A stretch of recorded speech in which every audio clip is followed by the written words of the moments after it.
There we go. Hello. Good morning. It is time for day 2 of the combination split between Chill Vibes and not Chill Vibes Awakening.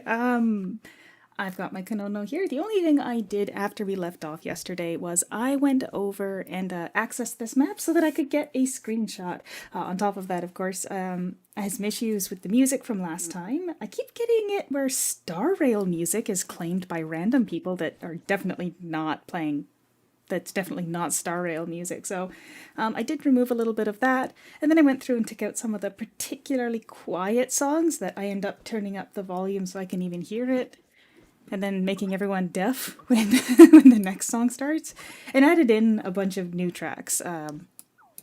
So hopefully that makes it a little bit different from normal, but we're gonna get started then. No reason not to.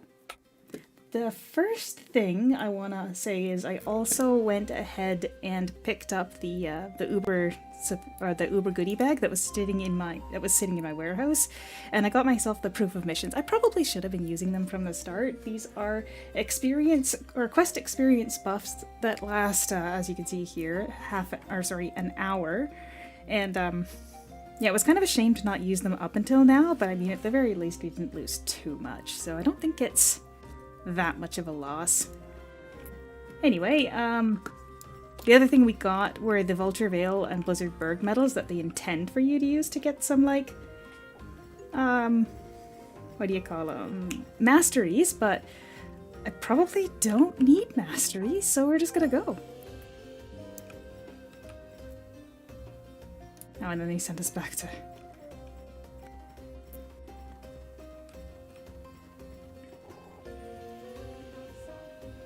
I probably should have just finished Blizzard Berg and Vulture's Veil while I was getting ready for the stream here to get the screenshots and whatnot.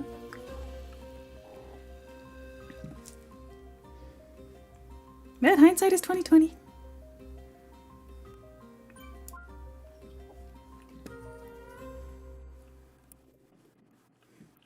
And I was thinking, canonically, Kanono would probably be well suited to being a bard sub because she's got healing skills, but she also in the Tales of the World games had magic spells, so a wizard sub would technically be the best fit because healing and magic, but I don't know. I think for the Awakening I might just stick with subless because I don't think I've actually got any subless on this account. Like, I've beaten things subless, but like I've beaten the Awakening subless before, but I've never actually kept them subless because this window is kind of annoying.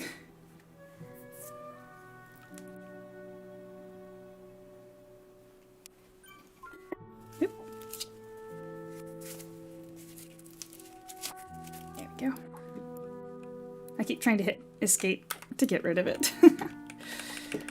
You know, it feels like it should be easy, because you can change your sub anytime. It feels like it should be easy to just have an option to not accept a subclass. Alright, Rain Mist Reach, that's the one, yeah.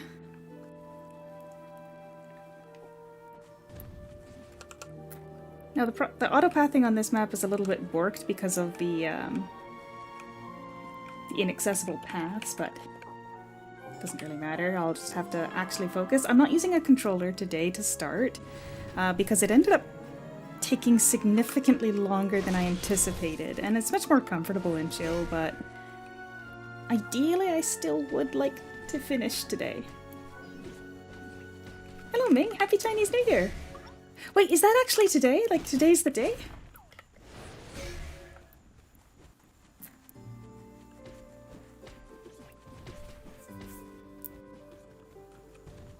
Hello, Masked Gamer. Oh, okay, yeah. Is there a I actually don't know a lot about Chinese New Year, because I've never been close to a community that actually celebrates properly.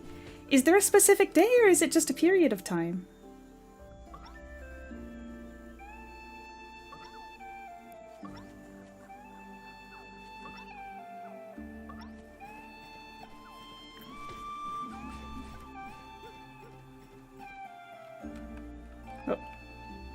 There's a quest that involves those mushrooms where if you approach it and it stuns you, it's the right one.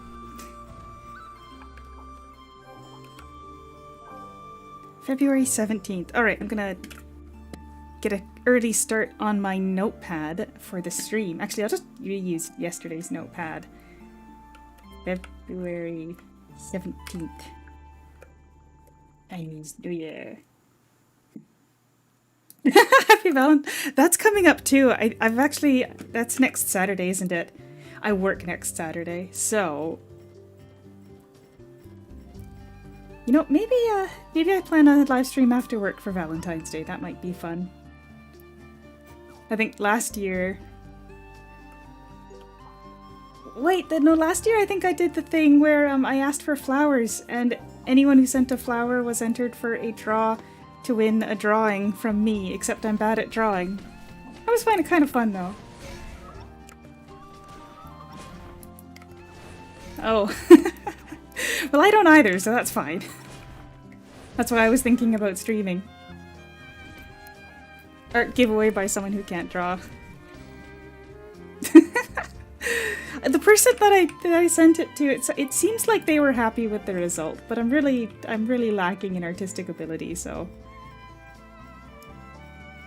Actually, the funny thing is, right after I did that stream, I was just kind of browsing YouTube, and there was a creator that had this video that the title was something along the lines of like, why art contests are scams, and I'm thinking, hold on a minute.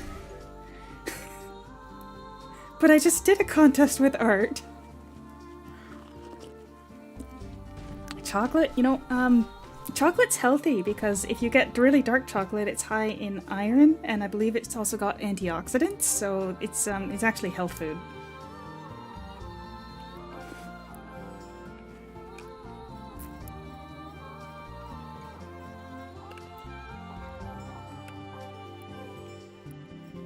I actually take iron supplements, so if I just had more chocolate, I'd be okay, right?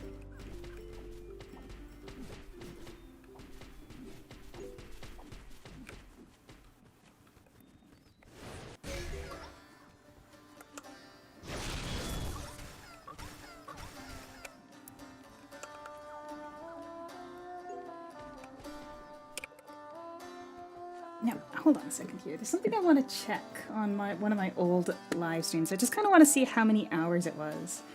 Masked Gamer, that is absolutely how it works. That being said, if you're talking about chocolate that is like anywhere in like just the 50 to 60% chocolate, it is still more of a sweet.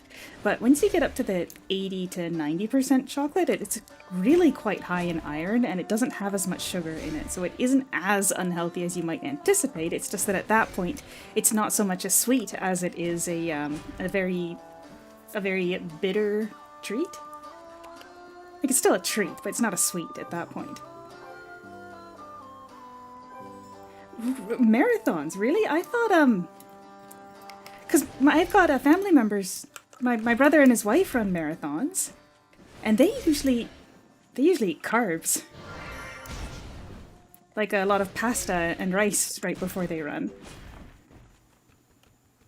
Although I guess, yeah, no, just sweet chocolate would also have carbs in it, but...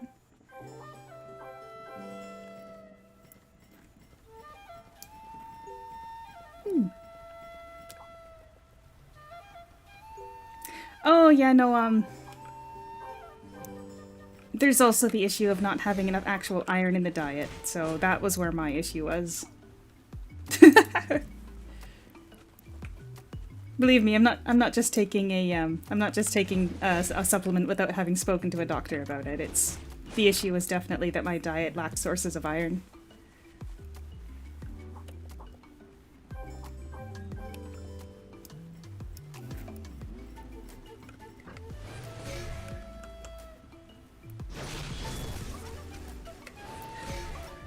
Oh, right, I was supposed to double check. Rice is so good, though. I can't imagine a diet where you don't have, like, rice at least a couple times a week. Maybe not every day, but, like, a couple times a week?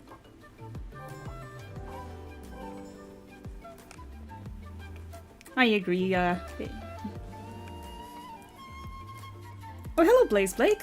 Well, it's this is Aura Kingdom. If you've never played it before, this is an MMO. So I've got my my skill bar at the bottom here, and I've got way too many chats hidden behind my characters.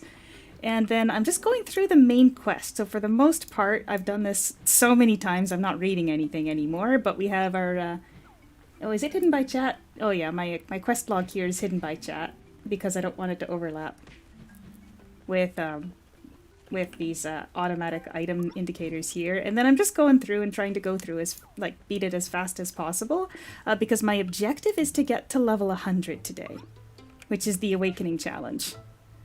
And the fastest way to do that is to go through the main quest as fast as possible. I should probably stack another proof of mission, though.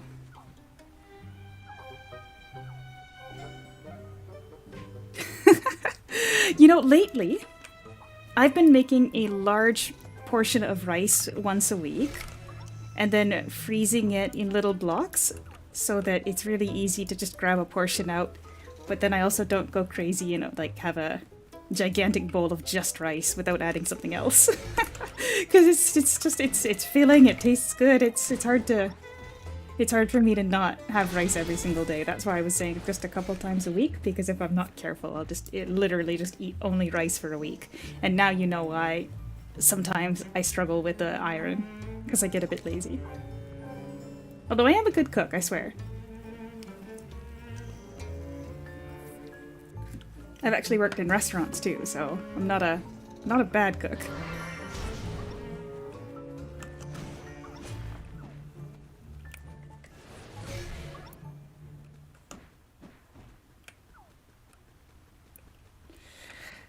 Slow-paced, huh?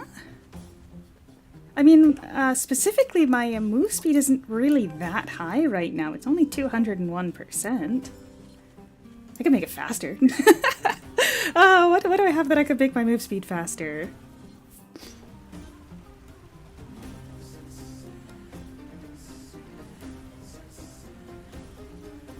I think I could use one of the... I think I could use... Do these have move speed on them? Where are they? Yeah, they do. They have 5% move speed. I could use this.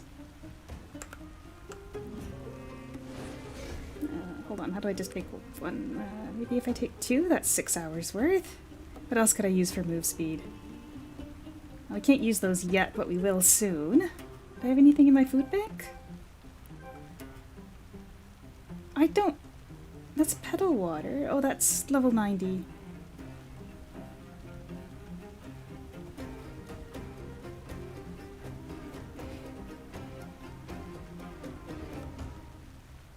OSRS. What's OSRS? How come that's not ringing a bell? OSRS. Oh, I have to Google this. Oh, really, Ming? For me, freezing food to then reheat later is more of a, because I'm one person and it's... Cooking small portions actually is really hard. Like, when you cook a small portion just for one person, it's inconvenient and inefficient. So I tend to cook like a really, really large portion that would be enough for maybe like a whole family, and then I won't finish it before it goes bad, so I just freeze portions of it. So in the same way that it would be inefficient, in my opinion, to cook rice every single day, freezing it, you slightly undercook it, then you freeze it, then you add a little bit of water, and when it reheats, it actually doesn't... The quality isn't degraded at all, although usually I'm talking like basmati or jasmine rice, the cheaper ones. So maybe if it was like a really glutinous rice, the freezing might affect the structure of the rice a lot more. Well, why would I have used minute rice? That stuff's way more expensive, and it doesn't even taste as good. Oh, old school Runescape! That was the one that I played that I told someone my password because I was being dumb. That was the version that I was playing when I was a young fool. In my head, when I say RuneScape, that's the version I mean, because I haven't tried the newer version.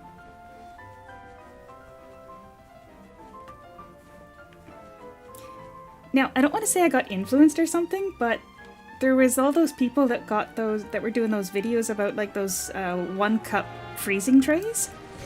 And, I'm not turning on the music, I think it's a little loud here. Like the 1 cup freezing food trays, so I actually picked one of those up.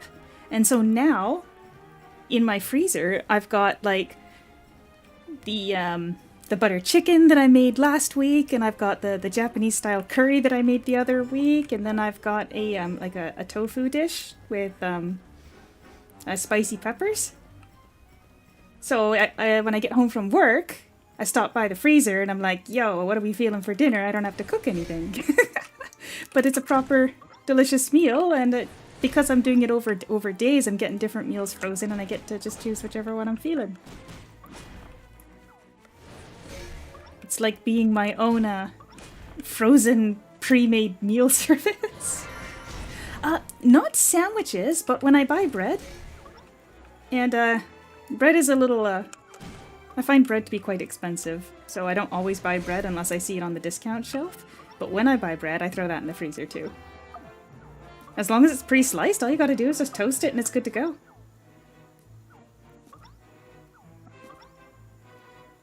Oh no, butter chicken, like the Indian dish. With the tomatoes. Usually I add a lot of vegetables to the sauce too, like it's probably not authentic, but when I make it, I usually add onion and peas and carrots and like oh gosh, what is it? There's like this veggie mix that they sell frozen at our grocery store. I usually just throw a bunch of that in it as well. But yeah, it's like a tomato sauce that's got a lot of butter in it as well. It's not the healthiest thing, but it's still delicious. Well, it's cream. I don't think it's necessarily actually butter. Well, I'm in Canada, but I just cook whatever.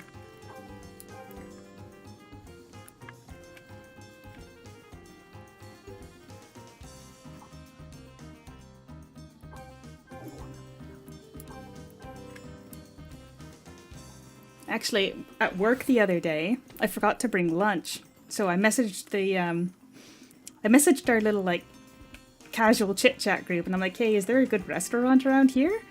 And someone suggested this really hole in the wall. Don't call it the spider country. One of my coworkers suggested this really hole in the wall, super teeny local Indian restaurant, and I ordered it was a naan with tandoori chicken in it. And even though I ordered it the mildest it could come, it was still a little too spicy for me, but holy moly, it was like $11 for this absolutely stacked wrap. Absolutely delicious. So we may be this weird small area in the at the edge of civilization in Canada, but boy do we have great restaurants.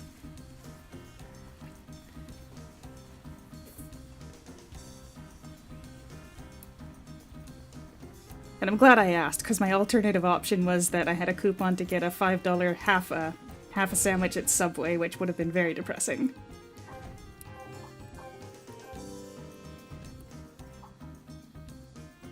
Anyway, I was planning to check how long it was from this map to Awakening the last time I did it. Where's my channel?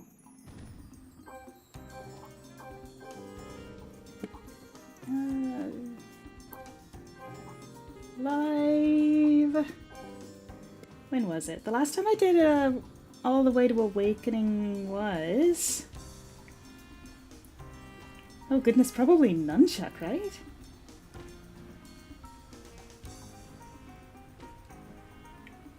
Stellar... oh no, Stellar Sphere.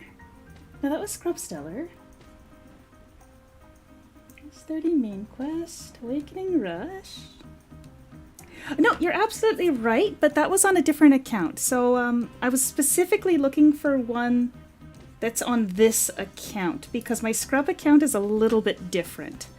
So on my Scrub account, I did it over, I think, a month and a half-ish. Like, I think I took about a month and a half to go from level 1 to Awakening, playing only like a couple hours every day, like a couple hours on the weekend for the live stream, and then between that I was doing just a bit of farming for Eidolons and whatnot.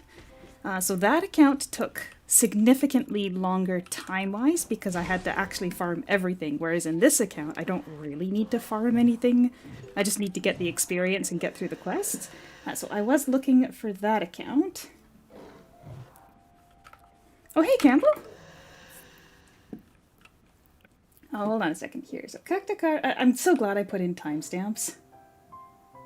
Okay, so Vulture's Vale Blizzardburg was at the 5-hour mark, and it took me to the end of 11 hours. So that's 6 hours, if I lock in.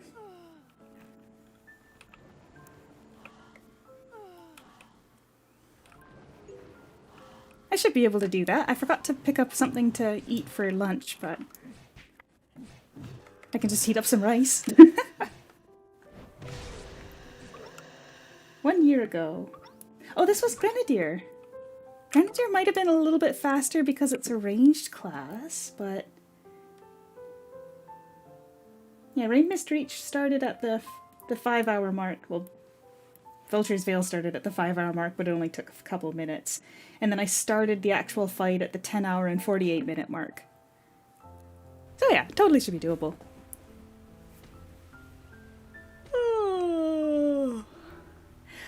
Ming, as for it being a spider country, you're right that when I lived in a house, and when I lived on the basement floor, like renting a room in someone else's house, I did have a lot more issues with spiders. I am in a condo now, so having moved a couple floors off the ground, we do see a lot less spiders, but all of them are,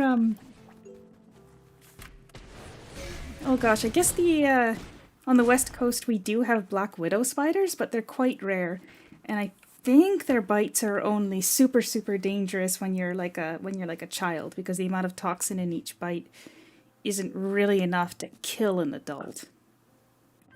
Oh goodness, I didn't even use my noble cuisine. Hello, Willy Lero. Oh.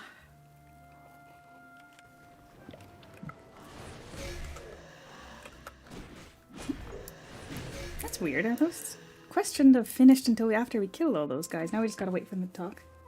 Oh, a sun icon. I believe the reason for that is the sun icon is for members. Mine's a fire icon. I didn't have that many options.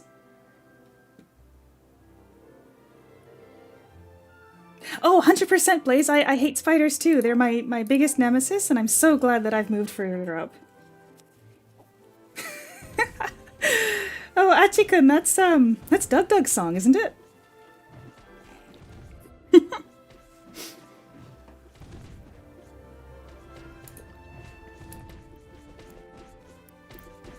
Oh, there we go. Spiders are great when they're outside handling mosquitoes and other creepy crawlies. I'm not a fan. I'm not a fan of them being inside my house. And, I mean, I've already said it before, so I guess it doesn't matter to say it again.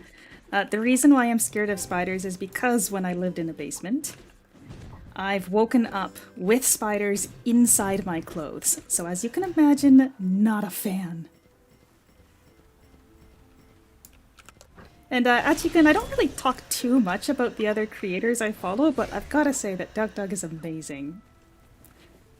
So, of course, I would know Dug. Spiders are great when they're over there handling other bugs, and not when they're right here inside my clothes. We'll leave it at that.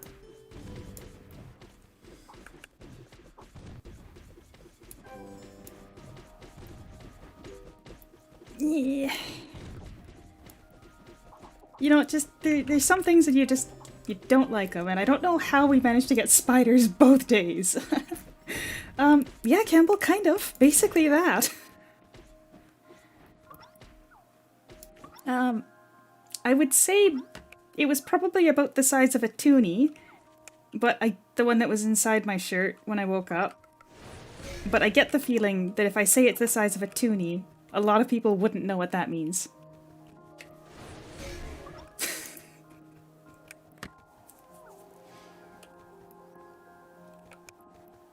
I mean, I wouldn't call that a big spider, though. When I think big spider, I think the ones that are, like, larger than a hand.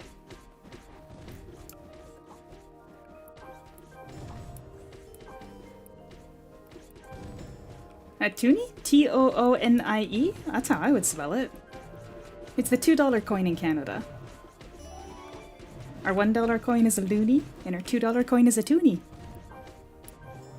It's called the $1 coin is called a loonie because it's got a loon on it, the bird. And then the toonie is just a 2 for $2. But I'm pretty sure you'd spell it Tooni. Yeah. Good morning, Vanrio. And Blake Blaze, I shall reserve my right to not Google what those look like. You guys decided to wake me up this morning with the spider talk. Off to a great start today. Well, for me it's 8:30 in the morning, so... I did get an early enough start to actually finish today, so it's good to know it's only about 6 hours worth. So we did find a really good middle point to stop at yesterday. Are we really doing spider talk today?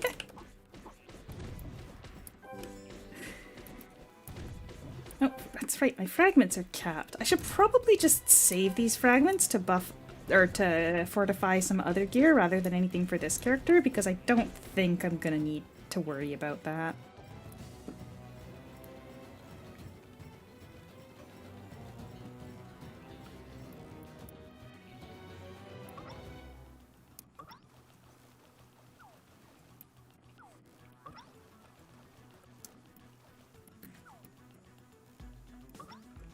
Oh gosh, you know, somebody asked that yesterday, and the answers I came up with were pretty pedestrian. So I like penguins, I like dogs, I think cats are great, but I've got allergic family members. I don't actually hate snakes. I don't think we have any dangerous snakes around here, and I've like... Back at elementary school, we'd pick up the grass snakes.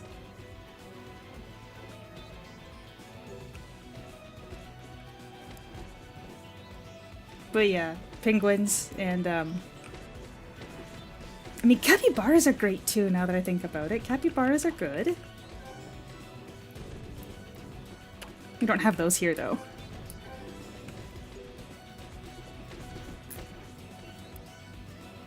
Penguins are pretty peak though, but it's such a safe answer, you know? When someone asks what your favorite animal is after asking you about spiders, you're not looking for just like a cute animal that waddles along. Oh, right, sorry. Crow. I can't even believe that I forgot to mention this. I actually am a big fan of crows. Like, number one, crows are smart. Number two, that little hop they do when they're just kind of hopping around on the ground. Amazing. And plus, they're dressed in all black and look sharp. Oh, hello, IG. I'm guessing this is you. Hey, he's only level 28! We should duel him! If I could actually do even a hit, if my accuracy is high enough to do a hit, I'll be happy. Hey!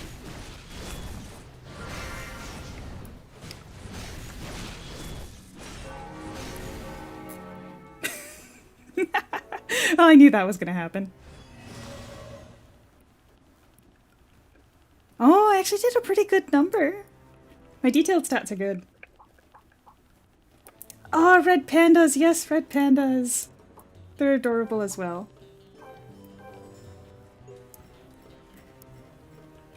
I can't believe I forgot crows yesterday. I love crows. Okay, so I'm a bit of a Detective Conan fan. I actually haven't been keeping up on the anime because it's just so long and I don't have time for it. But every time I see a crow, I whistle the melody of Nanatsunoko that I learned from Detective Conan. Because the first line is, why do you cry, crow?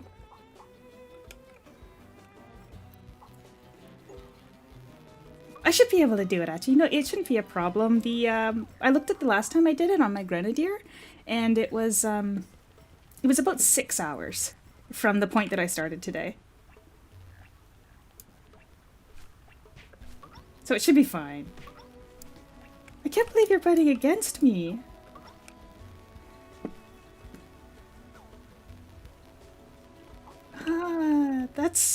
Is that like, oh gosh, I'm gonna sound so ridiculous here. I'm not 100% certain who that is, but my gut is saying something along the lines of like, Jujutsu Kaisen or something?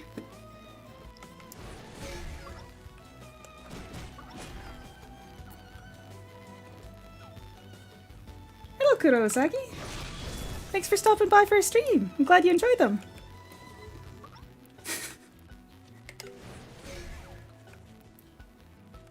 Famous for Odin? I don't know if it is Odin. I'm actually not familiar with their mythology either. I just think they're neat. Oh, Naruto. I am so sorry. I haven't watched Naruto either. All right, you can call me a fake anime fan now. But I like Meitante Conan. I like Natsume Yujincho. I am watching Frieren, but we haven't caught up with the most recent episode. What else do I really like? Oh, the other one I was rewatching recently was 12 Kingdoms. It's quite an old show.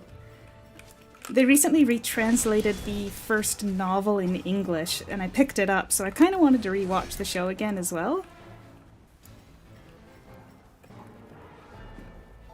No, I haven't seen Hell's Paradise either. Yep, you can call me a fake fan, that's fine. Oshinoko is giving me, it's giving me anxiety this season. It's a very good show, but...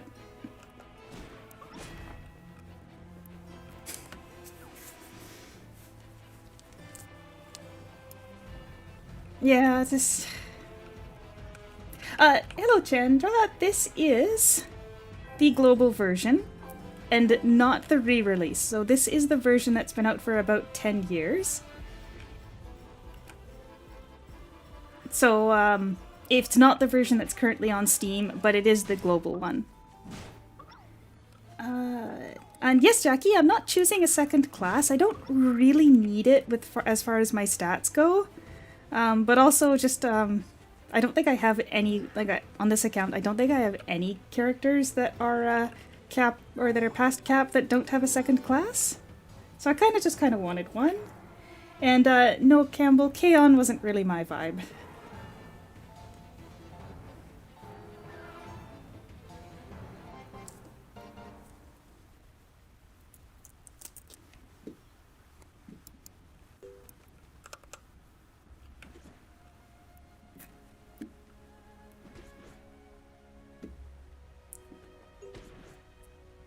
Yeah, well, you could WTF me all you like, but I bet you didn't watch Kemono no Soja Erin, so, you know.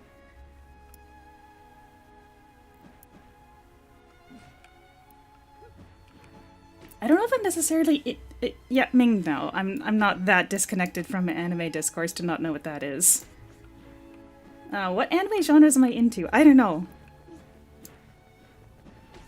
I tend to look at things, and if it seems like the right vibe, I'll pick it up, but, yeah, I don't know. It's hard to say. Blaze Blake, the issue I had with the re-release is that there's a lot of... even though they tried to make some really good changes, it felt like, as a free-to-play, you had to, like, absolutely... grind the heck out of absolutely every possible dungeon you could possibly go through, because the resources that you were able to get weren't enough. Like, your gold, you had to spend it fortifying your equipment, so you couldn't really even use it to trade other players, which really screwed with how I felt my ability to even, like, interact with the market was, like, because the resource that I needed to trade and buy things was also the resource I needed to fortify my gear, so my choice was, like, It was a really weird setup, and I didn't like it. I did watch Inuyasha as a child, so that was a good one. I think I've still got a copy on my hard drive. Who didn't watch Inuyasha, though? I didn't watch the new season, or the new show that they put out a little while back. I took a look at it, and I just was not feeling it. You're doing okay. Still hope. I'll have you know that back in my day, we watched our Bleach in 3 parts per episode on YouTube, and sometimes parts were missing, and we liked it that way, okay? No.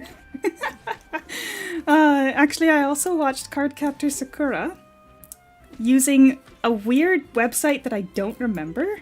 Like, I don't remember what it was called, but I loaded it up on my my Wii console, and so I could watch it on the big screen on the weekends in the morning.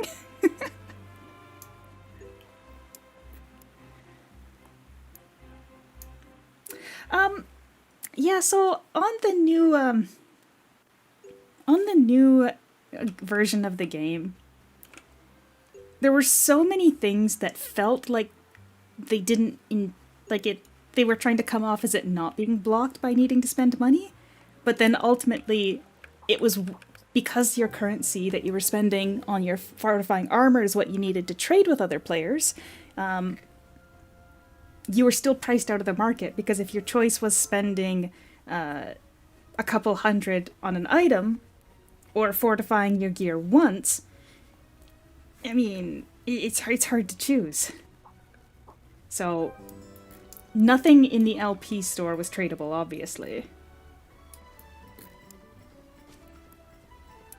Like, absolutely nothing in the LP store was tradable, but then they also changed it so that the Paragon table, if you use the LP currency, you also then couldn't trade those items either. So basically there was no way to farm any item that was valuable enough to sell.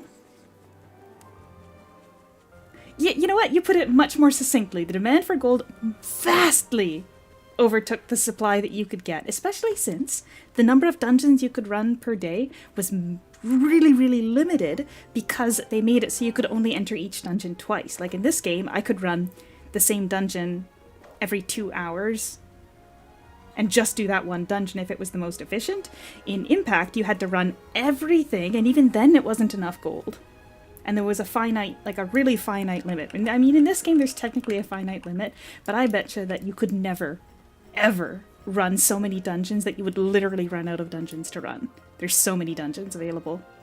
And no, that's not a stream idea. There's no shot I would ever do a stream where I attempt to run so many dungeons that I run out of dungeons to run. It's impossible.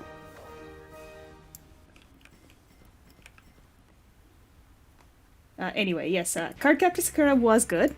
I loved it. And yes, buffering, way back in the day when the internet was bad.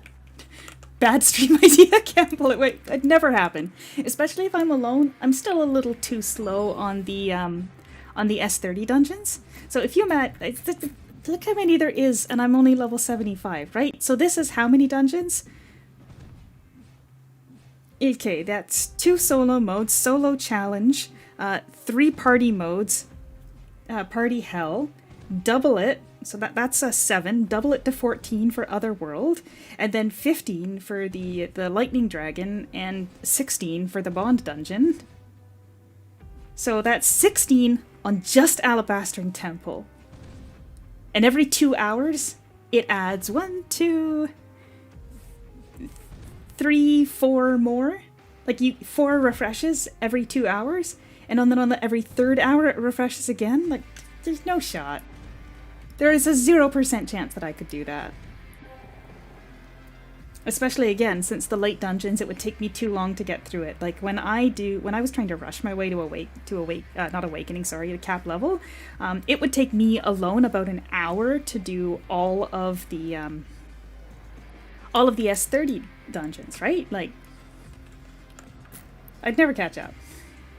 It does not sound like it's worth a shot.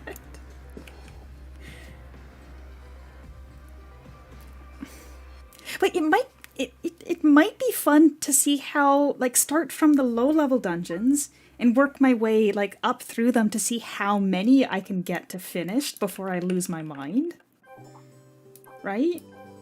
And, like, I come up with a rule where, let's say, once I've completed a dungeon, I can't let the reset do more than just one reset. So like on Alabaster and Temple, the hell resets every 2 hours. So I would have to go back within the 2 hour mark to do it before it would reset again, therefore earning back an extra, like an unused reset.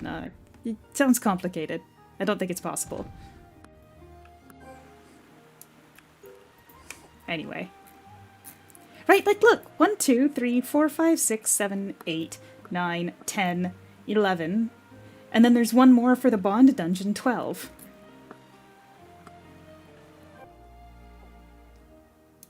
Yeah, it's not stamina. So I can, as long as I can run into the dungeon, as long as I have entries, I can just go in. The regular dungeons reset on the 2 hours. The Otherworld Hells reset on the 3 hours, just to make it a little more, just to keep you on your toes, of course. Then you have, oh hey look, I got the error trophy, or the error statue. You can archive that. Then you have the dragon instances that reset on the 6 hours. Then you have the abyss instances that reset on the 8 hours. And then you have the once dailies that reset at, I think it's 6 a.m.? I think in modern games they use stamina not only to encourage you to come back every day because it's a resource that's being wasted if you're not using it, but also to try to prevent you from being able to grind out things infinitely. Like in Genshin, if you could actually just constantly run instances to get your perfect artifacts at the cost of your sanity and life, then there'd be less incentive to come back every day, right?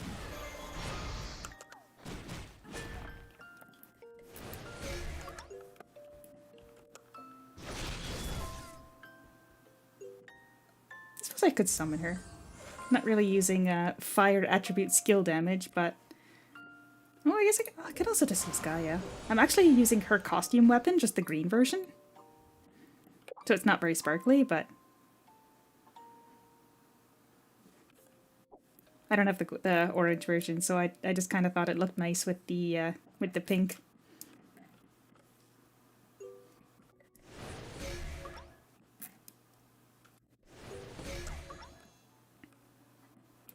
Yeah, I'm pretty confident that stamina is specifically the result of incentives to try and encourage like habit-forming daily play rather than just being allowed to do whatever you feel like. So Order Kingdom in that respect is a little bit like the olden days. And like I said, frankly, if you're just doing a set of dungeons for leveling up or farming stuff, you will find a loop where you could just run for the entire day. Which, I mean, you've seen me do it when I'm doing my rushing towards cap level videos. There's always something that I can be working on.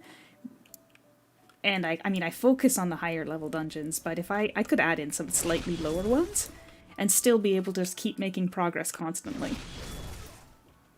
Like, when the cap level goes up, there are people that finish, like, in 24 hours. Because they can just grind away on everything that we have.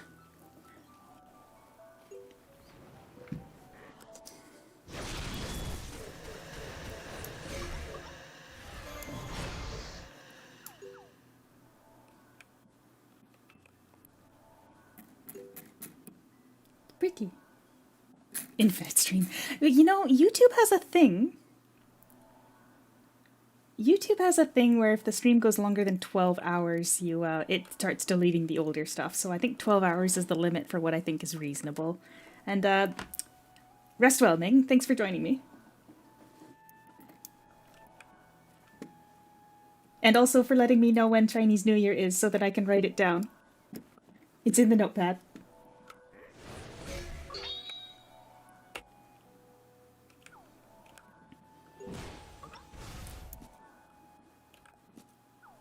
Trying to click it and forget that I'm full. 14 heart bonding.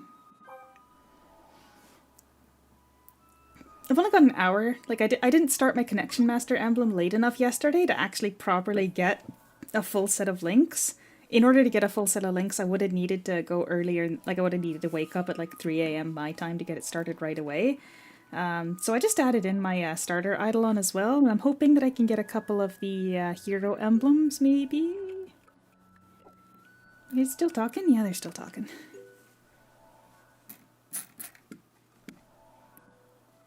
Infinite stream. You could absolutely just continue farming forever.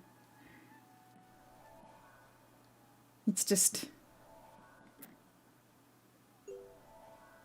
I don't celebrate Chinese New Year. I actually don't know I don't know much about it. That's why when Ming told me the date, I wrote it down, so I'm gonna look into it. And yeah, I do believe we can get mandarins here. In fact, I think right around this time of year, they specifically bring some in so that people can use it to celebrate. What is Endgame? So I think Endgame kind of depends on what you want to do, right? So for some people, Endgame would be trying to collect costumes that they like.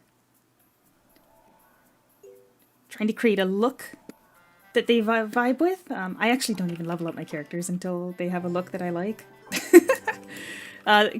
This isn't my favorite costume, but it really suits the character that I'm attempting to dress as, so that's what I'm going for. Personally, for me, I really like leveling up characters, and I can't explain why. It's just me, the number goes up, happy goes up.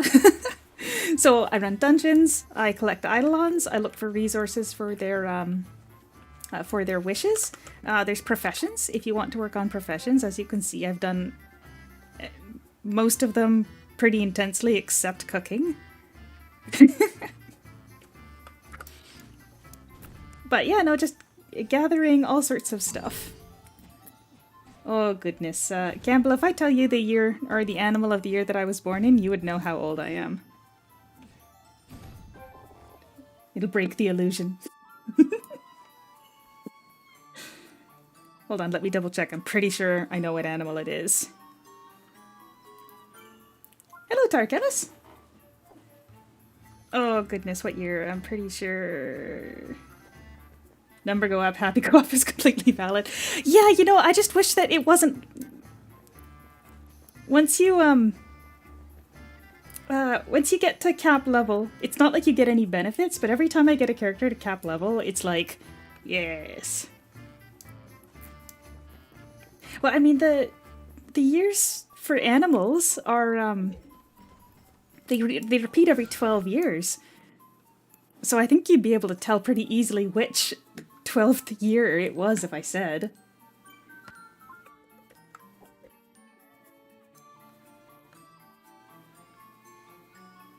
Yeah, it is the one that I remember.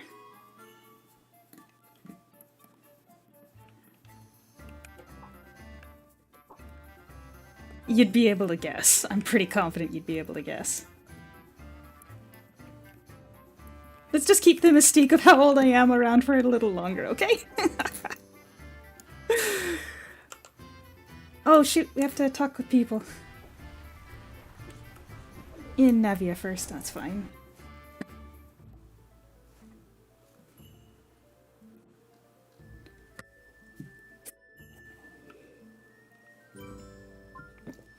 Alright, picking a random... Or no, the current year is the year of the horse, right? So, like, year of the horse. I'm not the year of the horse, I'm gonna say that right off the bat. But since current year is year of the horse... Horse list. Okay, so, like... You got 2026, 2014, 2002, 1990, and 1978, right? Like, if you look at that list, you can pick one, right? You already told us about the Linus video.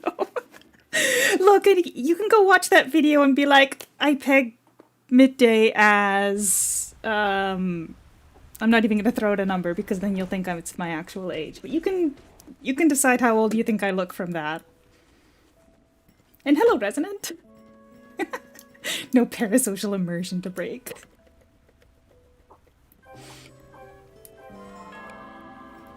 You know, it was literally as I was driving to the studio that I was thinking, You know, this is like a Pandora's box. I can't take it back. And yes, Kurosaki, you got it. It is Kanona from Tales of the World. That's why she's a holy sword too.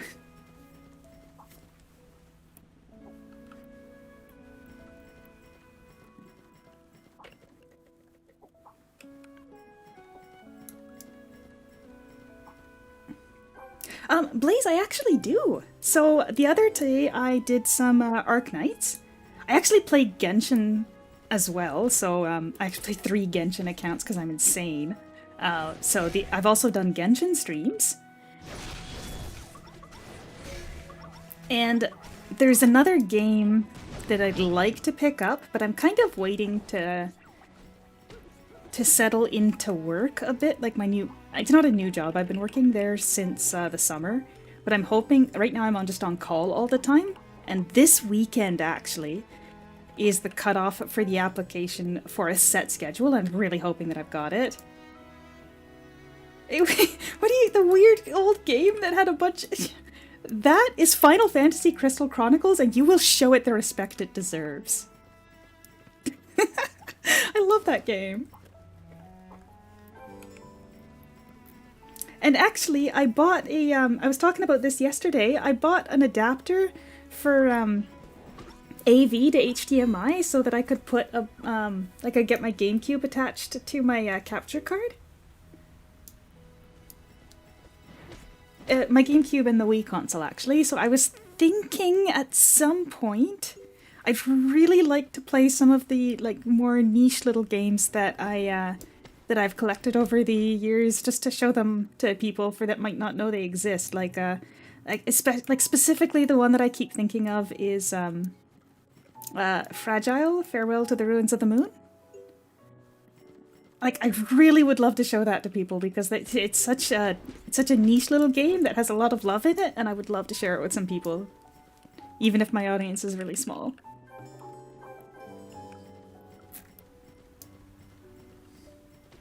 Well, you know, the last time I put up a poll, I had 3 Aura Kingdom options and 1 Genshin option, and the Genshin option won, but technically more people voted for an Aura Kingdom option. I think I split the vote by offering so many choices of different things in Aura Kingdom. But I might continue to throw up polls, or I might ignore them and just do whatever vibe I'm feeling.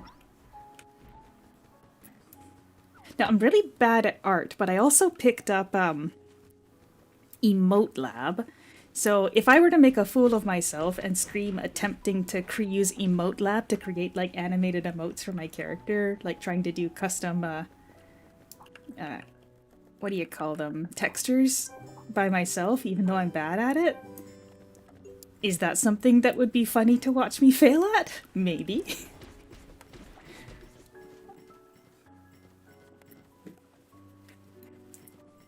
I don't know. I'm really quite bad at drawing, so. Japanese fishing game. No, I'm actually not sure what you're speaking about there. What's it called? I'll add it to the notepad.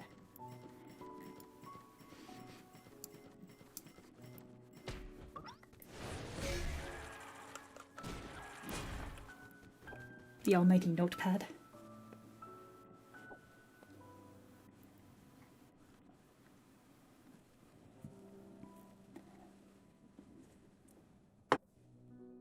Umigari. Umigari. Just quickly Google that on my side.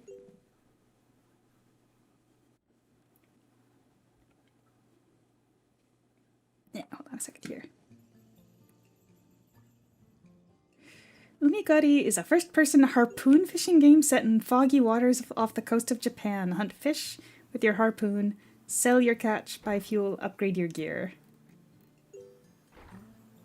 Why does this look like a horror game? From the art.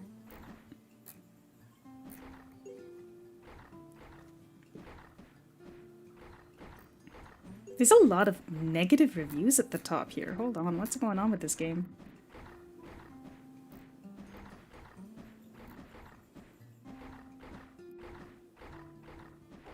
no, no, no, no, no, no, no, no, no. You don't... Okay, number one, spoiler, and number two, I am not good at horror.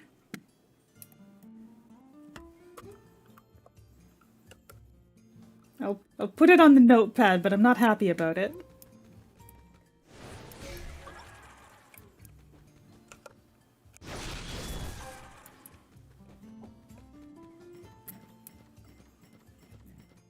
Fishes are humans.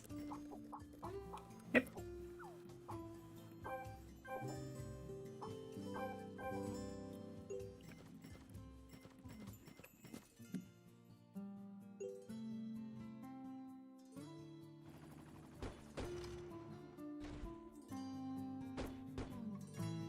Oh, they tell you right at the start. Okay, if it's not a spoiler, you're forgiven.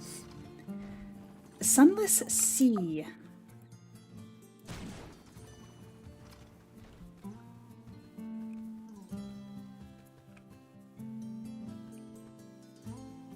Oh, it needs to be out of combat. Hold on. There we are. Well, like I said, I've added it on the list, but if it is a horror-adjacent sort of title,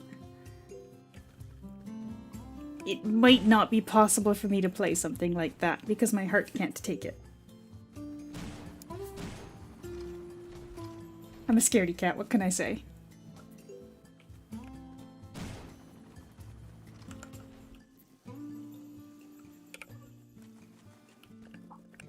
How's our proof of mission? Just fine. We're approaching the 1 hour mark, actually. At least from the proof of mission. It's not that scary. You're like the people that say it's not that spicy, then hand me something and I have to go drink a whole cup of milk to make up for it. I don't know if our judgment is the same.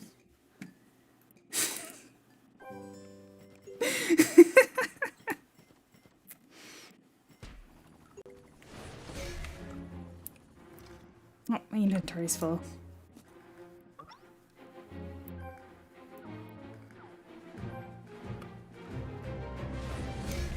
They probably wouldn't like Sunless Sea horror mystery, yeah.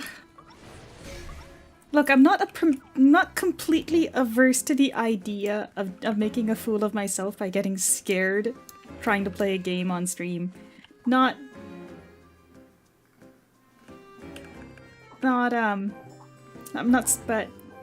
I feel like in the future, I had talked about this yesterday too, I think it would be fun to get like a heart rate monitor that I could use for streaming. Again, super future thing, it's not something that I'm in a position to afford right now, but as a future thing, I've kind of got that in my back pocket as a fun idea.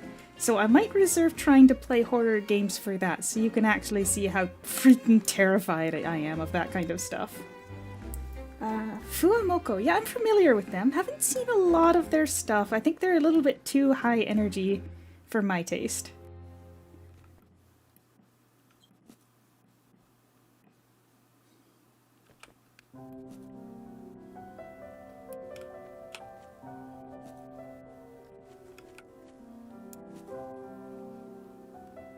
Truth be told, and maybe this is a bad thing to say, but I don't actually watch a ton of VTubers.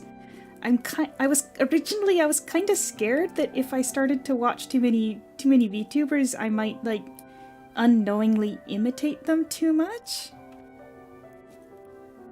And I was worried about doing that because I wouldn't want to just try to like or end up looking like I'm copying someone unintentionally. But I do watch clips from other streamers as well, just to kind of see what's shaking. I try not to watch like full streams though.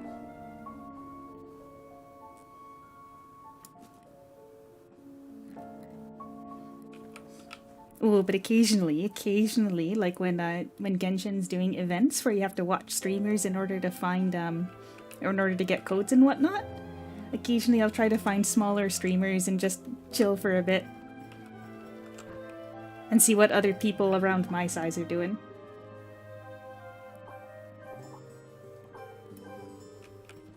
But yeah, generally I am pretty scared about like unintentionally copying people.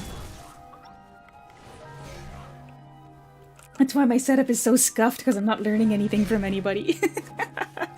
Oh, I didn't even update the chat. I was hoping to try and change it to like a right aligned, and I didn't even look at it because I spent so much of yesterday night trying to fix up my music playlist. So like yesterday, I went for my sister's for pizza after the stream, and as I'm walking into her place, I get a notification on my phone that says like a song was claimed by someone I've never heard of before. And when I looked at it, it was just one of the Star Rail kind of more ambient tracks. So after I got home, I literally listened to every single one of my of the tracks in my playlist, and I got rid of the ones that are basically silent for over 5 seconds at the start and then ambient afterwards, because it seems like those are the tracks that tend to get misinterpreted as other songs. And then my playlist went from 14 hours to 8, so I had to add some more music in order to make up the difference. Because it needs to be at least 12 hours, since I sometimes stream for 12 hours. You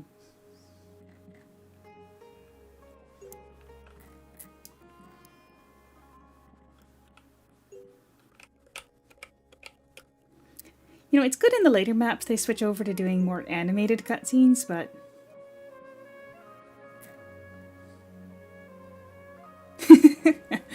Unregistered hypercam. You know, I always thought that was an aesthetic choice that people did. Because I still see unregistered hypercam nowadays, sometimes. Nobody said anything about horror games, Lousy. It's all good. And like, I don't know why... I actually don't even know what hypercam is. Why would someone use that over OBS?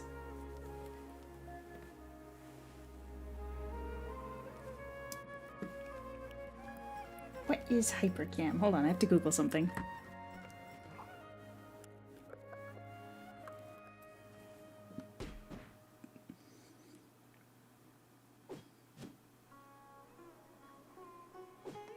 Why, when I Google it, does it say hypercam is a crippleware? What is a crippleware?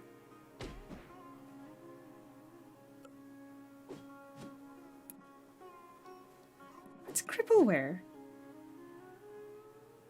Oh, crippleware is computer software or hardware that's been intentionally designed to have some of its features disabled or not working until to its full capability until some sort of payment is rendered. So basically not what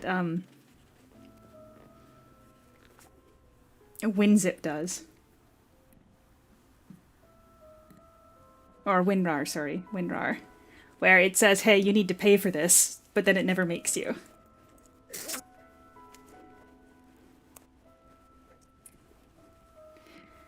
I mean, I suppose, oh, what's that? That editing software that I kind of wanted to buy for a while. It was, what's it called? Yeah, no, but just because OBS is free, I thought anytime I see hypercam nowadays, I feel like it's an aesthetic choice to want it there.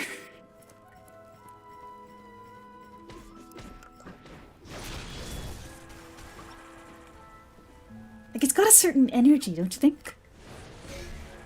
Unregistered hypercam? Should I add that to the top of my screen?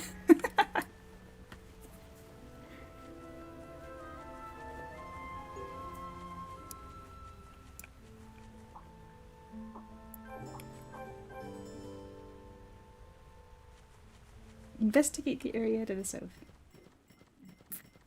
So, CapCut, I thought that CapCut is only actually free if you're using it for TikTok. And yeah, Campbell, I know that it's older software now, but I've actually literally seen videos recently that still have that. And that's why I thought it was an aesthetic choice, because if at this point you're still using it, there's got to be a reason that you're doing it that's not related to money, right?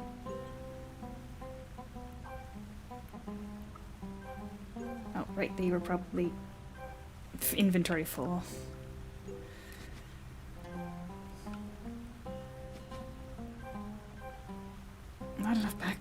backpack slots do they want?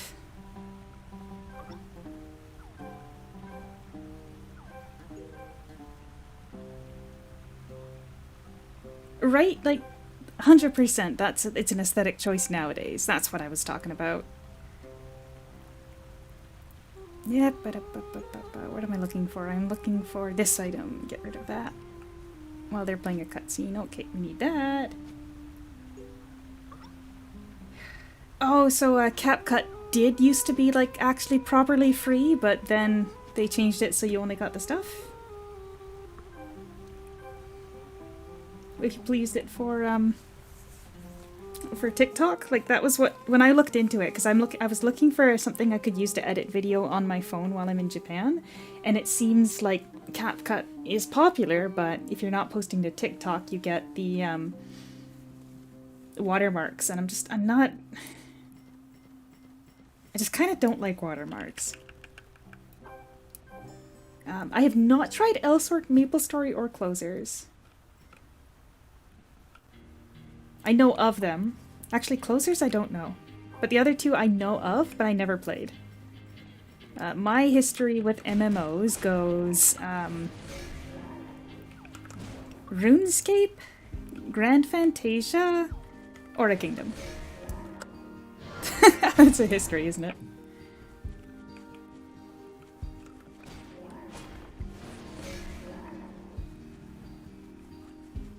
Actually, did I play? No, I didn't play any MMOs before RuneScape. It was definitely my first.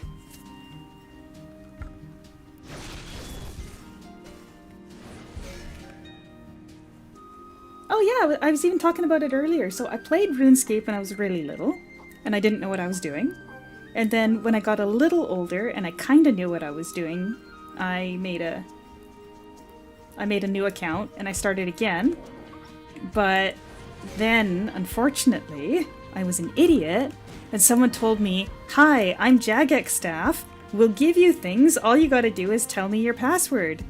And I told them. And that is showing my age. I played RuneScape at an age where I was young enough to believe that staff from Jagex would come to me in-game and ask for my password.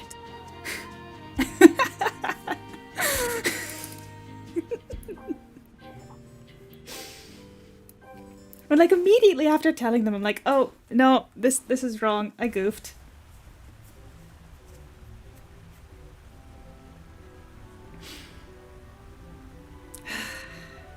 Yep, I goofed.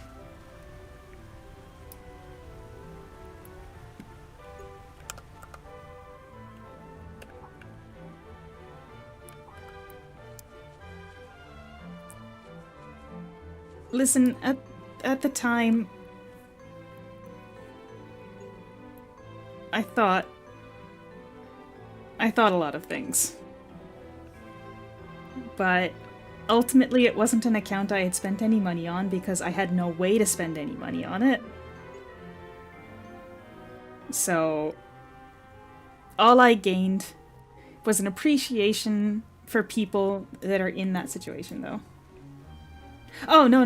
It was a relatively new account as well. I'd only been playing it for a couple months at most. And, I think what I had gotten at that point was it was literally just after I had upgraded my armor. Like, I had gotten some relatively nice armor. I just learned to craft it, so if anything, they were like, oh, hey, look, an account that's already leveled up this crafting or the making armor to this point. So, I don't know that anything inside the account could have been liquidated for any value, but whatever. Truth be told, I immediately logged out, changed my password, knowing I was an idiot, and then never logged in again, so I don't know if they took it. No, I definitely didn't have anything fancy. Nothing fancy at all.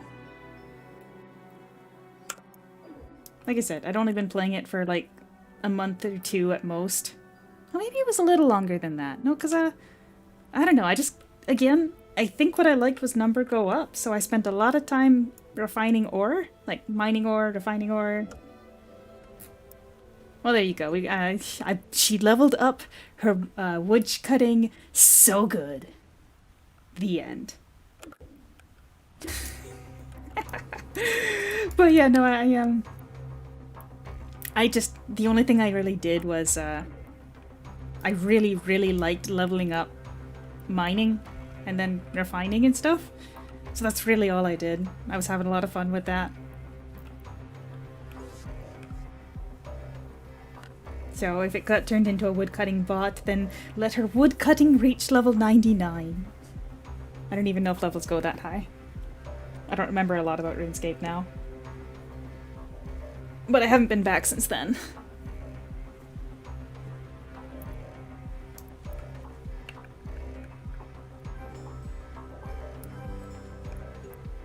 No, I'm not. Not RuneScape.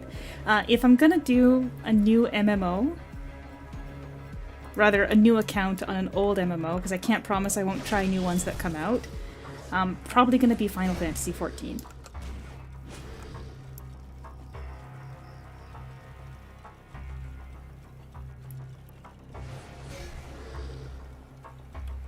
Yeah, I don't know, just, I'm not sure RuneScape has what I'm looking for in a game.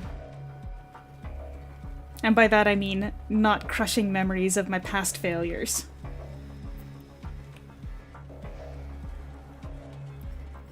Right? Like, the reason why I never really got into 14 is because the first time I tried it, I made a dumb decision and tried to play on my PlayStation, like not on a PC, and the controls were a little jank.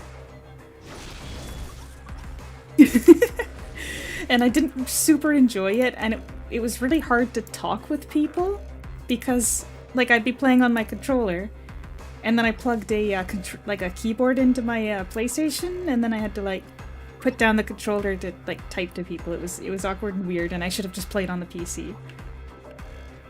Oh, that's right. My when I tried it, my computer couldn't handle it. That's why. That's why I did it on the PlayStation. Was because there was something about my computer that I couldn't play it at the time.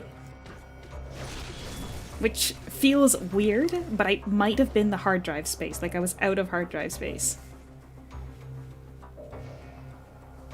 I don't remember exactly what it was, but yeah, I couldn't play it on my PC.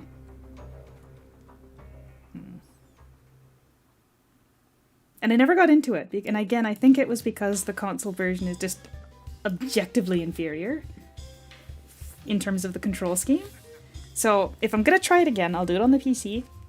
And I'll probably do that streaming. And who knows, maybe I'll introduce some Final Fantasy XIV fans to Aura Kingdom. And we'll steal some of them.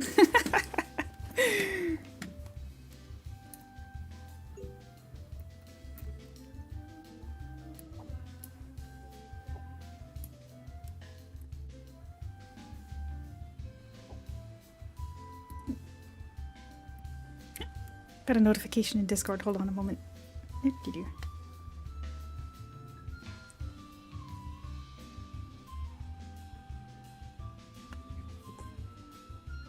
Oh yeah, so I'm technically still playing Blue Protocol at this point, but I did a thing where I decided that whether or not I continue to play is determined by how my flowers bloom. Fishing in Aura Kingdom. I really like that they made it so that you can do it with a spacebar, like you don't have to use a mouse for it. So, I'm gonna say I don't mind it as a profession because I think they made it the, how should I put this? The least bad that they could have, considering what they did with cooking, and cooking literally makes me dizzy. It has to be done using a mouse, so not only does it give my wrist a hard time, it gives my eyes a hard time with the way that the ingredients scroll past. But fishing, I think, is just, it's fine. In Impact, they made it so that all of the Fish Kings spawn at the same time, and I kind of wish they did that in this version too, because it's a little bit of a pain to try to get around to the fish specifically on the day that you need. I like the progression of the gear, the way that you build upon your old gear. Where is the... oh, there it is. I have to be out of combat. What's attacking me? I mean, it's not like the most super complicated thing, right? Oh, I think we have to kill it first, don't we? Yeah, there we go. it's not the most super complicated, convoluted system. But I mean, it's the profession that I've done the most, right? And once they added in the fish kings in your estate, like you can set down fish bait or fish king. Wait, what do they call them? Fish king. Oh goodness, I guess I could just say eggs, but basically you can raise a fish king inside your estate so that you can just fish them up anytime you want. It's a little RNG, but at least it gives you access to them at a guaranteed 3 catches.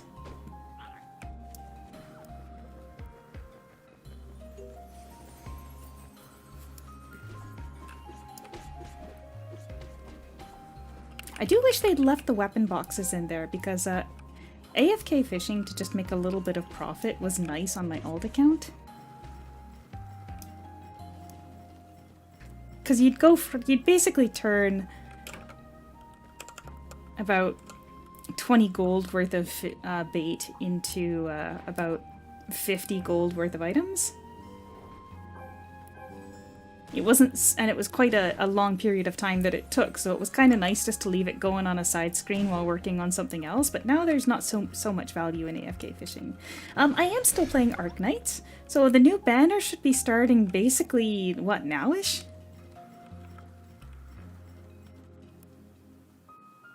So we'll see if I get lucky on that banner. Well, you guys won't because I don't do polls on livestream, but we'll see. I did manage to grab the rate-up character. Yeah, I am a gacha addict, but I'm fully aware of it and have made my own, or taken my own precautions to ensure that I don't go overboard. And the precaution that I'm taking for Arknights is that it's not getting any money. None. But you know, I think and we were talking about it yesterday too, but for Arknights, I don't feel like... Again, I haven't raised like the combat level or anything. I don't feel like the combat is the reason why I enjoy it. So I don't feel super pressured to go for the characters. I just want to make stuff. I just want to make my factory. Which is interesting because I've never played a gacha game that didn't try really, really hard to make you need the characters. And the thing that I enjoy doesn't need characters at all. It doesn't matter who I have. I can still build my factory. Now, if they create characters that impact the factory, that would be different. So we'll have to wait and see on that, but... No, I don't care that much about the characters. Just factory. The factory must grow. Oh goodness, Arknights, it's the factory game. Hold on a minute, you didn't know? So in Arknights... see, I can't hear you over the sound of my Farium mining rigs. Basically, you have these, your bases each have the ability to, like, produce goods by passing them through equipment using conveyor belts. I'm doing a terrible job of explaining this. It's literally a factory builder at your bases. It's great. I love it. Although if I were to review it saying I don't care so much about the plot, all I care about is my factory, I'd probably just get told to play a factory game. Like, I like the aesthetic of the world and I like the music, and I do like the characters I have, but I don't feel an overwhelming incentive to get the new characters. Like in Genshin right now, I've got this thing in the back of my head that says you're never going to get Iluga. Well, Campbell, the difference between Arknights and another factory game is that, again, I like the aesthetic of the world, I like the exploration, and it's not like I hate the combat, it's just I don't feel driven to pull for characters. So I like that part of it, I'm just not super invested in the story. So, yeah, I could just play a factory game, but Arknights is free. If you don't care too much about pulling characters. And, it is... I haven't played Factorio before. So I can't say for certain that it's identical, but it certainly has factory construction elements where you have to like move items around through different machines to create certain products, which you then move into other machines to refine into other products. And then on top of that, you've got like a stock market where specific items can be traded with different regions to help develop them. And on top of that, you've got a secondary stock market where you can buy items at fluctuating prices and sell them in other people's worlds at other fluctuating prices. It's neat there too. Lots of stuff going on. So I don't know that it's exactly how much of that kind of experience would be in Factorio, but you're right. If I'm enjoying it, I should probably also look into other factory-like games.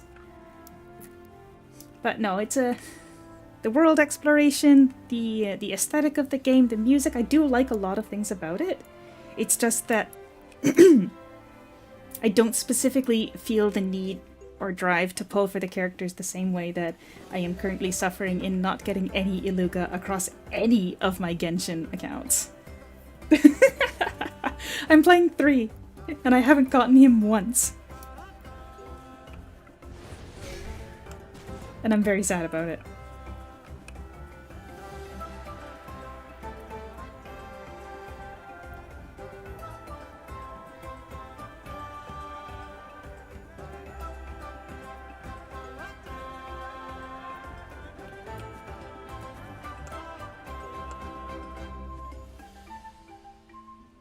He did not want it to get it. It's the greed sensor. They know exactly what I want. Inventory full. Stopped auto-linking. Come on. We gotta sell some stuff off to the NPCs soon.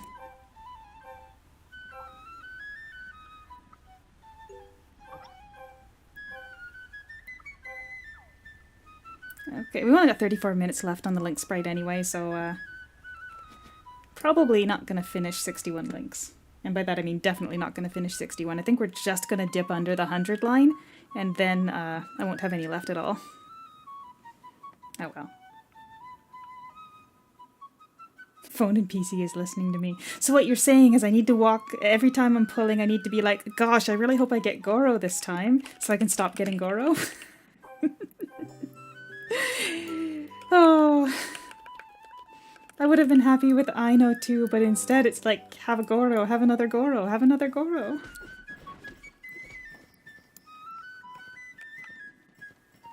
But that's what I mean by a gacha addict, and the issue with Genshin is that I'm really invested in trying to get the characters. Where's my digging tool? Oh, here.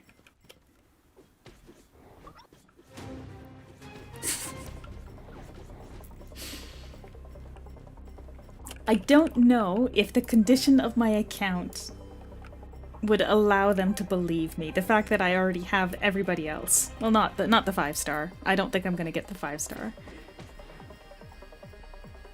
Well, thanks for stopping by, Blaze! And hopefully we'll catch you again next time.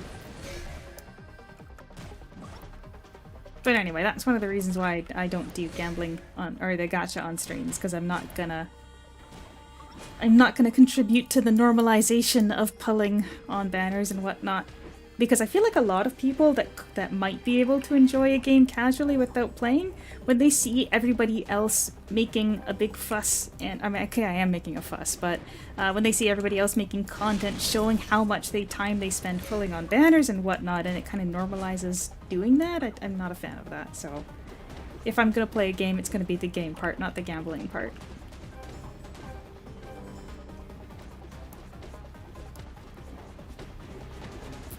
Even if various governments don't actually want to regulate it like gambling.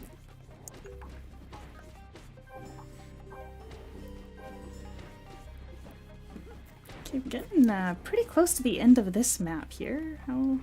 39 minutes. Pop another proof of mission.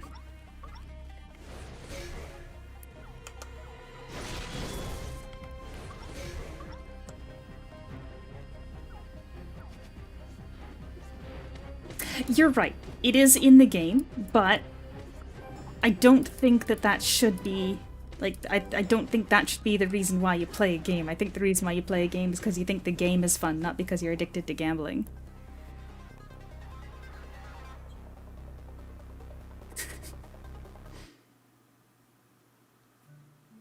I mean, it's characters in a game, right? It's not like a...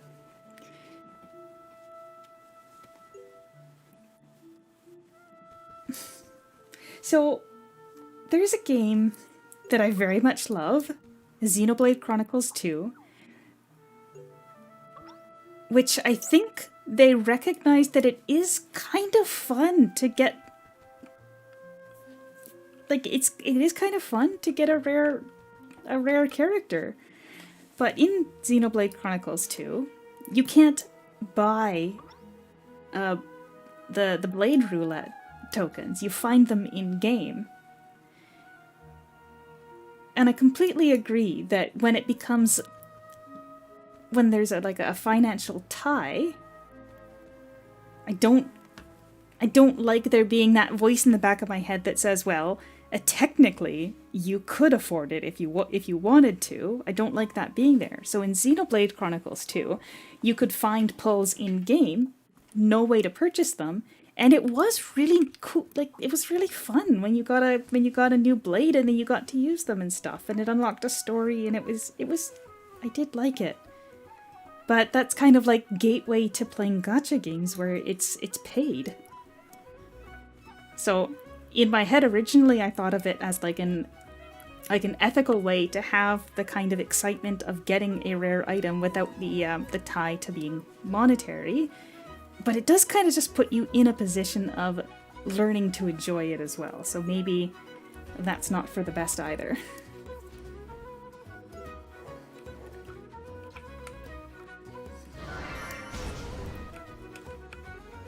Uh-oh, did I kill them too fast? No, I think we're good. It's tough. It is tough, especially because I think there's so much to love about Genshin. Like, I'm literally listening to the music right now. I love it. But there's always that voice in the back of my head that says, well, you could have anything you wanted if you just pull out the card. Which, of course, I'm not doing. I'm very responsible with my money. I'm okay. Except when very pretty Nier Automata skirt shows up. You know, I think what I need to do is set that skirt as the background on my phone. That way I can, like, lock in every time I'm thinking about my goal for what I need to do to be able to say that I've earned the opportunity to purchase that skirt. I might actually do that. Might literally set that as the background on my phone. Just to remind me I've got a goal.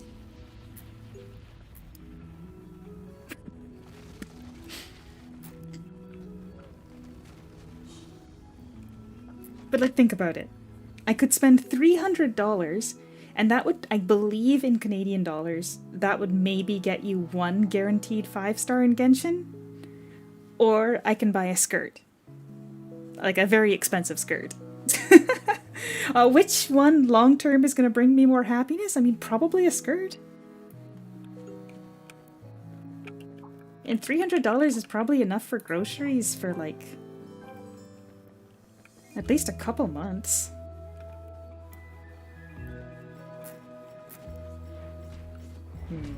Probably a couple months.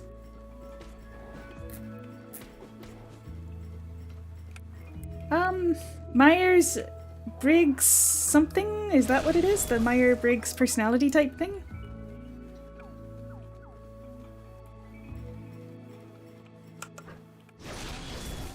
We had to...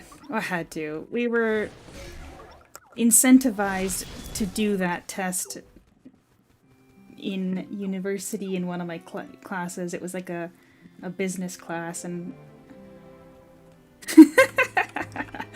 Well, what a fun thing to say, because my type was INTJ. At least it was the last time I took one of those tests. Yep.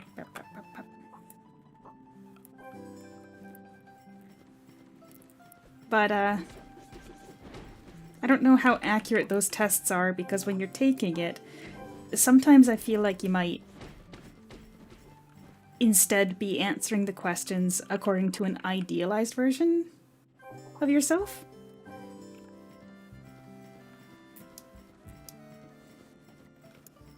I think doing a personality test by yourself, sometimes you end up answering as an idealized version of who you want to be and not necessarily who you are.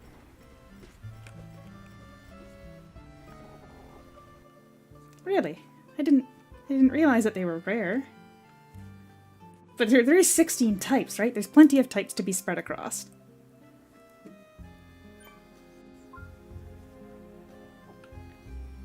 Yep.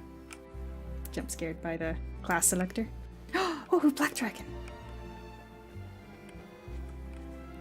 I use the ice version of that giant black dragon on my little character, on my star color.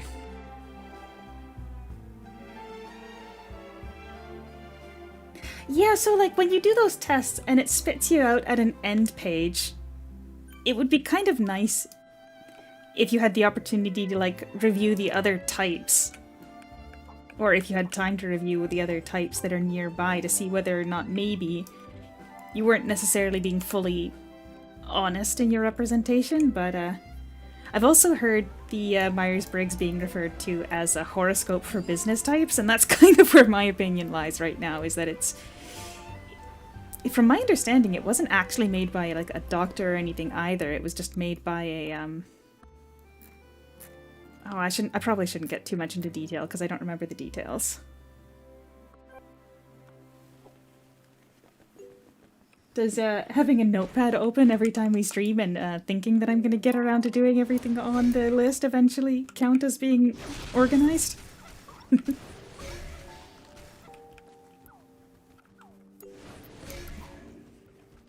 It's actually been quite a while since I've properly done it. I don't know if I'd come up with something else now.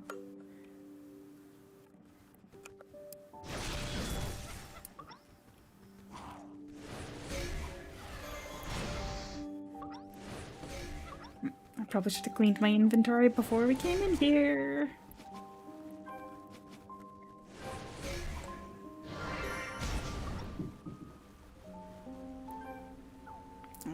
Dismantle these. Oh, that's not dismantling. Equipment fortification, dismantle.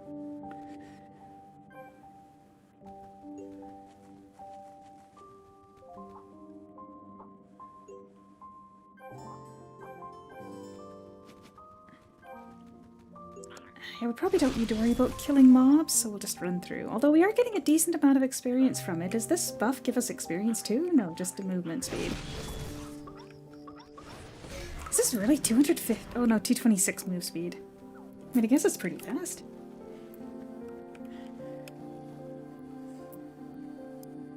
Oh. Right. Step on the spot. Okay, so one time, I was trying to help someone in the Discord who was struggling to figure out why this dungeon would not complete the quest for them. And they're like, I don't know what's going on, I'm defeating the boss, but it's just not completing the target for having beaten the boss. And it turned out that they were a necromancer, and they were sending their minions to take out the boss, and they literally did not even attack the boss even once. And so I'm like, well, you didn't beat the boss, you didn't even attack it. Oh, I'm about to run without... Uh-oh, Victoria's running. I bet you she's gone. I bet you I was distracted and she's gone. Oh no. Thank heavens. I thought if she spawned over there, she might despawn from here. And we'd have to do the dungeon again. I'm an expert at this game, by the way. I've probably beaten these quests more than anybody else. You know, it's interesting because the minions are not yourself. Same way as if you send an Eidolon to attack a boss, it doesn't count. Right? Like if you spawn an Eidolon, and you right-click aggressive, they'll go beat the mob for you. I mean, assuming they can beat the mob for you. That's actually pretty pathetic damage. But it does not count as me fighting it, because I'm not touching it. Right? No experience.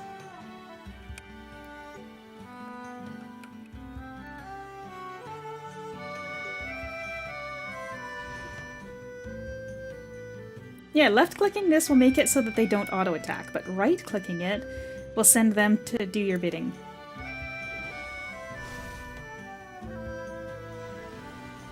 So, pro tip for if you're fishing, I suppose. You can continue to fish. Like, if you're fishing up kings one after another. Hello, future Nier Automata skirt haver. Hello! You know what? I was just talking about how I might set it as the background of my phone, so that every time I look at my phone, I remember my goal. What? You don't think that's Gaia? Okay, we'll switch over. We'll switch over to Prometheus again.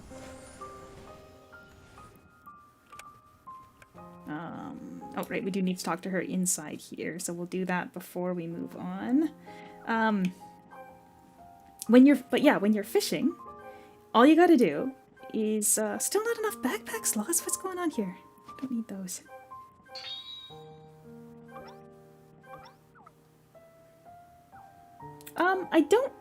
I don't think it's just a skirt made by another company that's inspired by the character, right? Oh, you weren't here yesterday. Should I pull it up on screen again so you can see what skirt I'm talking about? It's really, really pretty. Hold on, where is it in my goods?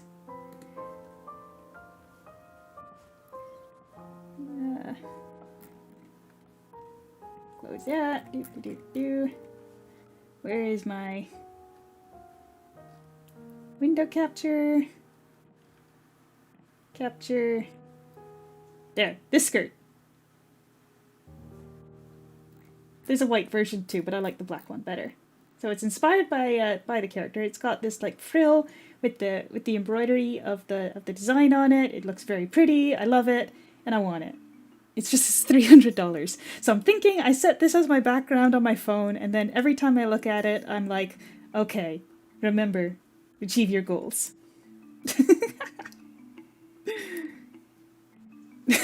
Because I'm just that kind of person. Actually, usually when there's something that I'd like to get, but I'm setting like a target that I have to achieve before I do it, I keep it in my pin bar outside of my folders, because I don't know if you saw, but I've got like folders for different things.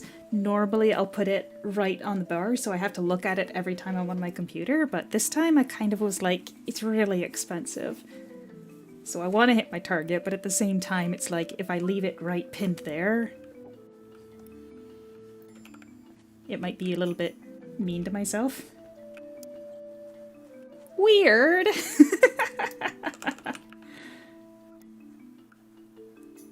Oh, hello, Tate Flores! Yeah, so that's what I'm talking about. Like, I could have a very pretty skirt. Or one gacha character, right? I would totally wear that to work at my day job. And you know what? It's not against dress code because it's completely appropriate in terms of being a proper article of clothing that covers everything that is required to be covered in an office setting. Pair it with just a black blouse? We're rock and roll, man. I'm slaying in the office. So I've actually purchased clothing inspired by video game characters before that I wear to the office. Well, it's because it's a fashion brand in Japan, so technically it's a bit of a brand name, so to speak, but then they're also paying for license to use the imagery of the character, so there's a lot of people that got hands in the pot trying to get money from the purchase, so yeah, it's expensive. And the other thing I was saying yesterday was that if my objective is to do it before, to finish my objective before the start of May, so if I complete my objective, and then at the start of May it's not available anymore, like, I could probably try to hire, like, a local seamstress to create something similar. I would have to assume, I've never purchased from this brand before, so I would have to assume that it's a good quality, but I have had a lot of success purchasing from clothing collaborations with different companies before. And specifically, I actually purchased a, oh, this was a very long time ago. I purchased a jacket off of Super Groupies. Hold on a second here. Let me see if it's still visible. Super Groupies. And it's super good quality. I literally wear this jacket all the time, and it's been like, I've had it for years and years and years. All titles. At least 10 defense. Oh, it's definitely more than 10 defense. I think it's more of an attack kind of skirt than a defensive skirt, though. Control F. No, not on this window. Control F on this window. There. Way to go. Usually Super Groupies doesn't unlist things. Yeah, there we go. Hold on. Another window capture. Yeah, I bought this jacket. Years and years and years and years and years ago. I've had it for probably 8 years now. I know it's just a jacket, but I wear it absolutely all the time. It's in great shape, and it absolutely slays. I love it. It's got the cool logo on the inside. No, it's great.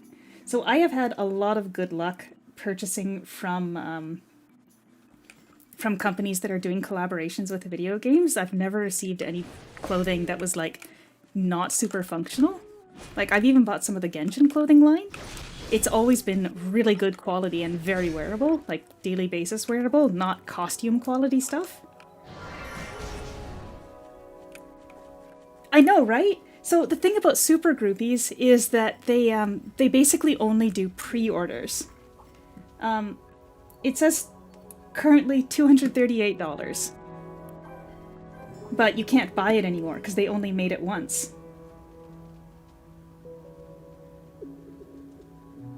Like, okay, no, hold on a second, I'm just gonna open it up again. Window capture. Like, so the inside silk, like it's not real silk. It's a polyester. So it's not real high. It's not like a real silk kind of internal, right? The lining is just polyester. So, but it's super smooth. But it's like it's got the what do they call it? The character strings using hexadecimal numerals, and it looks really, really sick. It's not just a write-off kind of like we made a jacket and it's near automata. It's casual enough that nobody would know. It looks really cool and I love it. So anyway, I've never had bad luck purchasing expensive clothing from video game collaborations. And if Nier Automata skirt happened to be the first one, well, then I guess I'd have learned a lesson. But you're right, it is a very expensive skirt. That's why I said I set myself a very high bar that I need to meet for myself. Well, yeah, I mean, when I first got it, my brother was even looking at it being like, hold on a minute, that's actually a nice jacket. I would totally wear that. And it's like, well, you can't because it's mine. But yeah, no. MKB group buys? I'm not familiar with what that is. Oh, hold on a second. I've still got these window captures active. Let me get rid of them. But Super Groupies in particular does like one release. So you're basically it's a FOMO thing. You're basically out of luck. $20. You know, there's probably about a couple pulled threads on the inside lining, so it's not in mint condition, but I absolutely wear it. It's waterproof and everything. I love it. Oh, mechanical keyboard group buys. I'm not sure what you mean by that, even though you've added more details. Like where somebody does a single run of a mechanical keyboard kind of thing.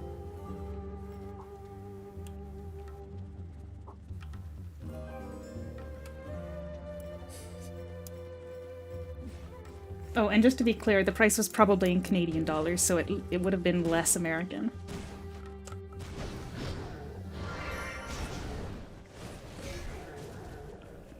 None of these companies ship to Canada either, so you have to use a proxy to buy them.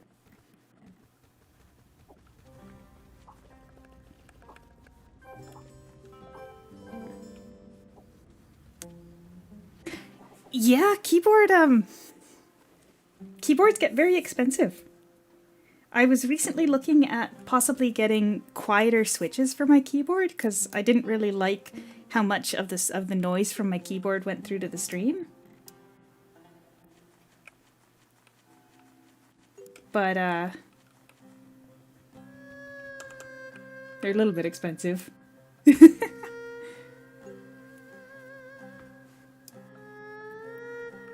But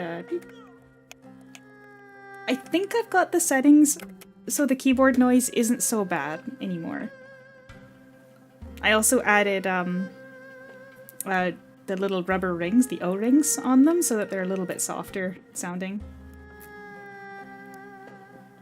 Okay, so actually, one of my coworkers had a set of like sample switches, and I tried out the silent ones that she had, but they felt really, really mushy, and I didn't realize that they would feel that mushy for being silent. So I think I've got the sound at a level that I'm happy with, because I really didn't like the sample of the super silent ones. I do use a non-standard keyboard too, so some of the switches can't be replaced. Yeah, you know what? It didn't even come to mind. It makes complete sense that by making it mushy, there's nothing that's clicking. Like the plastic of the key is not hitting the plastic of the keyboard itself, so it's not making sound. Like, yep, I get it, but the mushiness is probably not worth it for me. Oh gosh, what else could I throw out? I really gotta clean my inventory after this quest. I need more slots. Yeah, I am using a linear one right now, but if you ask me offhand which one it is, I don't know.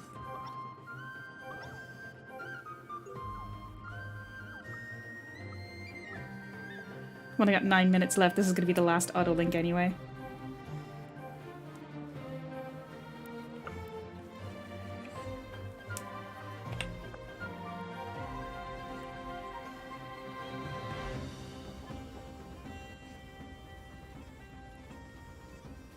Hold on a second. I've actually got a small sample kit as well. It's right back here. Which one was it that I tried? It was... this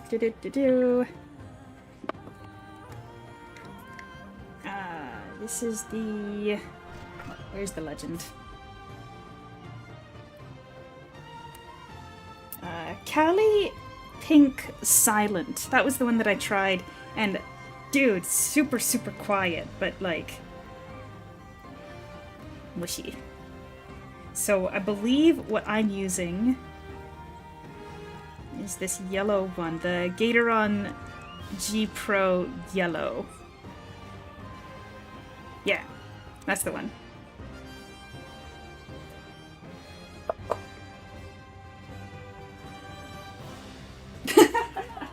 You know, I had a Razer keyboard before, and I didn't get clicky because I always... Oh, sorry, I didn't run into the microphone there. Trying to turn back around from putting away the keycaps.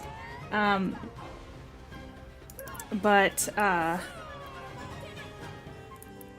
just got the linear ones for Razer as well. It wasn't clicky, so it wasn't making extra sound. But I do remember my roommate.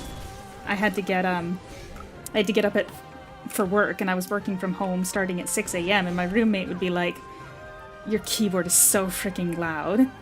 So when it was broken, and I'd had that keyboard before I moved in here, but when I broke it. I was way too rough with it. I'm pretty sure I accidentally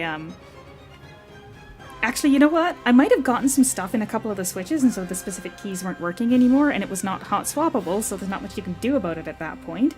So I purchased one of those Razer keyboards that had the, what do you call them? The optical switches? Because you could be really, really light on them, like you could be really, really light and they would actuate super quickly. And I thought, if I do that, I'll be able to be really quiet. But as it turned out, when you're writing an email very angrily, it doesn't matter how light you can be, you won't be. So it wasn't great either. I still have that keyboard as my backup one, and I might if I get a permanent spot, like where I don't have to continue switching around desks, I might bring that one to work and just use it there, because at work I can be really light on the keys and it would be very, very nice. But here I have a split tenting keyboard, so a very non-standard keyboard. And it's actually my first keyboard with hot swappable switches.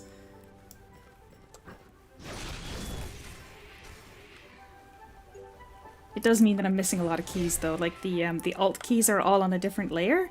So if you notice any game that requires something to happen with the alt key, I use the on-screen commands, not the buttons. Oh, sorry, it is a tenting split keyboard. So it's two halves, and it is like angled. They're like separate two halves, and they're on an angle upward, like a tent towards the middle. It is split. It is ergo, and it's also ortholinear, so the keys are in columns rather than being staggered. Just to be even more obtuse, I suppose. I've been using a left-handed ortholinear pad for quite a while. Like, I have the Razer ortholinear pad for my left hand, and I found that... What in God's name is that? Oh, if you check out the video where I show the controller scheme that I use in Aura Kingdom, you can see half of it because it's tented up, so you can only see half of it. But yeah, no, it's the keys are all in columns, like vertical columns that are straight, rather than being on like split angles. I found that my left hand was getting really annoyed at moving back and forth between a keyboard that had like different, like the keys weren't in lines, and then my ortholinear left pad had the keys in lines, and it was getting weird. And of course now at work I still have to use a normie keyboard, but I really, really like it. It's what's it called? No, I don't really want to do a promotion for a keyboard company, but what do you mean? I love it. But yeah, no, it doesn't have F keys, so the F keys are on a separate layer, and I don't find it super great to be flipping back and forth between layers.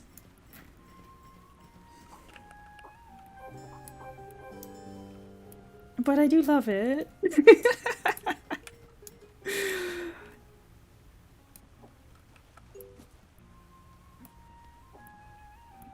It's nice because it's compact, and the way that I can rearrange just half of it on my desk to be more comfortable, like you can put everything at the exact right angle for your hand. I think it's great. It's a learning curve. Oh, absolutely. I was never really great at typing anyway, because nobody ever taught me to type properly, but the keys are much more... On this keyboard, I can actually reach all of the keys, whereas on like a full-sized keyboard, I can't.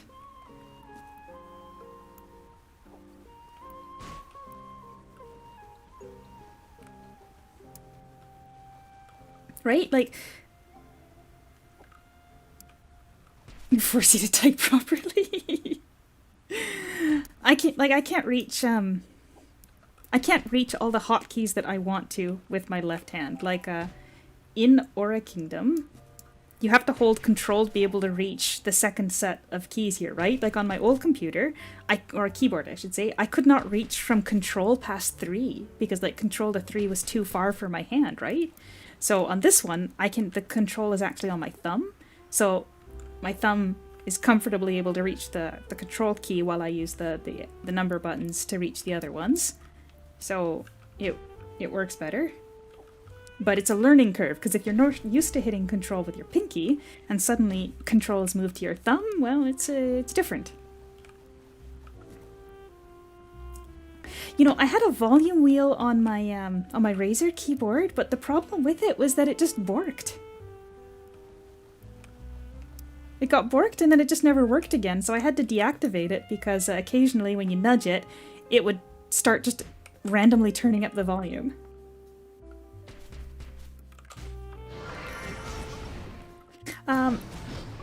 what I use to control my volume now is actually my microphone interface. So I have my headphones plugged into my microphone interface, and then there's a dial on that I use to control the volume to my headphones.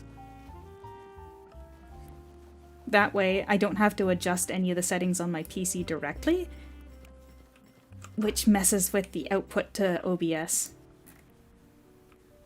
I think it works good.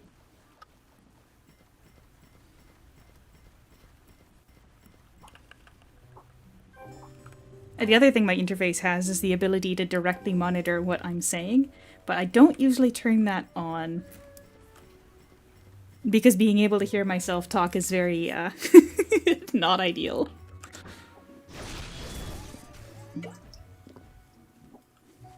A Scarlet Focusrite. Googling that, hold on a second. Scarlet Focusrite. Okay, yeah, basically the same thing that I'm using. It's similar anyway. So my headphones are plugged into that, and then the volume dial, that's where I control the output to my headphones. I don't touch the levels inside the operating system anymore.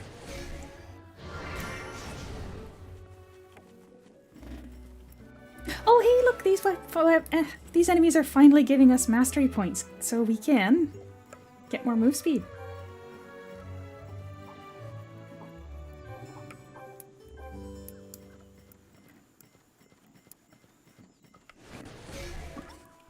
So, like, originally, I had bought what I thought was a nice microphone when I first started streaming, like way back in the day. And then I had a scheduled live stream with the GameGo staff that I needed to, we were going to do the next day. And my microphone just died on me. Yeah, microphone literally just died on me, and it was the night before I stream. So I ran down to the store and I got the cheapest microphone I could find, and they had the Razer Seiren on sale for like $30, and I'm like, okay, well, I need a microphone. It's gonna have to work. So I just grabbed that, and I've been using that for years. But this a couple months back, I guess it was now, I was just looking on Facebook Marketplace actually, and I found a person selling an AT2020 and an interface, and I haggled them down, and we got I barely haggled. I made an offer, and they were like, yeah, totally, let's go for it. So I got myself a Steinberg interface and an AT2020 now. So if there's any issue with my sound quality, it is definitely user error. As for bringing my tenting keyboard to work, I absolutely could, but I probably want to create a custom layout for it, because there's a couple F keys that we have to use a lot at work, and you can use the keyboard. It's got onboard memory for the what each key, like being able to reprogram every key, upload it to the memory, and then you're good to go without having any drivers installed on the computer. The AT2020, I wouldn't say it's like super high end, but it's not the $30 I bought the cheapest microphone at Best Buy. So it's not like the best, it's just a lot better than I'm sure I'm using it for. I'm hoping... I've got plans to learn more. My colleagues are great people. Didn't you hear that one of them lent me the switches so that I could test it out? They are absolutely the kind of people that would be like, yeah, ortho linear split tenting keyboard. But there's a certain F keys that we have to use a lot in our system, and I would need to I'd probably reprogram the arrow keys that I have. Oh no, because I kind of still use the arrow keys when doing text input. I have an extra copy of the enter key, because the main enter key doesn't register properly in Aura Kingdom, because it's set so that a tap is enter and a hold is alt, and it only registers the alt properly in Aura Kingdom. So I could probably reprogram my second enter key to be one of the F keys, and then I've got an F5. I mean, I do use F5. I have one key that I've set to F5 that's not normally supposed to be F5, so I could probably use that for one of the other ones. Yeah, no, it'd be fine. As long as I'm getting my work done at an appropriate speed, nobody would really care that much about the computer. Everybody's working hard. They don't care that much about what's going on at my desk. It's not the kind of workplace where if I had a macro built into my PC, one of my coworkers would say I was cheating at working. It's funny because actually, literally at my last job, we had auto hotkey installed on the computers. So I created a macro. It was a dispatch position, so part of what I needed to do was set up the trips that our truck drivers needed to do. And one of the ways you did that was you start by creating a blank trip, and then and then from there, you could edit it and add like freight bills, and you could add in like the different stops that they need to go to, and if they're crossing a border, you could add in that they need to cross a border. Basically, you start with a blank trip and then you add stuff in. But I had to make so many a day that I had a macro for adding trips into the system, because adding trips into the system was an annoying manual process. So I created a macro to do it for me by just controlling the mouse and typing in the right things, and it would just automatically go and get it done. I had a coworker that said that was cheating. Look, because it was controlling the mouse and the keyboard, I could not do anything else while it was operating. Like, at most for, like, 20 seconds if I was making 20 trips. So, my coworker would be like, can you look at something for me? And I'm like, just give me a minute, my computer's running. And they're like, no, you need to do it now. I was like, I need 20 seconds, please. And then when they looked at it, they said, oh, you're cheating. It's like, really? Cheating? Cheating at work? So much for, work smart. I am not cheating in Aura Kingdom. I do not have any macros in Aura Kingdom.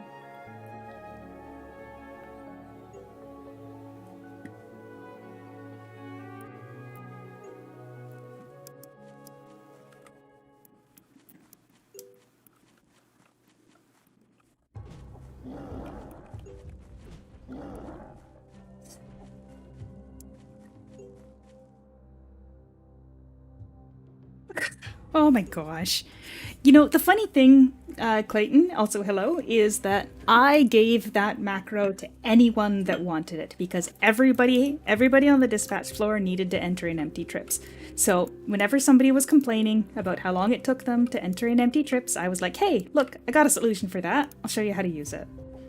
And again, while you're using it, do not touch your mouse or your keyboard, because it is using those to do it. Easy enough. It's basically impossible for them to, as long as they don't touch anything, it's impossible for it to go wrong. It was really well made.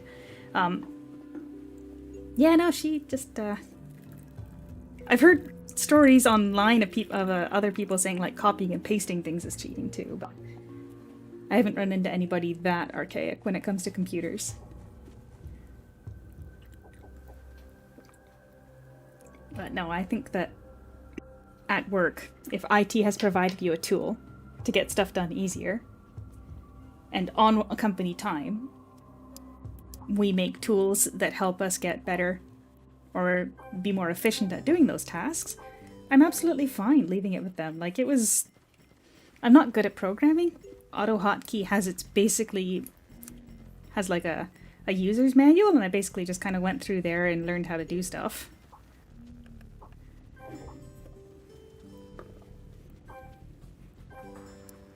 So anybody could have done it if they had the time for it. And when I was working night shifts, I had the time for it. So I just made all sorts of little neat hotkeys for stuff.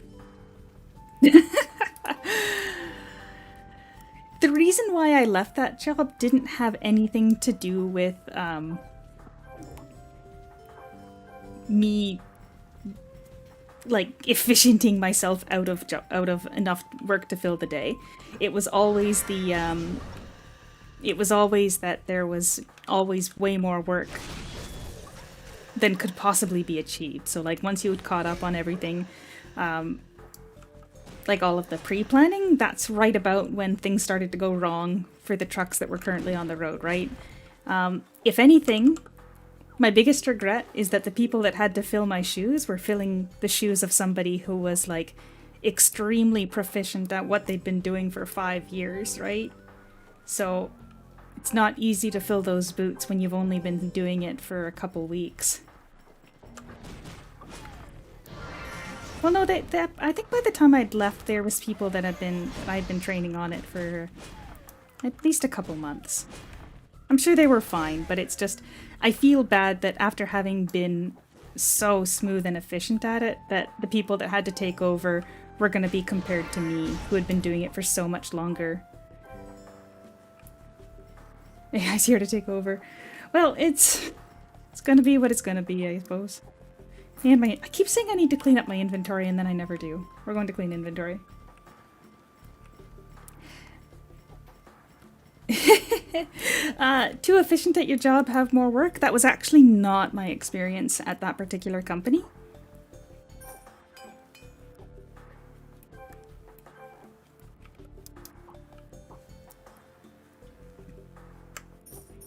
But like, for example, near the end, I believe, oh gosh, it's been half a year, so maybe I'm remembering a little bit wrong. But like at the end of the week, when there was the other staff, when I was doing like the 12-hour shifts, and so there was other staff taking care of the other side of the week, the person that I had trained to do that job did not get much training. So oftentimes the things that I would easily be able to complete in a day, they would not be able to, and I didn't hold it against them. I just caught it up every time I was in. And if it got so busy that I couldn't catch up all those weekly tasks and it was left for the other half of the week, then I knew that when I came back in on the Sunday for my half of the week, or so I guess I was doing the latter half of the week. So when I came back in on Wednesday for my half of the week, I just knew that they wouldn't be done and that I'd have to catch up on everything, right?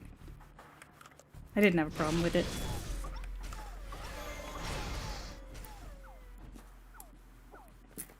Honestly, I think the person that was on the other half of the week of me only got like 2 weeks of training, because the person that they were replacing had to leave, or ended up leaving on such short notice. Like originally we were training her to just be able to cover vacations, but let it out. No, you'd never catch me saying anything bad about my old company. I worked there for 10 years. I did like my job. There were certain members of management that were a huge issue, but actually, one of them walked out. One of them got so mad that there was a management change-up, and one of them got so mad that he just literally left while I was out for a walk on my break, and I got back and they're like, so, manager quit? And I'm like, manager quit? Manager quit? That was a day.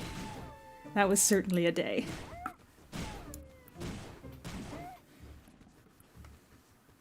And then when I did end up leaving, they ordered a big meal for my last day, and it was good. The worst thing that happened is that after I left, I didn't log out of the email on my home PC before my access was cut off, because I'm pretty sure they probably kept my access for a little bit, like they didn't immediately terminate it, but I forgot to log out. So every time I tried to log into my personal home email, it would first come up and be like, hey, you can't access this email anymore, and it was really annoying. But that's a Microsoft thing, not a work thing. That's the worst thing I could say. Aside from the boss sucking, the manager, I should say. That one manager was a real...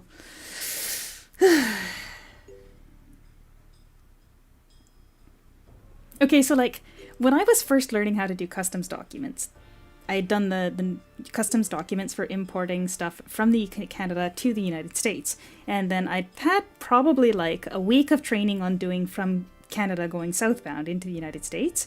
And like at the last minute, a customer was like, hey, I want to throw in another order. So I wasn't super comfortable at the idea of doing everything from scratch myself, and our orders department had already left for the day. So there I am, and this customer wants to add in another order, but we don't have any record of it in the system, and the people that would make the record of it, they're not there. So like, I'm getting kind of flustered, and I'm like, well, we have to tell them no, but I need permission, because it's a big customer, so I need permission from the manager to say no. So I emailed the manager, who is supposed to respond after hours, didn't respond. So I phone him, and he's clearly at like a club or something. And when I explain the situation, he's like, yes, you have to accept it, figure it out, click. It's like, and the worst part is I did.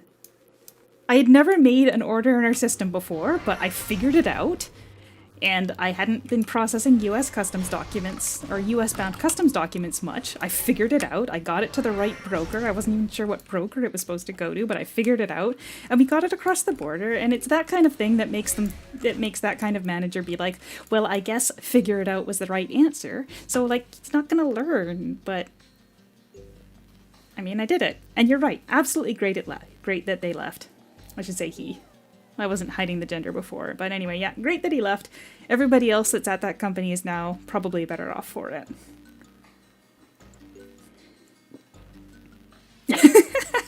Oh, there you go. My previous job rant.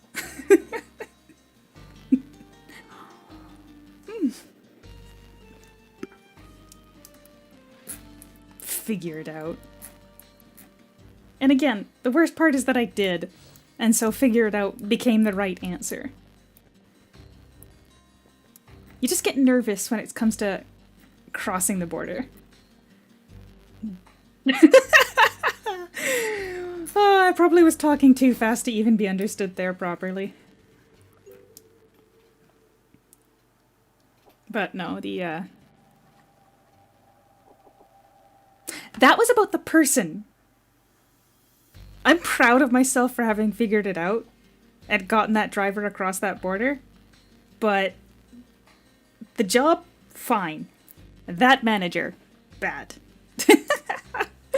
But again, it's possible that the reason why it was just figure it out is because I was just so good at figuring things out.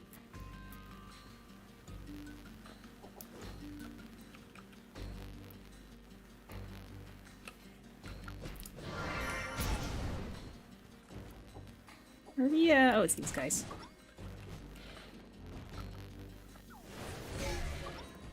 There was another manager there who I ended up moving under that other manager for quite a while, who was great. Absolutely amazing. That guy was an absolute leader. The kind of manager that actually knows how to do everyone's job, so if something goes wrong, he could step in, and he would. That's a manager, and I absolutely loved working for that manager. It's just that then my team got put under bad manager again.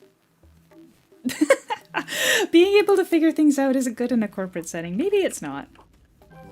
Because you're right, that if it turns out that you're so competent, it sounds like I'm talking myself up here, being competent enough to just figure things out means you're going to be left in a position where you don't have the right resources a lot. Oh, that wasn't the right thing to kill.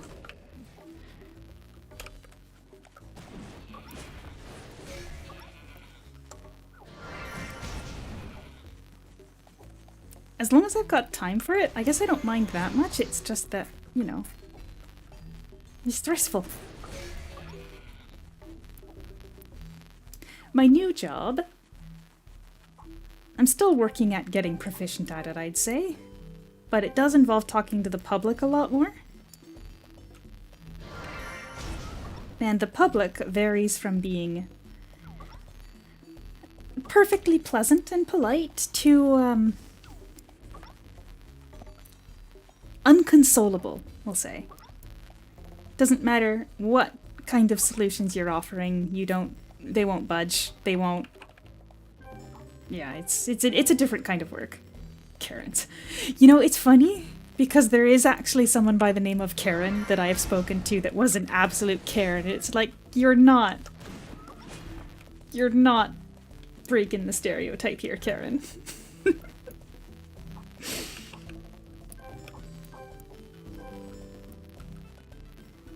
Right? Like, someone calls in and their name is actually Karen and they're actually rude. It's like...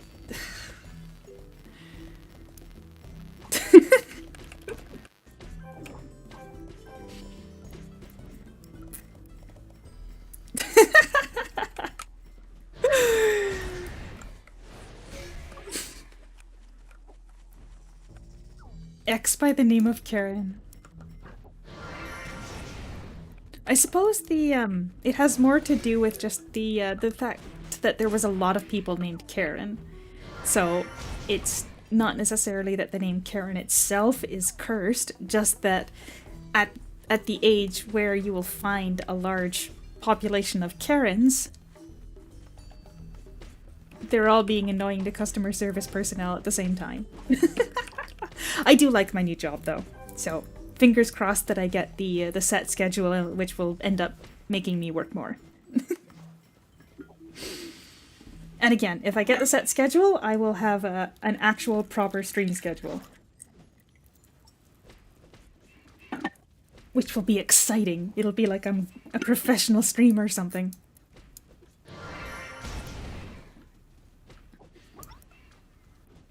Oh my gosh, oh my gosh. I probably shouldn't talk too much about work, but one time I was speaking to a man by the name of Romeo. And he was literally married to a lady named Juliet. Like, literally Romeo and Juliet. And I'm like, oh my gosh. I've been doing it for half a year. It's fine.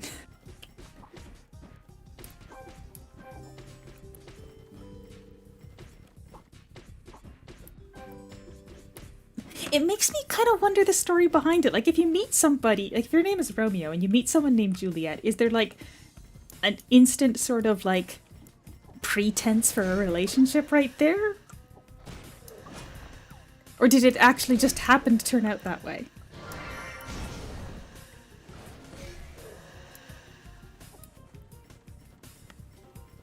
Oh, I don't know, it's just cute.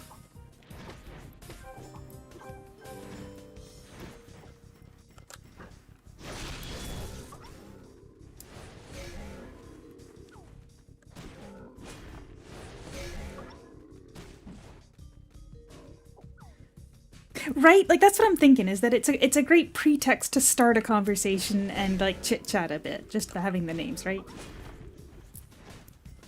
I thought it was cute.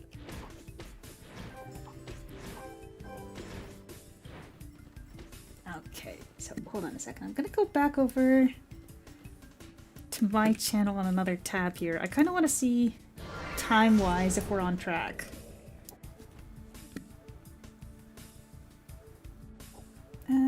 View your channel. Live stream. Oh, so maybe I just search here, Gren. I don't know that much about them. All I just got their names. Okay. Awakening Rush, Grenadier, Mute.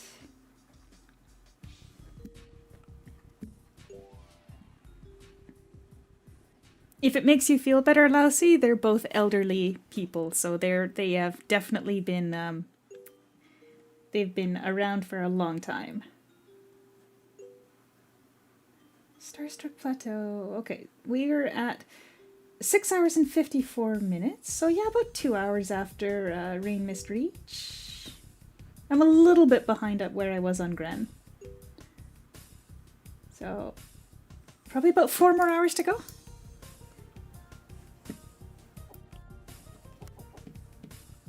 Romeo and Juliet, good ending, yeah.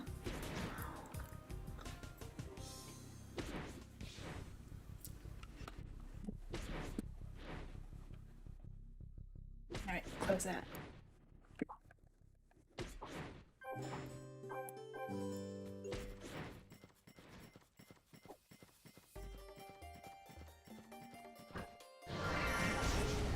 Am I gonna play Umikari? You know, it is on the list. Like, it's on my notepad. So I will neither confirm nor deny at this time the possibility of it happening in the future. But the pictures scare me on the Steam page. They're a little on the scary scale. It's on the list. The notepad, I should say. Should I have, like, the notepad on screen in the corner? Right, Lousy? They're saying it's not really horror-y, but when I look at the pictures are like, oh goodness, this looks like horror. Oh, my last links. How do we do? This has to be cleared.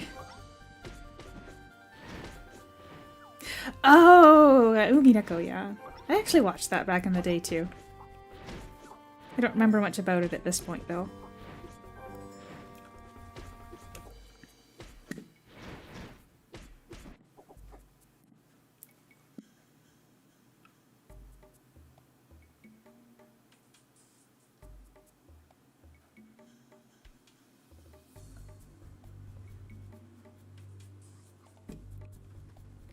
Okay, there we go.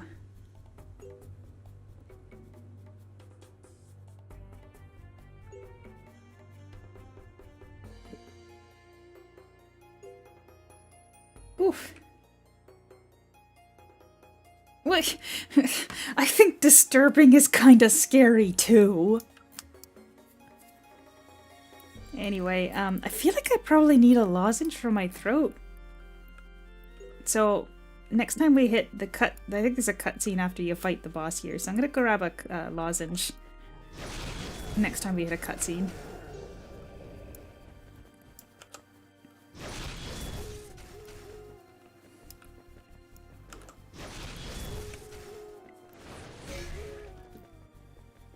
Fishing horror. You know, I do, way back when Impact, or Kingdom Impact came out, we, as a community, we won the invite to Discord contest. So, I still have some of the prize money on Steam from that. So in terms of affording it, there is affordability. It's just, it looks scary and I'm not sure I can handle it.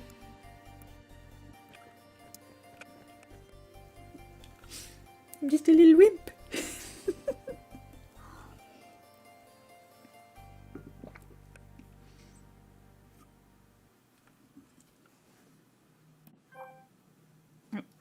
No, we probably don't want to start triggering those quests. Oh, this is probably the cutscene I should have gone to go grab the lozenge, isn't it? Yeah, well.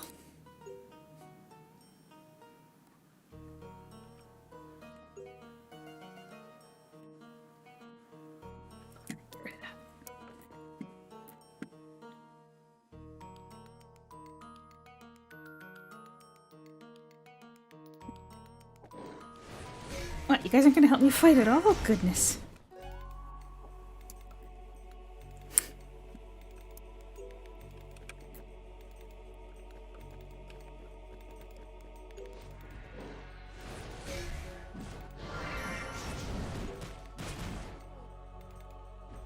Oh, I probably could have let you guys watch that cutscene while I dash over, but oh well.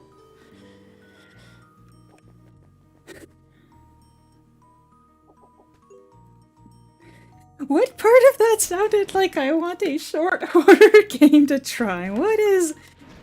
Don't scream. That sounds like a bad thing to search. Hold on a second here. I'm gonna add it to the list, but it's not a guarantee I'll play it.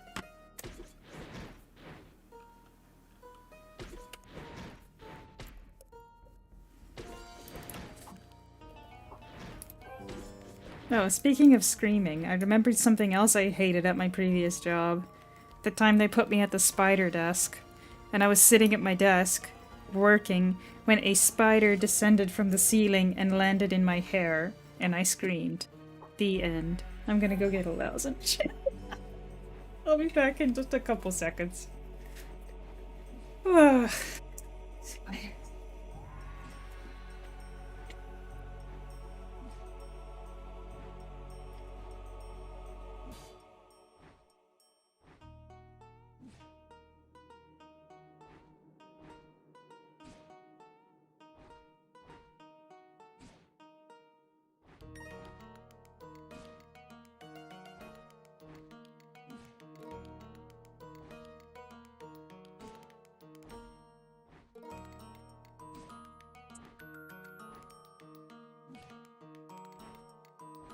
Spiders.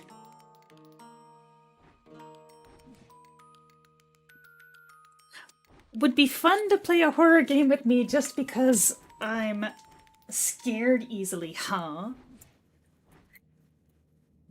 Is that what my first collab is gonna be? Being the scaredy cat in a horror game?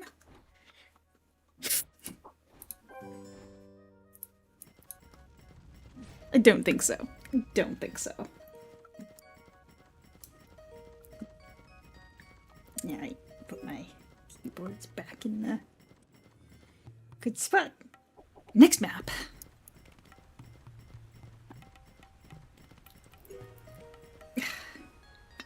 Man, I finished my coffee, so I move on to my tea, and it's freezing cold because I don't have any candles left.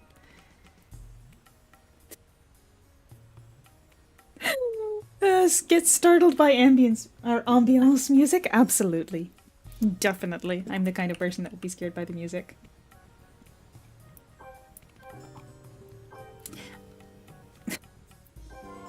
Again, I think if I'm gonna make a spectacle out of the fact that I'm terrified, I feel like it would be better to do that with a heart monitor. That way, if it gets above 160, I can just stop and say, look, it's too much. I'm literally gonna die.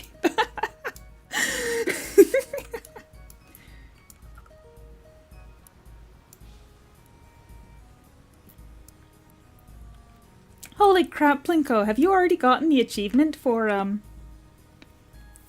over 500% gains?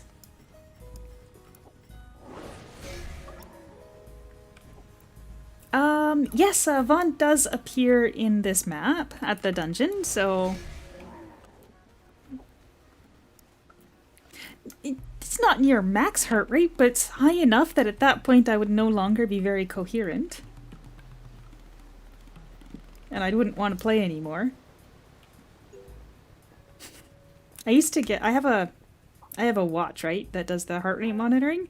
I used to get high heart rate notifications when I started a live stream. I'm happy that's not the situation anymore.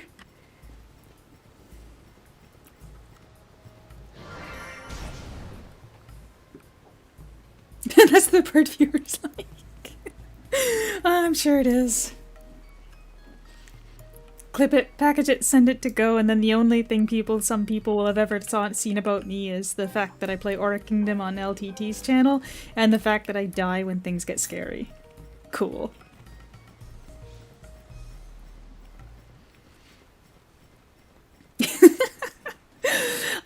I would hope it might be worth it to have a more articulate avatar or model, I suppose I should say, for that kind of thing too, because right now I think the best I can do in terms of emotional expression is happy or sad.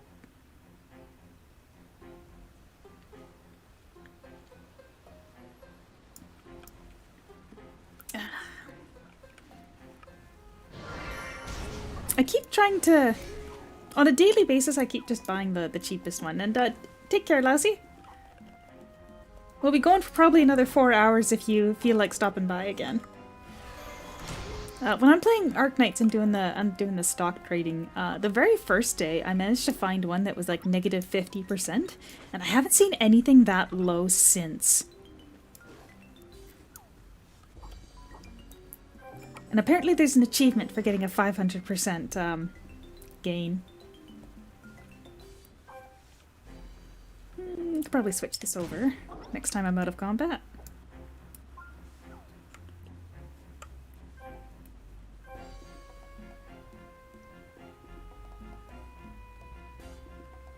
Time required for divine energy to charge.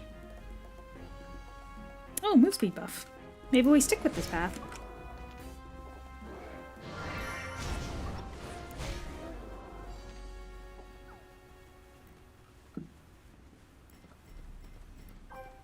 And then I guess we start throwing some inaccuracy, because that's probably going to be the only thing that I'm worried about at Awakening.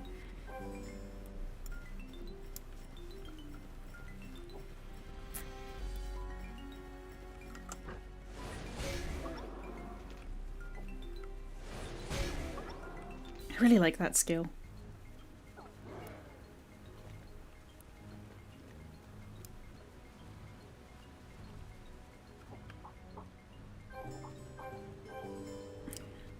Oh, it's not even holy. For some reason, given the fact that the logo is so sparkly with yellow, I thought it was a holy skill. It's just physical.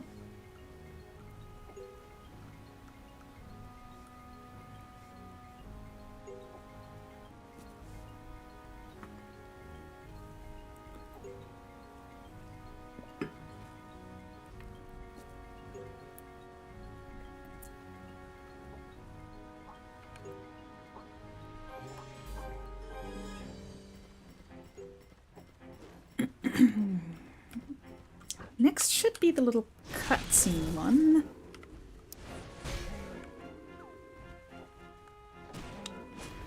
Oh, this map actually has a lot of cutscenes. I think this is the last really slow map. And then from here, the speed gets, like, ridiculous. And speaking of speed, we are now in Ciabatta territory.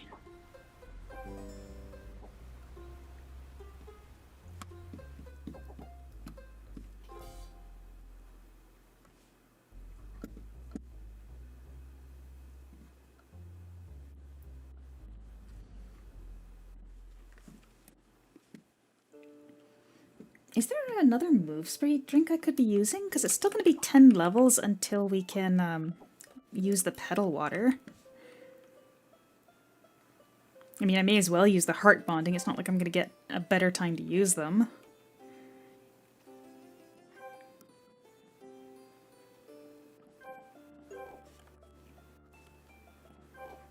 And I really got to do a better job of maintaining my...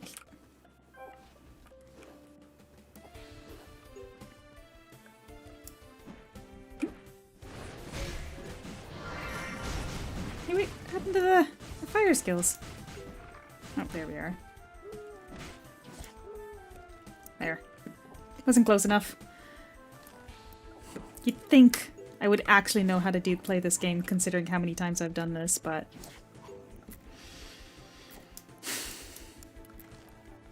It's about that point where the first coffee is wearing off.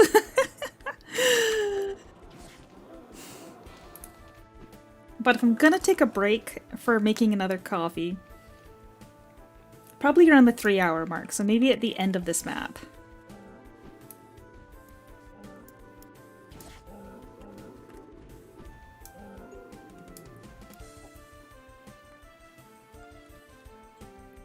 I suppose I could at least add one on my desk. There we go. There we go.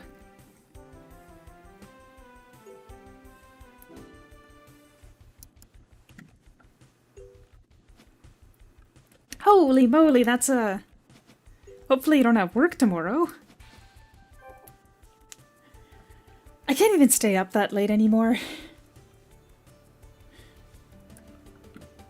I mean, if it's 2:30 a.m. that's one thing, but for me it's 10:30 in the morning. I could absolutely have another cup of coffee. Not that I don't have coffee before bed too. That's just what happens when you've been completely desensitized to coffee.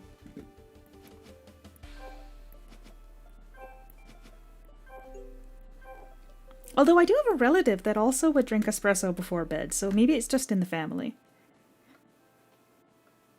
I lived with my aunt for a little while, my aunt and her family. And while I was there, she would actually pull out a percolator to make coffee at night. And I did not know what percolator coffee was like before. It was very good. Like, I wouldn't say it's really strong. Like, it's stronger than drip coffee, but it's not as strong as espresso. So it's probably somewhere between the strength of like an Americano and and like a pressure extraction. What do you mean? I like the taste. I think coffee tastes good. I think it's delicious. On the contrary, as compared to somebody that simply drinks it for the caffeine, where they could get their fix from any beverage that's caffeinated, for me, the coffee is not just a flavor, but a scent and a ritual and a process. There's a lot of things that I enjoy about coffee, not just the fact that it's got caffeine in it. I do. I also really enjoy espresso with milk, because I find that because it's got the milk there to balance out the strength of the bitterness, you can then taste a bit more of the different layers of the flavor. But I also drink espresso black and coffee black. I don't usually get anything, like I don't add sugar to my coffee at all. But occasionally when I'm at like a really fancy cafe, I might do something a little bit on the adventurous side, like that time when I was at the cafe the other day and I got they had the tiramisu latte. Like, it was also very delicious. But it's not like I'm literally drinking milk water with beans in it or something. No, I think that the black coffee is good.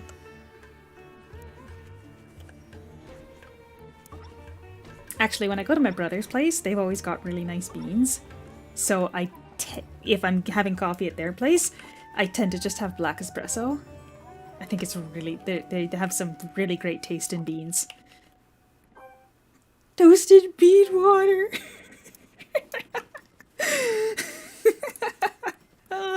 Well, when you put it that way.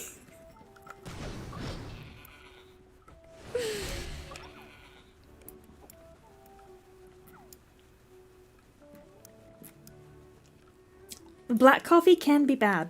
Like I was saying the other day, I think that the Keurig coffee tends to come out really, really acidic.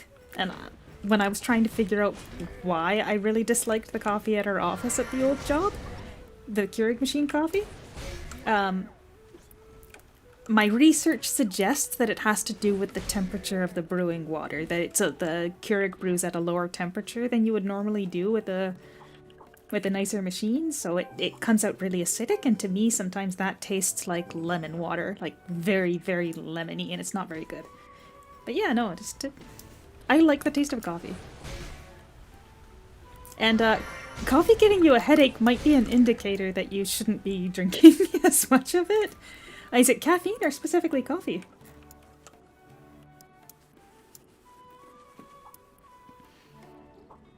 Also, if you're curious about why it's always a latte on my desk, that's because that item is actually from in Aura Kingdom. That is the murky mocha item inside Aura Kingdom that I blew up and put on, like I added a plate and put it on my desk.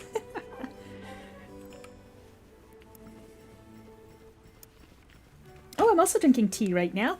Same kind as yesterday, although it has already gone cold. This tea is the Murchie's Irish Breakfast. Murchie's being a Canadian, I guess it's a tea and coffee shop, but they sell the loose leaf tea on a wall. So I've got Irish breakfast tea. But normally I've got a cast iron teapot and I put it on a tea light candle heater, or a tea light candle tea heater. But I've run out of tea lights for the season, so my tea is cold.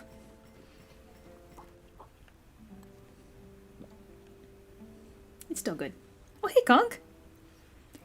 What do I think of Starbucks? I think that it is one of the more convenient places where one might find coffee here, but I don't really like going to chain coffee shops. I would prefer to support local businesses because it's pretty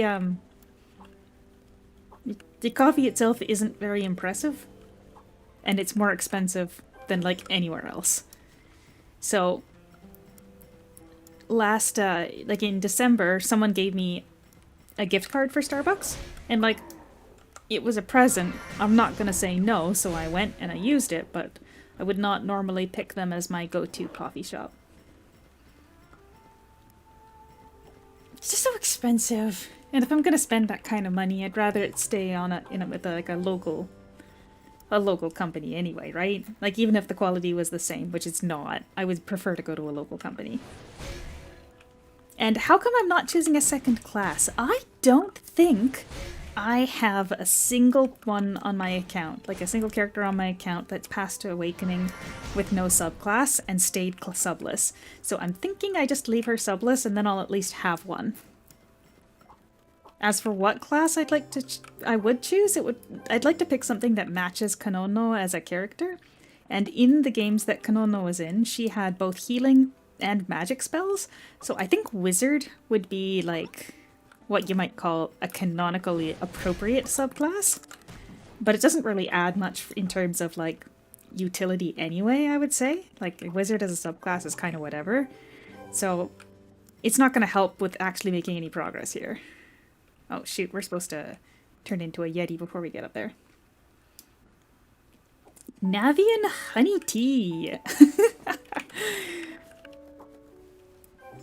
What color is that? Is that yellow? A nice bright yellow tea? Hold on a second, I have to Google something.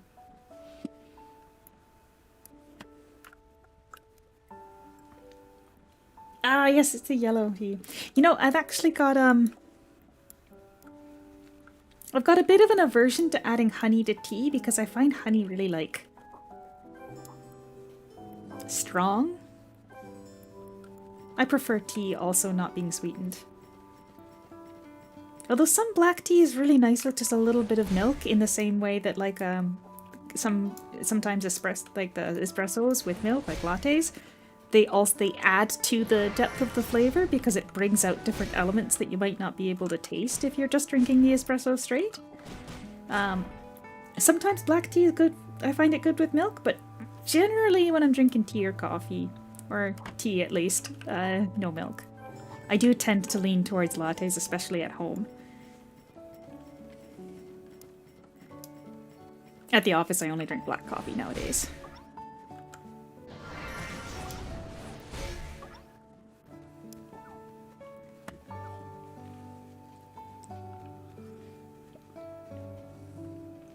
I feel like this tea got too cold before it actually extracted enough flavor from the leaves.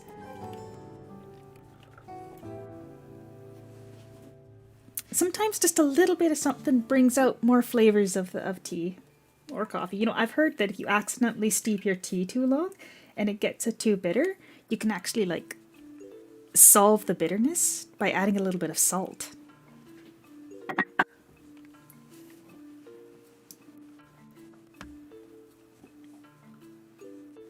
What was it? What did I make recently that I ended up adding a little bit of salt to fix?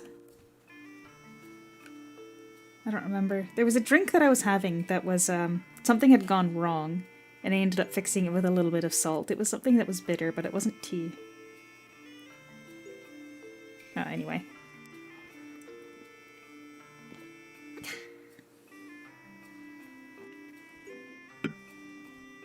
There's a lot to coffee and tea, you know? Like, for me, I'm definitely more knowledgeable about, like, preparing coffee and the steps and like putting a lot of effort into it, but for tea it's just, I got some leaves, I got my teapot, let's go.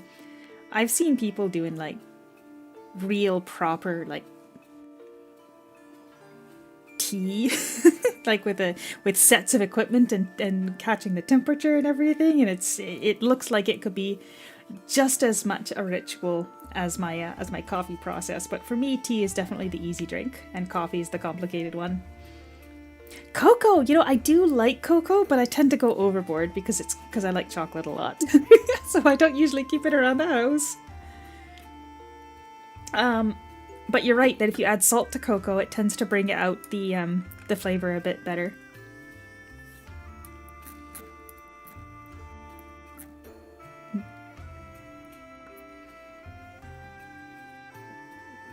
In fact, I think the last time I had cocoa around the house, I actually just bought cocoa powder, and then I would mix it with a little bit of sugar and salt myself to be able to keep the balance of the flavors in check. And adding cocoa to espresso is, like, it's perfect. It's delicious.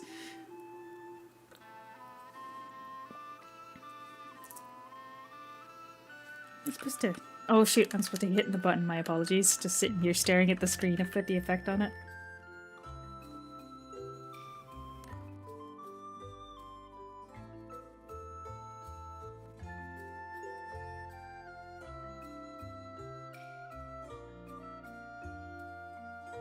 There we go. Completely forgot about that.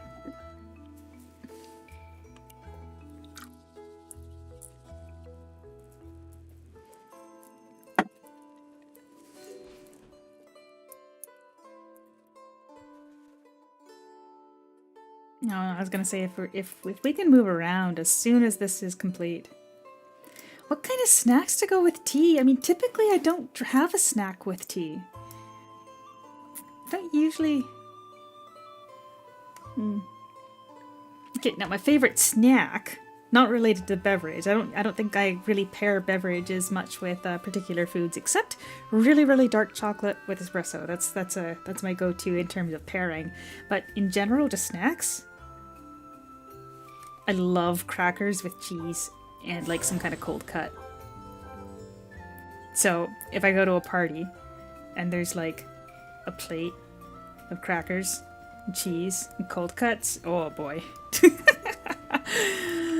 Even though I cut my finger on provolone, and every time I look at provolone, my finger hurts, I would still absolutely load up on a plate of crackers, provolone, and like prosciutto or something. That slaps. Even better with like a little bit of some kind of acidic, fresh salsa. I mean, if you're talking about cheese, there's I'm pretty good even with relatively strong cheeses. I find them quite good.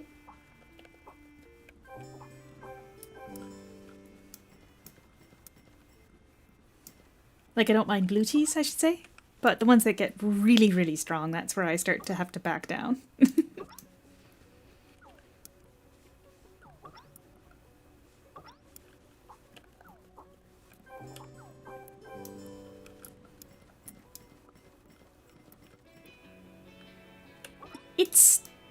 I'm gonna say it's not necessarily so much an acquired taste as it is just really, really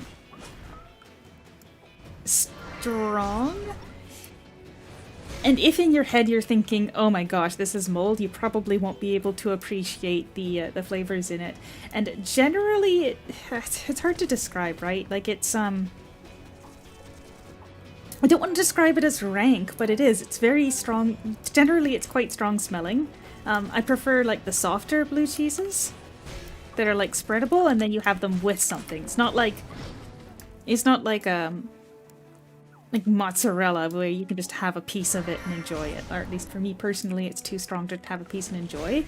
But it's like a really good salty sort of accoutrement to some other food item.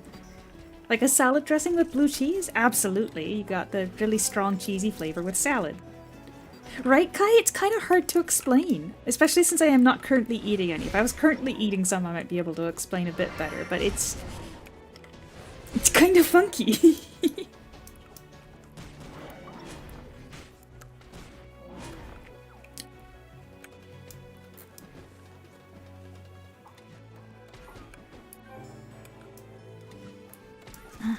Blue cheese, blue cheese. I mean, obviously there's various kinds, but generally it's very strong. I mean, blue cheese comes in all sorts of varieties, right? So you can have ones that are like soft and spreadable, and you can have the ones that are like super, super hard, and when you cut them, they're just like maintain their integrity very well. Let's see, ice crystal forest, right? Yeah. Texture perfectly reasonable, so there's nothing odd about the texture usually, but it's just my personal opinion that it's so strong that it needs to go with something to be enjoyed, if that makes sense. I used to be a sucker for a good brie too.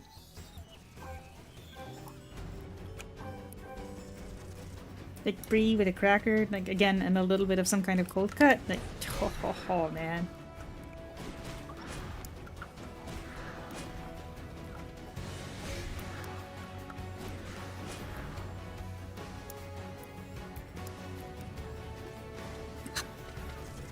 Well, now I kind of want to go out and grab some cheese and crackers and some kind of cold cut after the stream today. I'm miserable at this. I talk about food and then I want it. Such is life.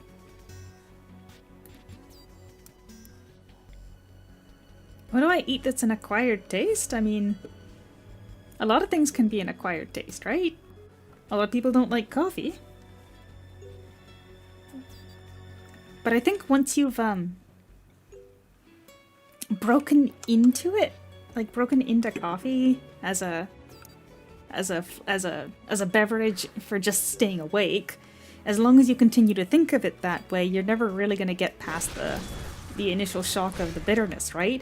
But after you've had a decent amount of coffee and you start being able to like comprehend the flavors beyond bitterness, that's when you would call it an acquired taste, because you've gone from just being a method of delivering caffeine to an enjoyable beverage, right? As for things that specifically would be an acquired taste, probably the amount of acidity that I don't like it in coffee, but I do like sour things. As I was saying yesterday, I've got a jar full of citric acid that I add to to water and other drinks to make them more to make it more sour. And I screwed up that cutscene. I know coffee's too general, but it's hard to think of any specific item that would be considered an acquired taste for me because it's all things that I just like, right? I suppose blue cheese might be a bit of an acquired taste. Got distracted by cheese and screwed up the quest.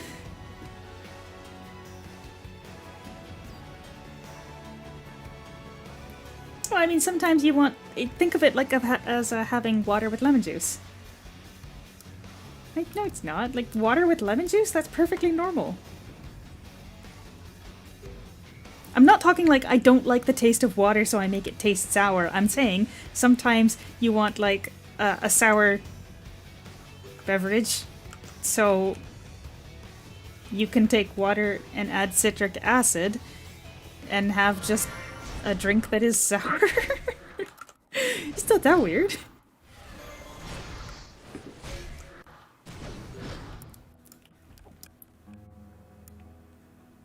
Right? Like, I'm not saying that, oh, water's disgusting, we gotta make it sour. I'm saying sometimes you want to drink that's sour, and so I put citric acid in my water. Right?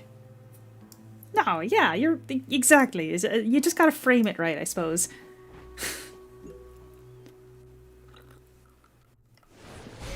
Actually, last summer when I was doing iced tea, and I'm not talking like sugary iced tea, the citric acid. I know when you call it citric acid, it seems weirder, but like I was trying to make an iced tea, and I found that the lemon that I was adding to it was just competing with the flavor of the tea too much because the tea had been watered down by the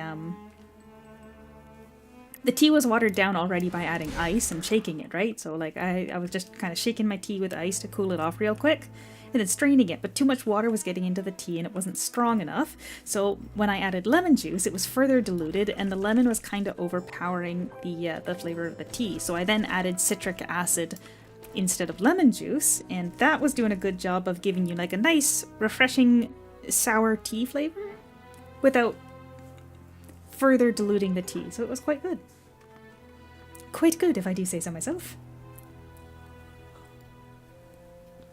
But also, I bought what I thought was a normal amount of citric acid, and it turned out that citric acid is a lot stronger than I was expecting, so I'm kind of just looking for things to put citric acid in at this point.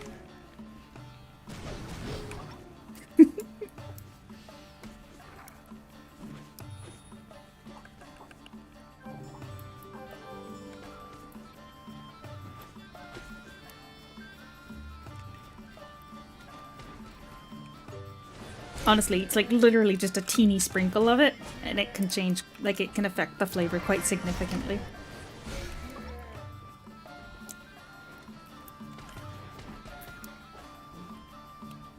No! That would curdle the milk! Speaking of which, from my understanding, you can use citric acid to make paneer, actually. I haven't tried it though. I haven't tried making homemade paneer. I'm kind of scared to try. But I don't like... I like sour things, but not coffee. I like my coffee not sour. Hey, welcome back, Lousy. If you've made garlic pasta, unfortunately you are going to have to share. We were talking about citric acid again. One of your favorite topics.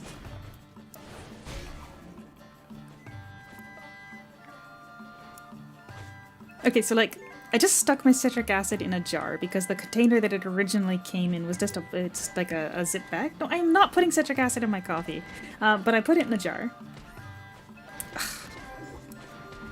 I'm sorry, Kai, I have not. I accidentally turned off my computer without saving the notepad that time, and I remembered Tom Yum, but I wasn't able to find,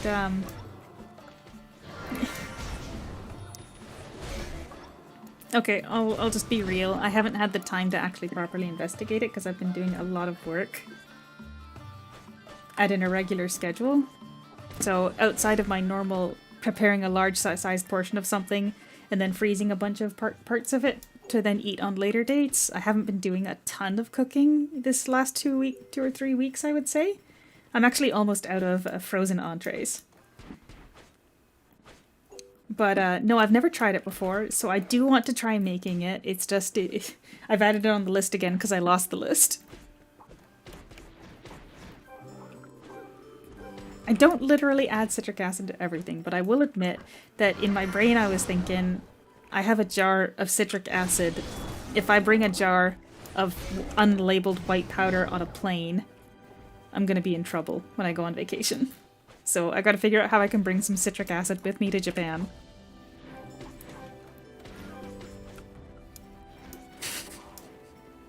I mean, if I just put it back in its bag, because I still have the bag.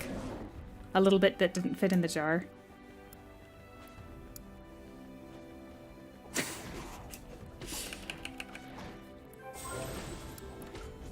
Midday in another country, can't leave behind the citric acid.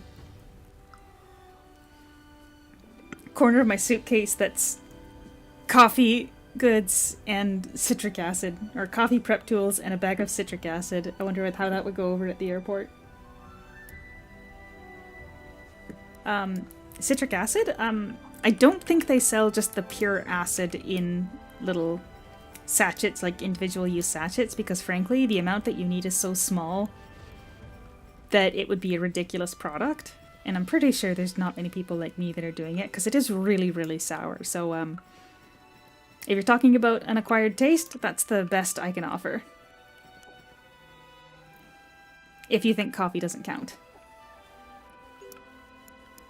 But if you do decide to try it, be really, really conservative, because it is actually super, super, super strong. Like, you know how if you eat some pineapple, sometimes the inside of your mouth will be, like, affected by the enzymes of the pineapple and it'll hurt? Citric acid will do that to you, but way faster. It's basically an acid burn in your mouth, right? So if you do decide that you should use some, or want to try some, you're right. It's absolutely also used in homemade candy making. Just be really careful. Silica gel! Okay, so if they're that careful, again, I haven't been on a plane since 2010, if they're that careful, perhaps I will just bring the bag which has a little bit... No, it wouldn't be sealed, so that wouldn't even be not necessarily unsuspicious. How do you say citric acid in Japanese?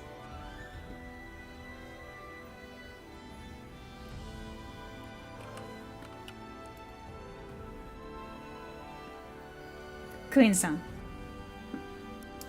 ここでクエンさん売ってますか？変えられますか？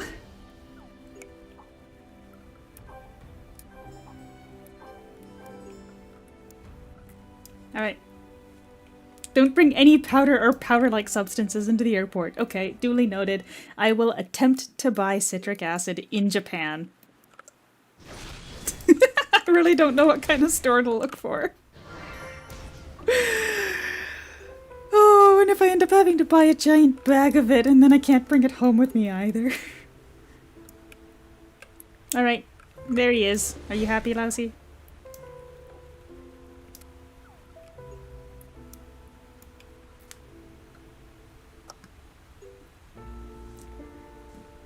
Quinn-san.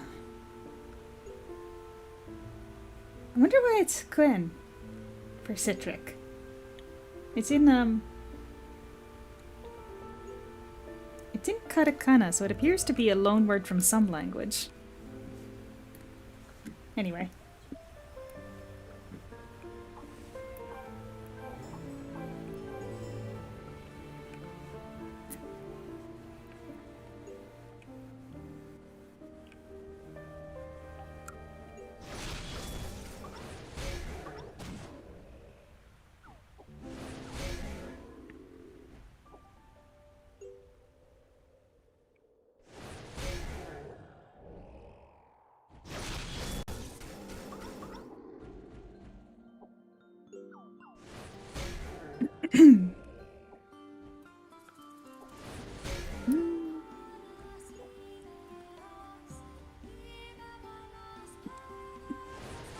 Oh goodness, Lousy, welcome to the beans! How do you like the coffee cup that I drew?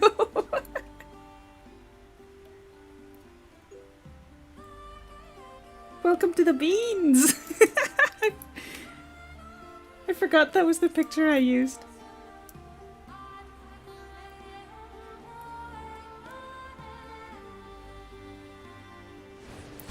And look at that, now you get a sun icon too.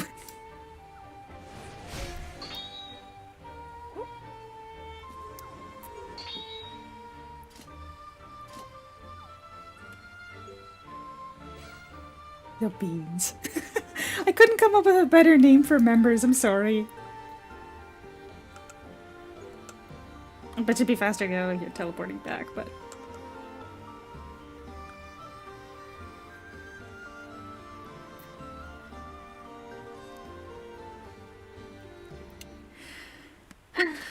And honestly, if we had just used the,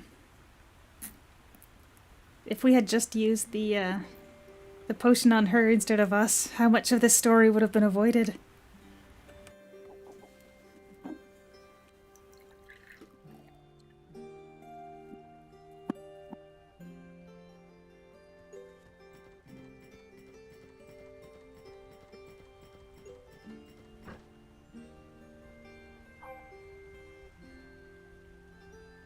Well, this is a good song. Is this too quiet to be heard properly in the background? Because it's really pretty.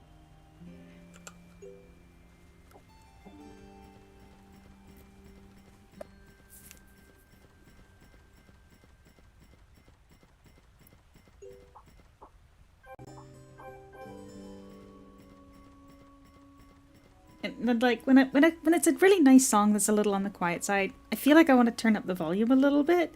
But the way I do that is on the slider in OBS. Oh, Harmonia's not here anymore, right?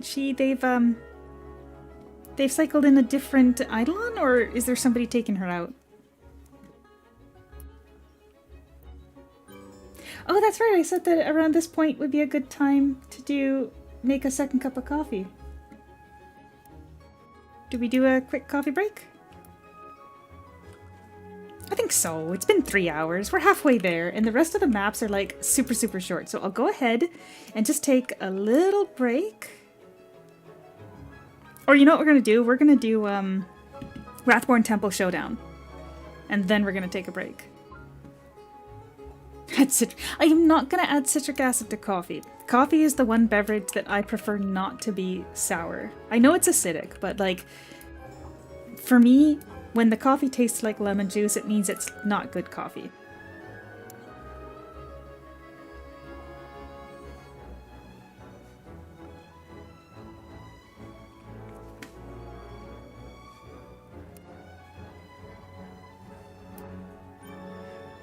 I actually ordered, like those, it wasn't from Gamer Subs, it was from one of those other energy drink, companies.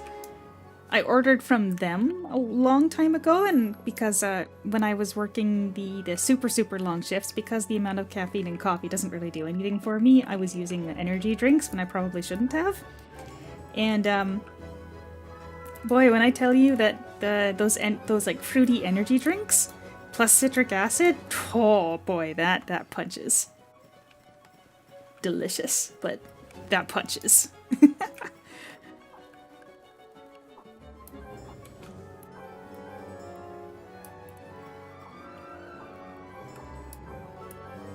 Alright, yeah, we're gonna do this quest line, a showdown at the Wrathborn Temple, and then we're gonna head over for a coffee break. That seems like an appropriate action. And then after that, the maps are generally pretty quick. How could you call it discrimination to not like sour coffee?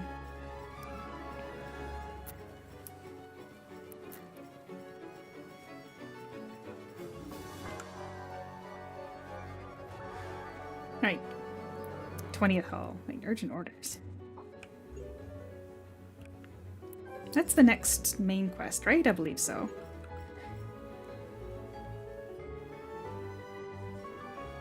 Well, you know what? I think it's good that people have different taste. So, if you want to try sour coffee, or if you feel like you would enjoy sour coffee, all the power to you. It is my personal choice to find it not pleasant.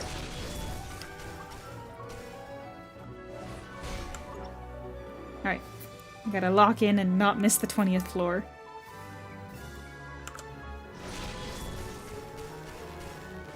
Oh, dang, it did make it to all of them. Am I in party mode? Yes.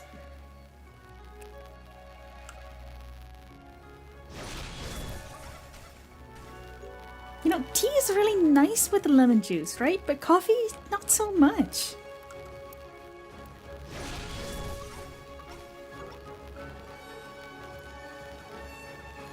Okay, this is the 5th floor. 15 to go. Don't miss it.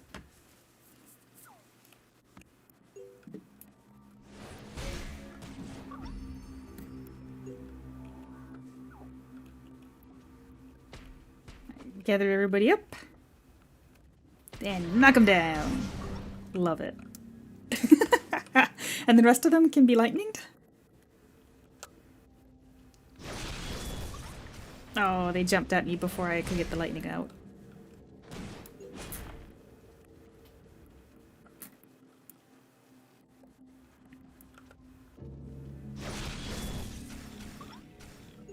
Yeah, nice. And I'm gonna run out of inventory space again, because as usual, I am not managing my inventory well. This lady's gonna need a full 20 backpacks for the event next month, where we summon all the Eidolons and nuke them all at once. So, I should probably just start buying more backpacks, to be honest. Alright, that's 10 done. 10 to go.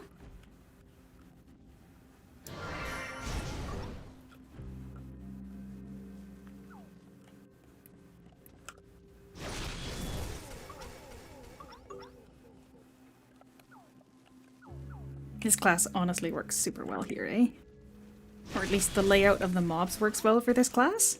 It's nice. I should probably be giving away these statues too, rather than just turfing them. What else can we turf? I don't need those. Careful, Lousy, because drinking pickle juice is actually quite dangerous due to the sodium content. Just make sure you don't overdo it.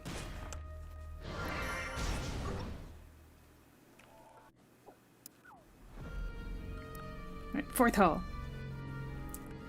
Lock in and focus. We do not want to miss the 20th floor. The only reason I say it is because I recently watched the chubby emu about it. It's kind of scary. Just waiting for the day where the chubby emu is presenting to the emergency room with a stopped heart due to, or drank this YouTuber drank 5 cups of coffee every day for 6 years. This is what happened to their heart. This is the 20th floor. Hold on a second. I was about to do it. I was literally about to do it.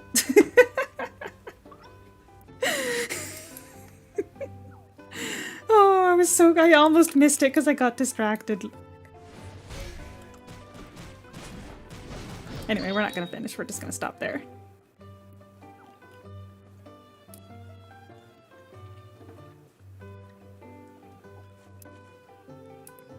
He's not here, is he? No, he's back at town.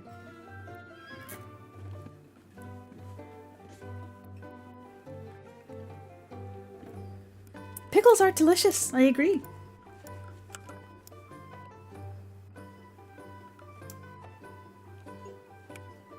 I especially like them on sandwiches. It's just that little layer of the super salty vinegary pickles just in the middle of a sandwich. Love it.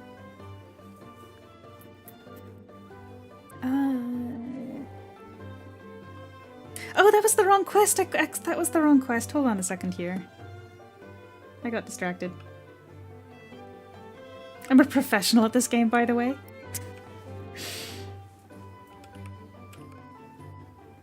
Dan, that's the one.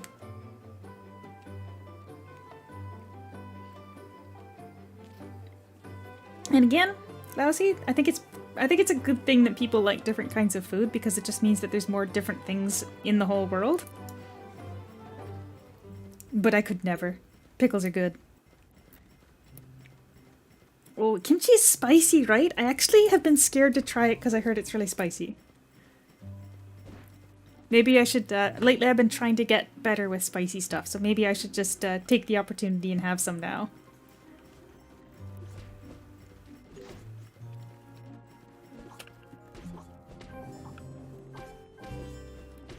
Actually, I think one of my coworkers talking about going out for a hot pot. Like Korean style hot pot, so maybe we'll use that opportunity and get like a kimchi hot pot kind of thing and just go for it. Perhaps.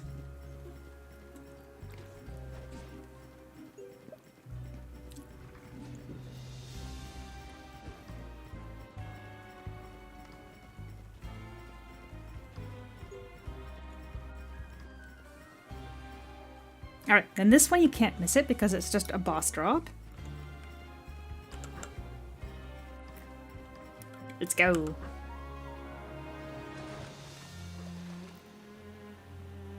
I don't know if it drops there. So we'll just go party mode. Okay, so when you say sour kimchi, what's like what's the base for that flavor? Just like a pickled cabbage? Like are we talking like something similar to what do you call it? Sauerkraut?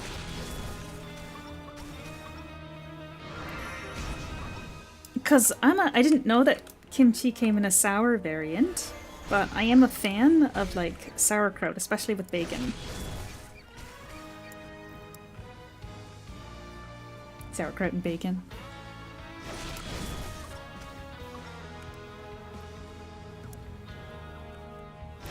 Ah, it just ferments more. Gotcha.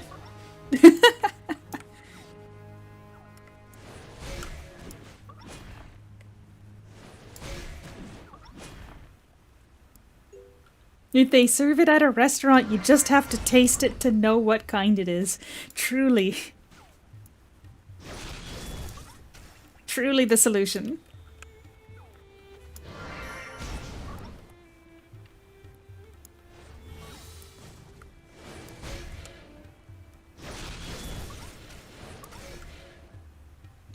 We used to have it a lot at home. Like we would get like a giant jar of sauerkraut from a grandparent, and oh, I see that it's not. They don't differentiate. That's interesting. But yeah, we get a big jar of sauerkraut from a grandparent, and I mean, I think it's quite good. Just like fry up some bacon and toss it with sauerkraut, rock and roll. Sauerkraut as a little side dish for something like pierogies is also like pretty much slaps. Oh, I might actually die here because I don't have any healing. Well, I do, but mayhaps I bit off more than this little missy could chew.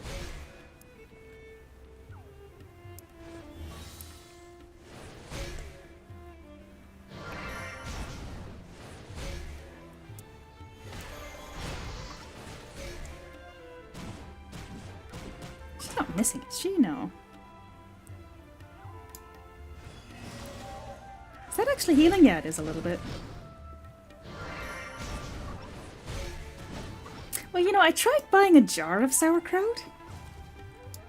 I don't often buy bacon either, Lousy. If you buy cheap stuff, it's so it's like paper thin. You can't even taste it anyway.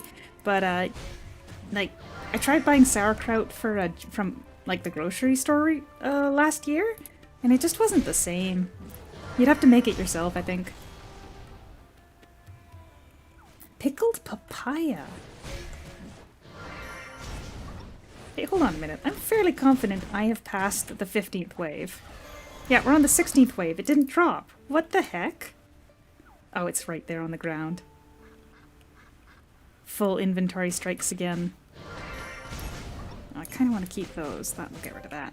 Grab a breath. Skedaddle.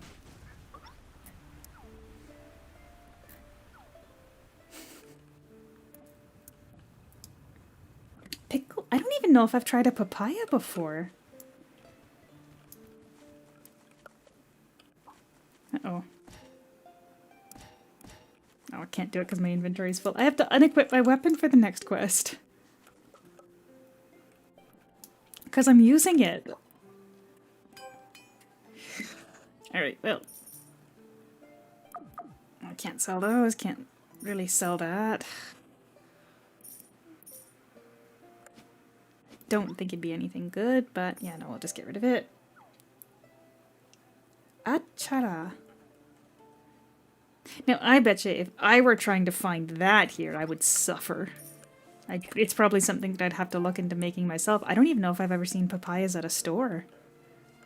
Might have to go to like a specialty fruits place or fruits and veggies place.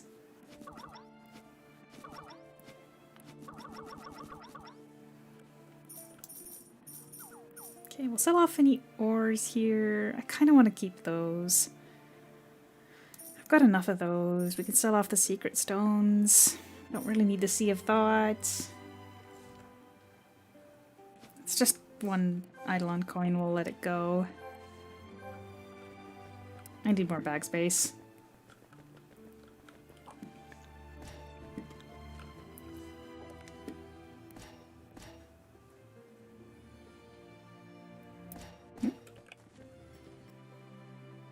Oh! No, it doesn't want my copy of the weapon. It wants me to go get it from what's-his-face. Gotcha. Papaya milk. I think I have to Google what a papaya is. I might be thinking of the wrong fruit. Papaya. Oh no, that was what I was thinking.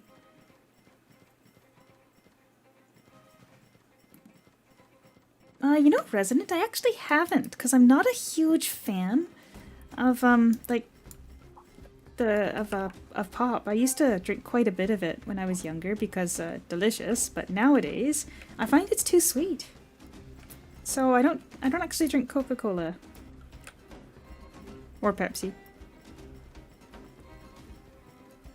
Anytime I go out to a restaurant, I try to get soda water with cranberry juice if it's available, because I do like the sparkliness of them, but like the sparkling water. Just not a huge fan of super sweet drinks.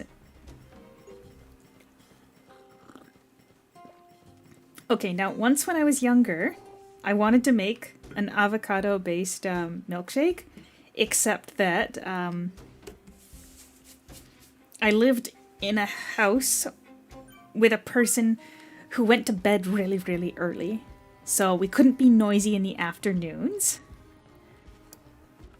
And we took the blender to the front patio and made like a chocolate avocado, it was a chocolate avocado milkshake, and it was delicious.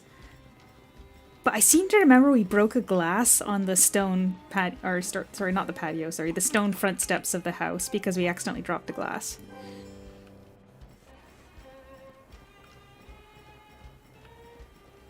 I think it's a regional thing. In the area I'm at, literally nobody calls it soda, we call it pop. The only thing I call soda is like plain soda water. I don't call it pop water, just like a sparkly water with no flavorings at all.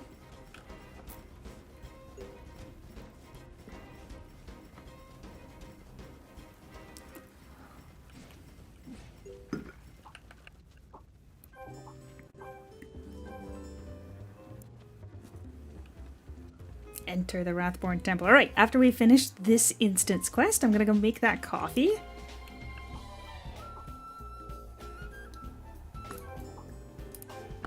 Oh right, yesterday we were talking about the milk tea, so I was thinking about going for a milk tea after. Maybe I'll go for a milk tea. And then also... Oh gosh, I was gonna say, the place where I can get milk tea isn't close enough to a place where I can get crackers and cheese, talking about all my favorite foods to celebrate finishing. Oh, maybe that's a little bit too luxurious of a thing to do just because I finished a stream.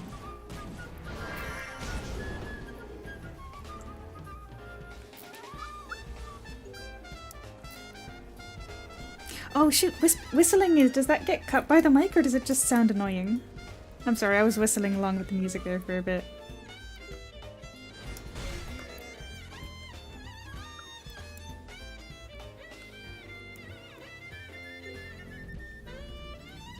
I also see that this one doesn't have the album artwork as well. Maybe I need to see if I can like manually add it in a way that the DLC can recognize it, because I literally have the physical CD for this song.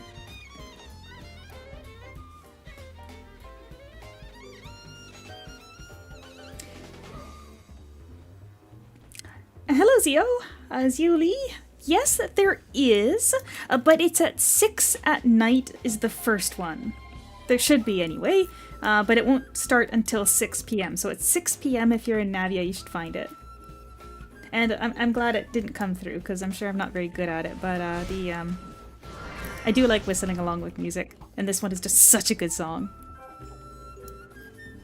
This is Tales of Legendia, and yeah, I bought the CD for this one because the music was actually done by Go Shina, who doesn't do a lot of the Tales games, but every time he does, it's fire.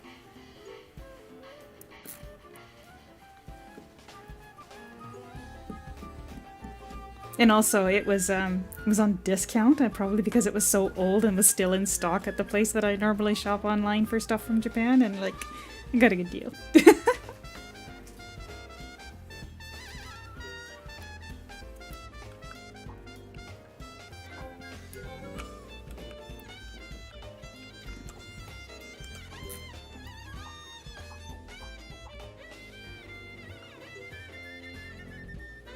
Sorry, Carnival Buff though, it should be 6, 6:30, 7, and 7:30. That's the times they normally pick. So unless they've done something really silly this time, in about 2.5 hours, you should see them in Navia.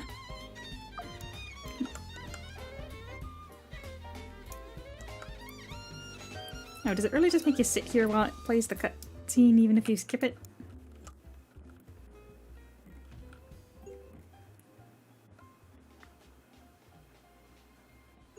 Looking in the wrong direction there, pal.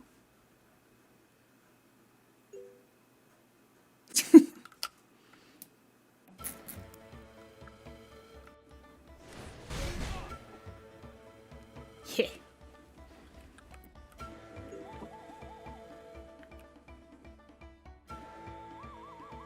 It's not random, it is specifically 6, 6:30, 7, and 7:30.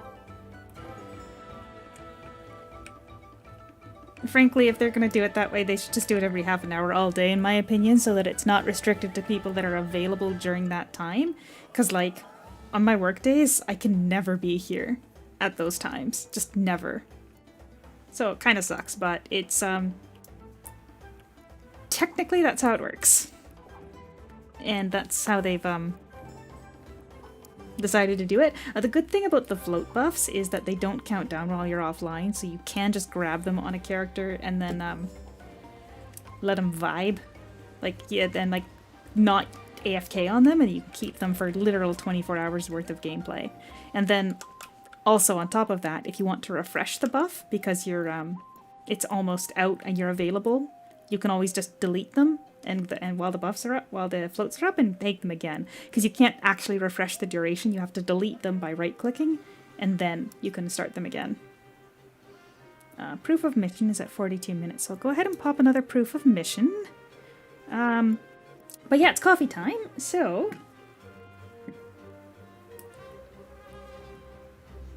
I guess I can remove that one from the notes, the user ID for Rem in Arknights.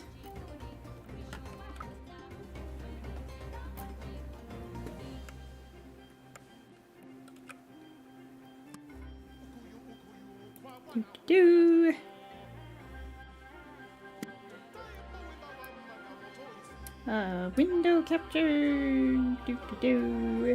Notepad. There we go. Yep, that's a game. I can just put it over top of me because I'm not going to be there anyway. Alright, BRB making coffee. I will be back 15 minutes maximum, okay? Yeah. Alright, and I'll turn up the music a little bit so as well, so that you could got... that's a typo. Alright, I'll be back in a bit.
If you think for a moment that I wouldn't notice you putting citric acid in my coffee, think again. Did I catch you off guard?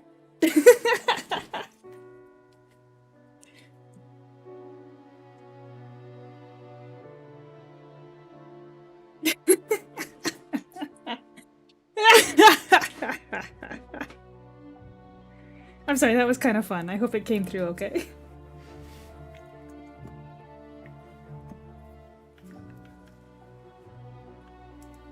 Yeah, right, get right. Muddle back up and... Hi! Sorry. I thought that was fun. My apologies for the spook.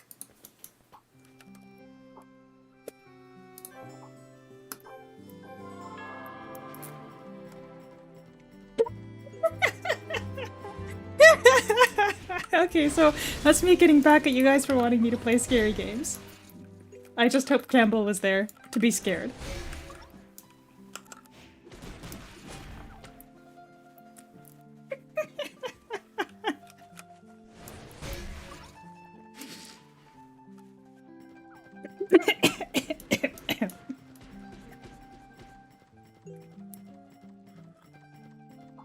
Welcome to the beans, Lousy.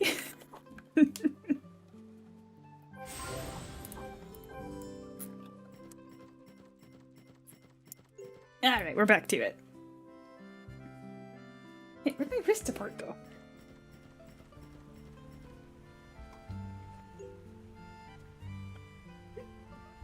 Oh, shoot, I think I left something in the kitchen. I'll be right back.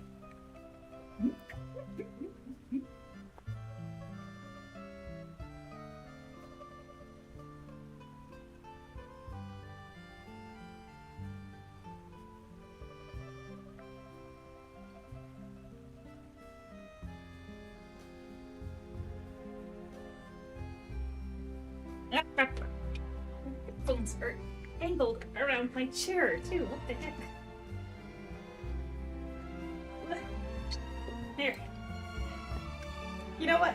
See, that's okay. I think I earned that, but I still think it was really funny.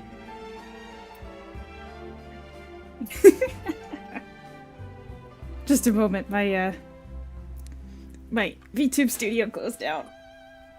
Ugh.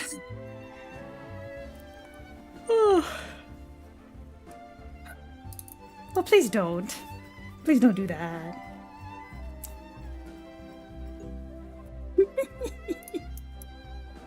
I'm gonna have to listen to that back and see how it actually came through. I have no idea what it sounded like.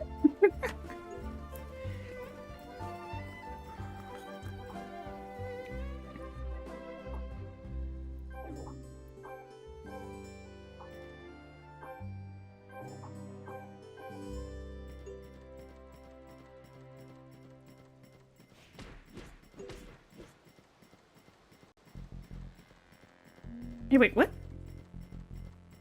I thought we already got this song. It shouldn't be in there twice.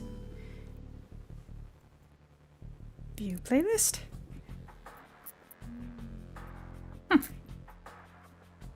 I guess the shuffle on VLC sometimes does play things again before it's finished the loop, or maybe we finished the loop and now it's actually restarting. I did change a lot of the music in the playlist because, again, like I said, I was trying to remove some of the quieter stuff, which was getting incorrectly claimed as other songs, even though the songs themselves should have been fine. But I did reduce the duration by a couple hours. And one CD that I really wanted to add some songs from, I couldn't find it on my PC, so I'm gonna have to figure out what spot I saved it in. Goodness.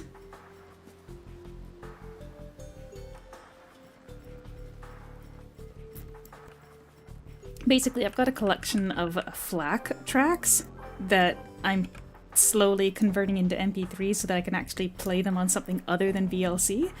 And I don't remember where I've got the actual original FLAC tracks saved. So I just need to find them again and I actually searched my computer for like all files that were .flac and let it run while I was listening to other songs to see whether I should replace them, and like after an hour it said search complete, and I literally could not find the CD I was looking for. Like, FLAC is great and all, but for my purposes it's completely unnecessary.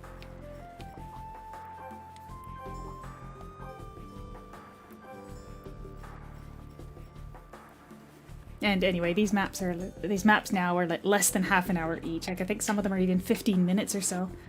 So from here on, we are moseying through the levels and the maps.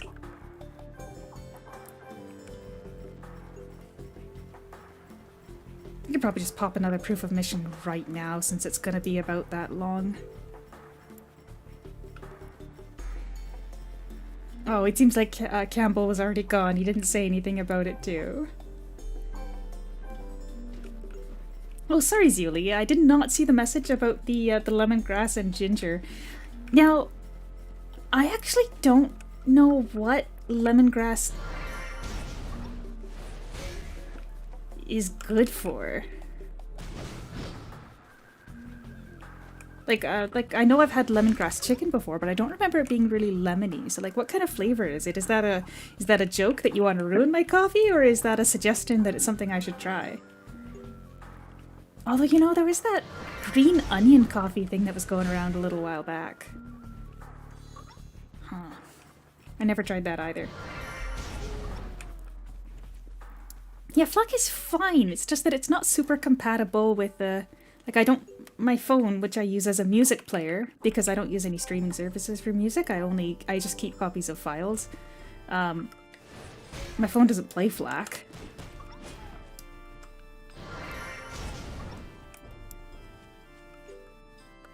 So...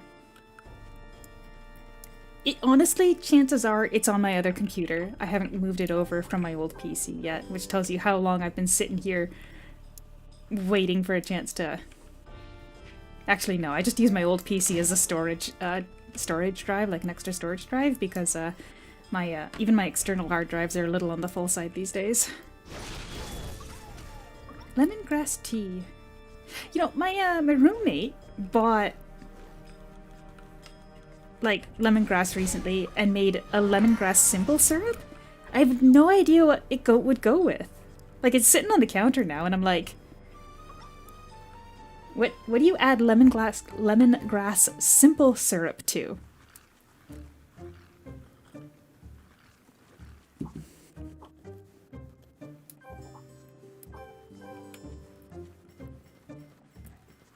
Now, if we're talking about like sweet syrups, I guess it would be drinks, right? Lemongrass with tea. Okay, well, I'm gonna add lemongrass to the notepad. I guess it doesn't need to be in caps lock. Lemongrass. Oh man, Campbell, does that mean that you missed it?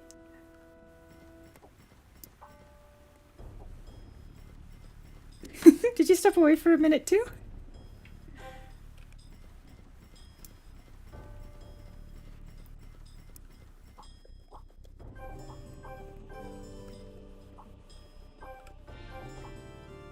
Oh yeah, you were there. Okay, you heard it. Good.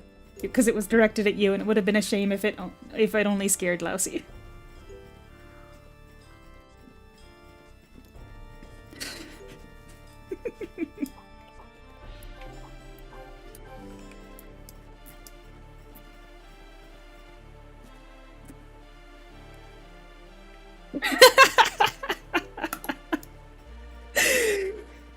Alright, well, I gotta keep that in my back pocket.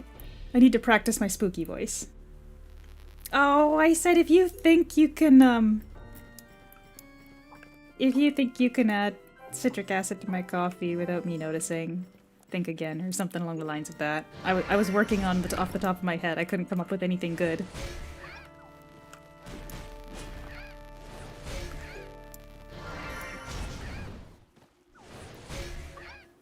Speaking of herbs, though, I know a controversial one is cilantro, and I'm in the cilantro fan camp. I'd really like cilantro quite a bit. But I know that that's a controversial opinion, and for some people it tastes disgusting.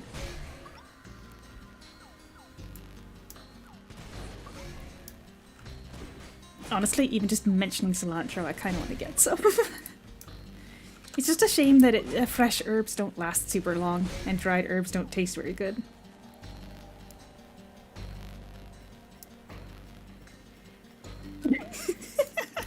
I think you're exaggerating a bit, but it is nice to know that I can do something with my voice that is not just sounding annoying.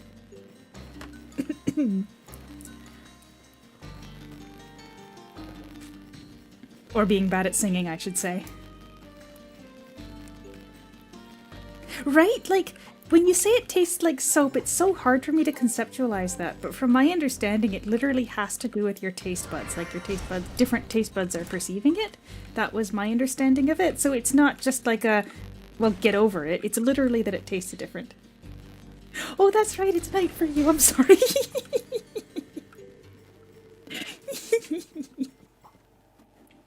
Sorry. Oh, lousy, that's what you meant by that, huh?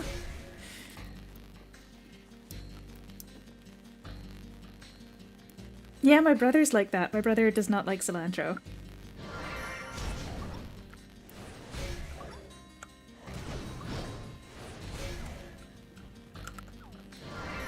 Well, I guess we got a lot of cilantro haters in the chat today.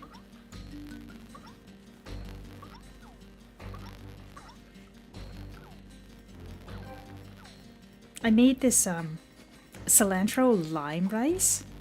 Not this time, but the last time that I made the last time I made a big portion of rice and freeze portions of it, I did a cilantro lime rice, and it's just so nice. It's just so nice. You got like, I made it with chicken stock, so it's cilantro lime and like the savory saltiness of chicken stock, and boy, it was so good.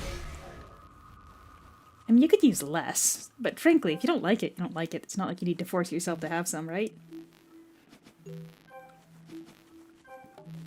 I think that really strong ingredients, especially things like cilantro that are somewhat controversial, if you don't try it the first time in like a really well-made dish, like if your first experience with it is really negative, it's really hard to break through that and try it again, right? So I understand if you've had a bad experience with cilantro and just don't want to screw with it again. And yeah, that's what I was talking about with the fact that your taste buds receive it differently. I've heard that it has to do with genetics. Like there's a genetic marker that is used to indicate someone's disposition towards cilantro.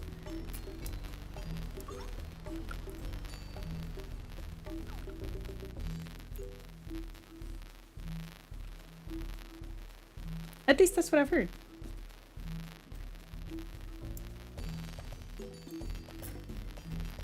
But you know, I was actually when I was at my sister's yesterday, we were talking about ingredients on pizza, and when I mentioned olives, I remembered that the reason why I like olives is because when we were younger, and my mom was like, "No, you don't want olives; they're disgusting." I wanted to be contrarian, and I started just eating them just because she didn't like them, and now I just genuinely like them.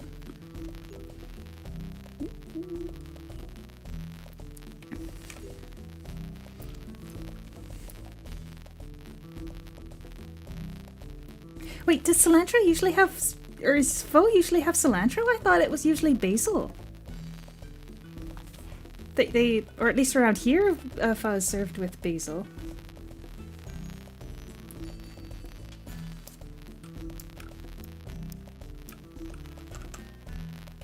Like when, if I order pho at a restaurant around here, it usually comes with a giant plate of the, those white beans? What are they called? Oh no, sprouts, sorry, the sprouts. A stack of basil and then the jalapeno peppers, but I don't usually touch the jalapeno peppers because I'm a wimp. Man, I haven't gone for pho in a long time too.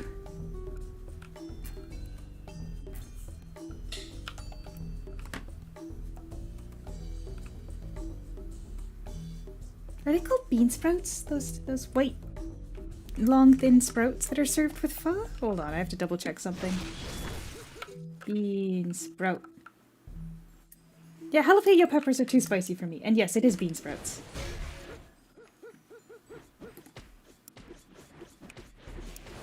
Oh, Masked Gamer, sorry, I missed your message there for the First Awakening boss. He's actually the hardest. So if that helps, unfortunately, as soon as you can get past him, you'll probably be okay. Are you actually doing damage to him? Like, is your damage really quite low?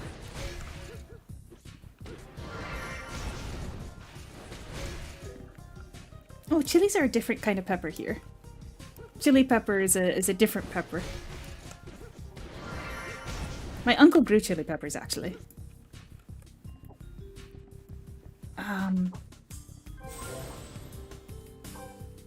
Okay, just to check, I don't actually remember how much you need, but if you come into you're probably lacking, pen. So if you come, sorry, I'll move this over a bit. If you come over here and hit detailed, offensive, and scroll down, what you want to look for is this third from last, penetration against reinforced. Mine's 145% because I've got archive, and that's the reason why I think I'd be okay to do awakening without any gear on. But hold on a second, let me double check. It's Reinhardt, right?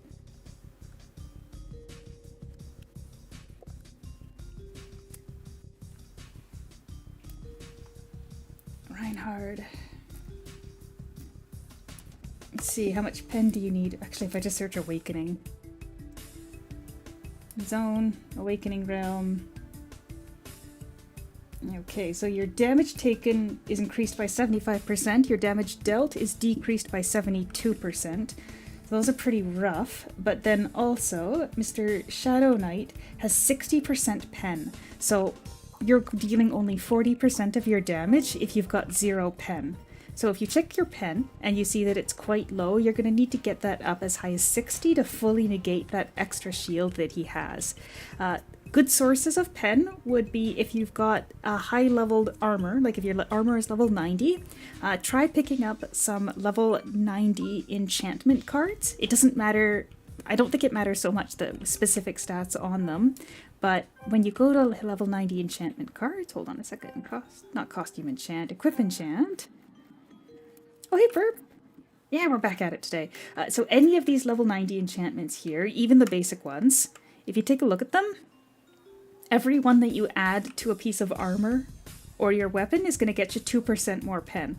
So that is going to decrease the shield level of the Reinhardt guy for each one you add to your armor, and that literally is without changing anything you've currently got equipped. So if you don't have any enchantment cards in your armor, grab some of those. You can put them in every piece, including your cape, your ring, and your necklace, as long as you've got a level 90 cape, ring / necklace.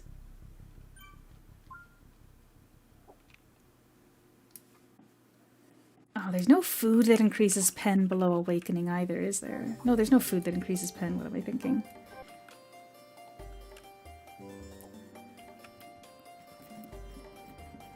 But if it's your first time doing the awakening, yeah, you need quite a bit of prep to get yourself the pen needed to be able to start doing a significant amount of damage.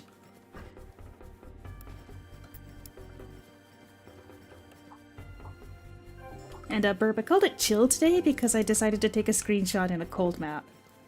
Ho ho ho.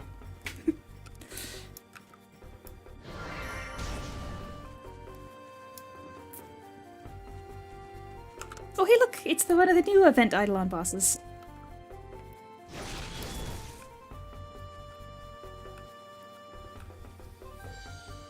I mean, you're not gonna drop anything here, but like... Oh, Thunder Prison. Yeah, we don't want to get close to her.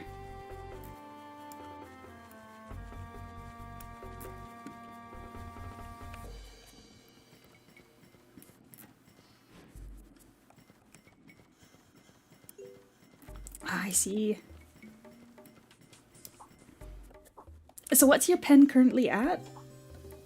Pen and detail damage are probably going to be the two stats that will make the most difference in the short term.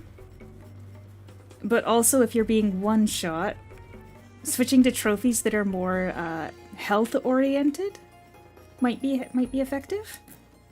Get some more health in there.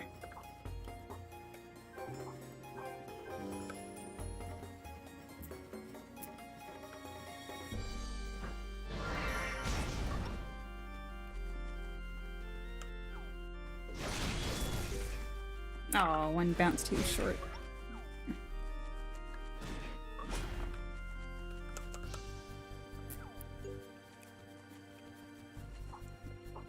Although, if you look at my scrub account, you'll see that the first boss definitely is the hardest, considering how many tries it took me.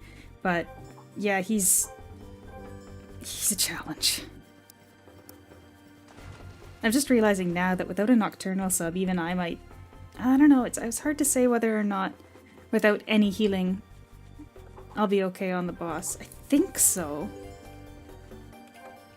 I think I'll be okay, but yeah, that's my archive doing all the heavy lifting for me.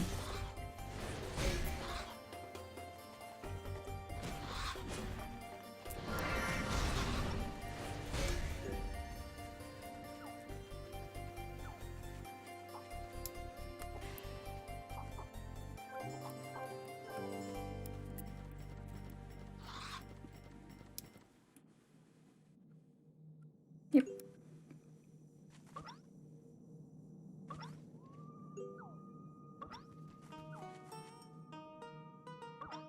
Fish King time!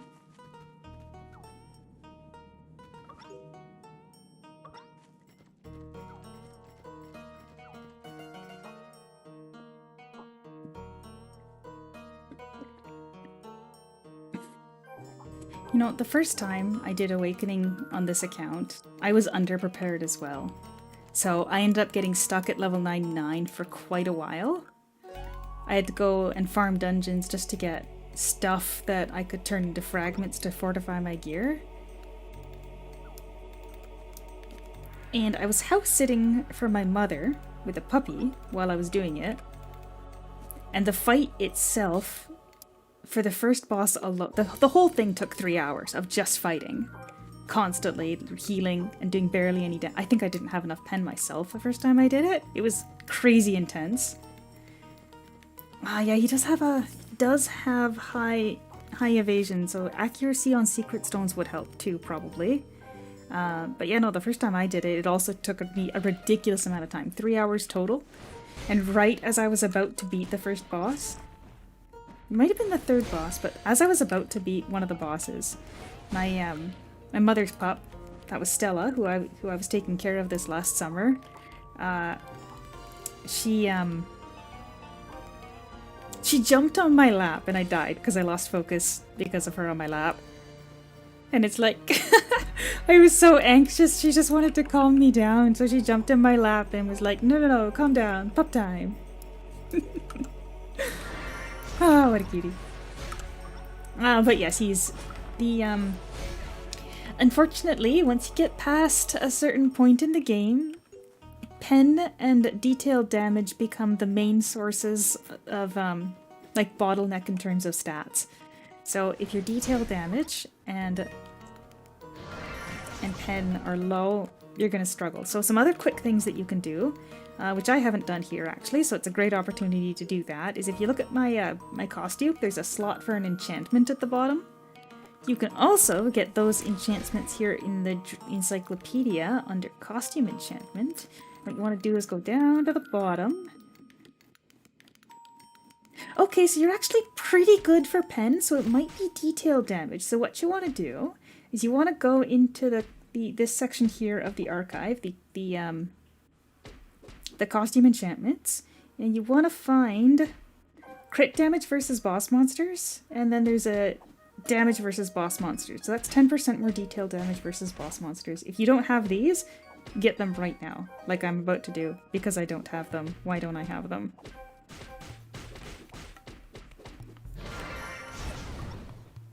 Oh, that's the That's not even a real costume. That's the fake costume. Get rid of you. Goodbye. Owned. Character gender. I should find a nice one, actually.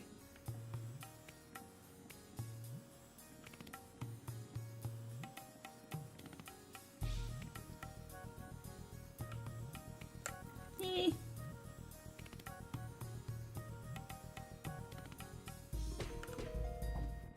Sakura hairpin? Nah. Bells? Eh.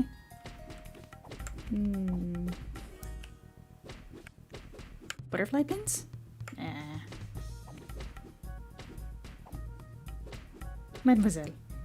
There we are. You guys know it. Right, and so if you don't have those, make sure that you stick them in your costume. So you just kind of grab your costume and add them in. You can stack enchantments with the ones in the LP store, but probably best to save your LP. Just a moment here, gonna quickly... Where'd it go? Where'd my enchant go? Excuse me, where did I put that enchant? There it is.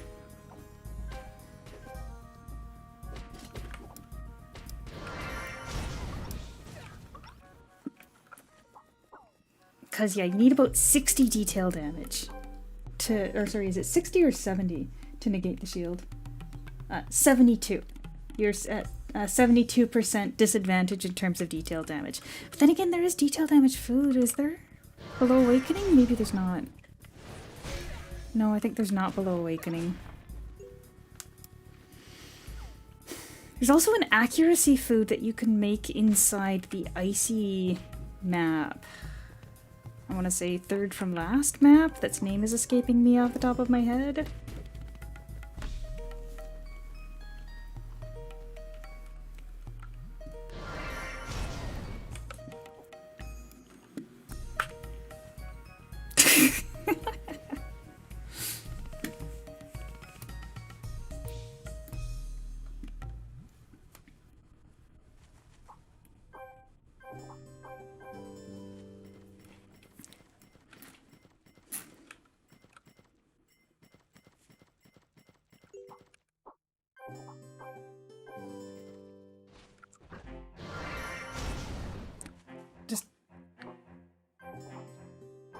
The experience is doing pretty good on these quests here.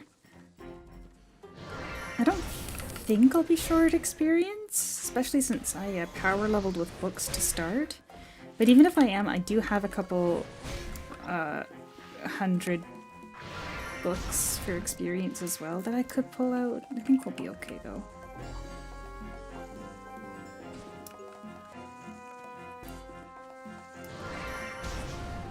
We are almost done this map though. How many are even left?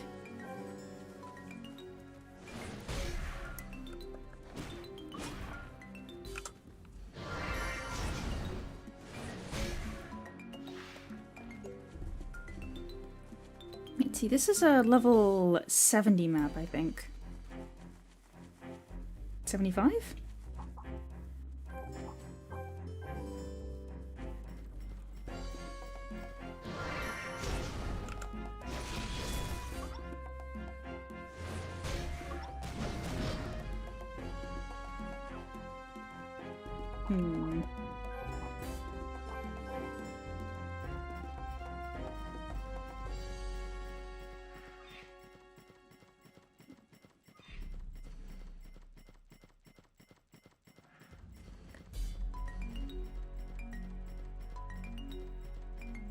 You know, if the point of Impact was to try to lessen the gap between an old account and a new account in terms of archive, but make it solely gear focused, it's these kind of situations where that becomes it becomes clear why they would prefer to go that direction. But the resources for free to play were just so limited.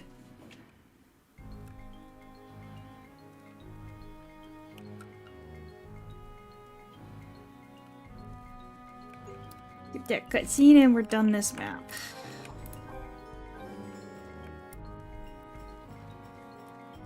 Probably take those off the bar so I don't get tempted to try and click them again.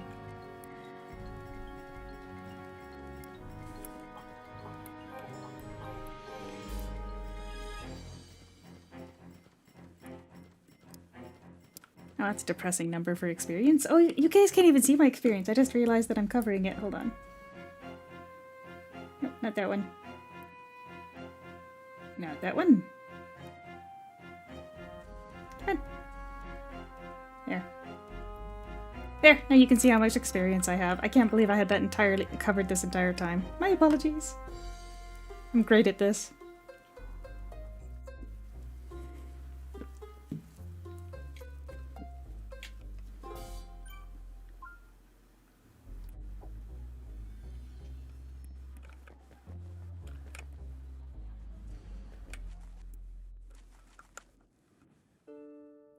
Hello, Amberlicious. Greetings to you.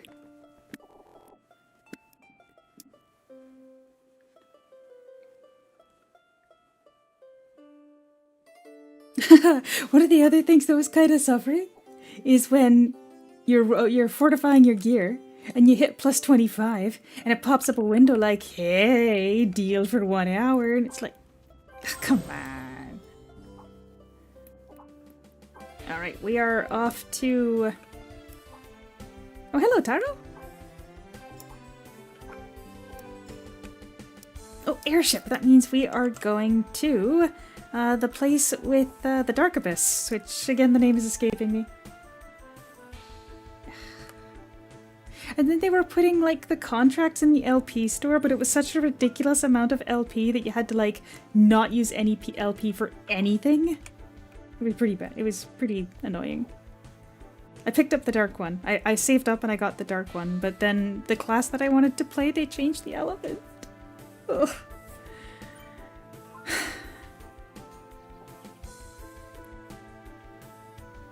Yeah, we're gonna skip it. Here we are, Viridian Step. And there's Karis in the background there. Hello, Karis. That's such a weird world boss, because she drops literally nothing of value, but she's ridiculously hard considering.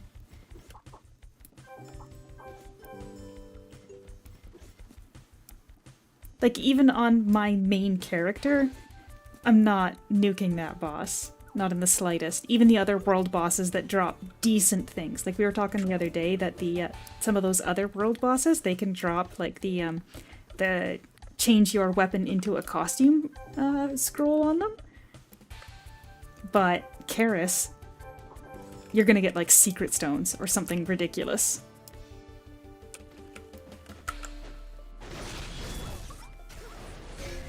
And the worst part about it is that she does the cage thing where you get picked up and held in the air, and she re-cages you so fast that you can't escape. So like, when new players are wandering around in here and they get caught in the cage, and they're just like infinite trapped and they don't know how to escape. Every once in a while you'll see somebody in world chat saying that they're caged and they can't get out. I suppose since I have the opportunity I should show you how you can get out, just in case you're ever in that situation. Hold on. Let's go get caged. Hello, Karis.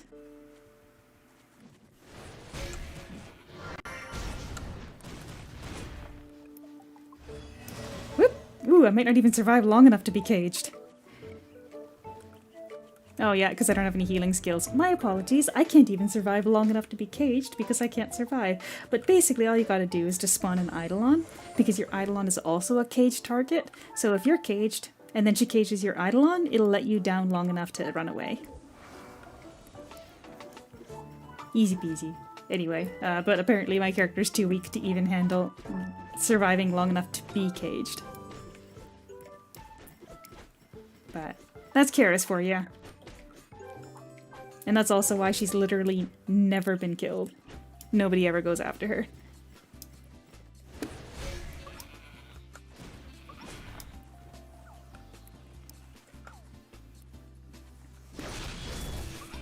This song is particularly quiet too, but I said that anyone who made a song request that made it into the radio show would have their song in the playlist, so I'll just turn up the volume for it, and hopefully I don't forget when the next song comes on, so you guys don't all get deaf. Sorry about that.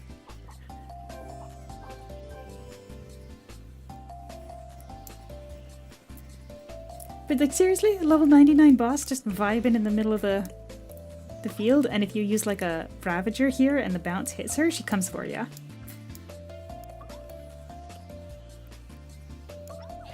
This Kara's World boss is certainly a choice.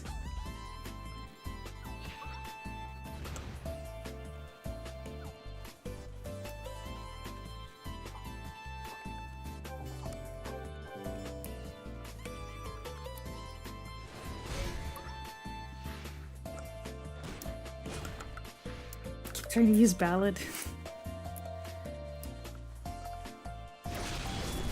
Yeah, I'll probably keep her as subless. If they ever release a new class, which unclear whether or not there's any plans for that in the future, I'm gonna need to delete so many characters to be able to make another make the new class. It's gonna be sad.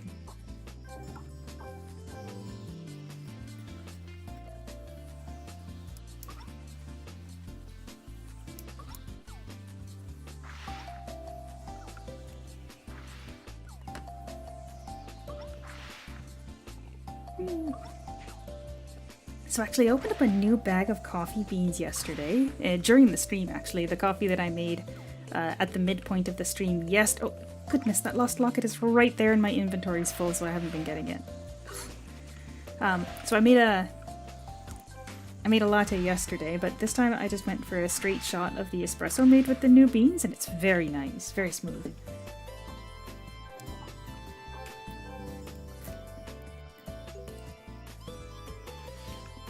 Character customization to be more flexible. You know, if you could change your main class in this game, I would probably level everybody up as a Ravager because of how fast the Ravagers are at doing the main quest. I'd still like having a lot of high-level characters. For fashion's sake. Oh. Turn down the music a bit. Again, this one's not too loud, so I won't hurt your ears. Good.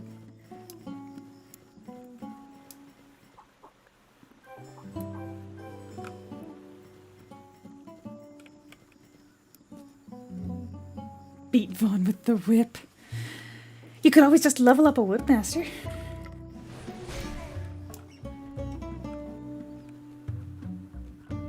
Oh, one over there.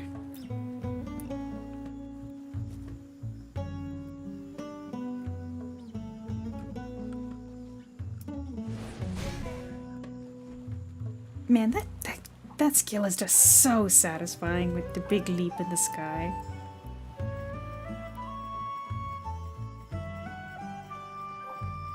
Did I have one link left? No, I was done.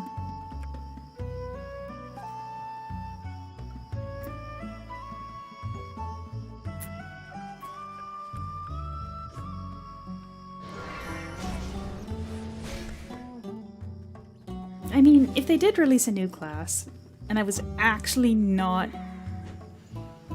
able to bring myself to delete, like, 9 characters to make a spot for them,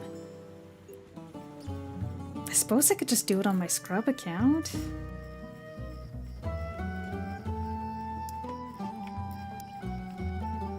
I just like having all the classes, you know?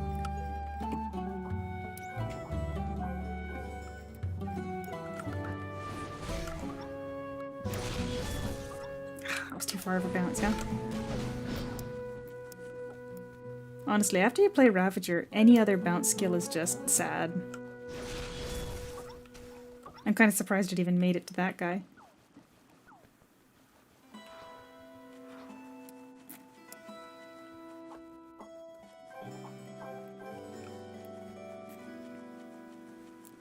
I mean, you're welcome to join back up. Give it a shot. Feel some nostalgia and back away before it becomes a problem.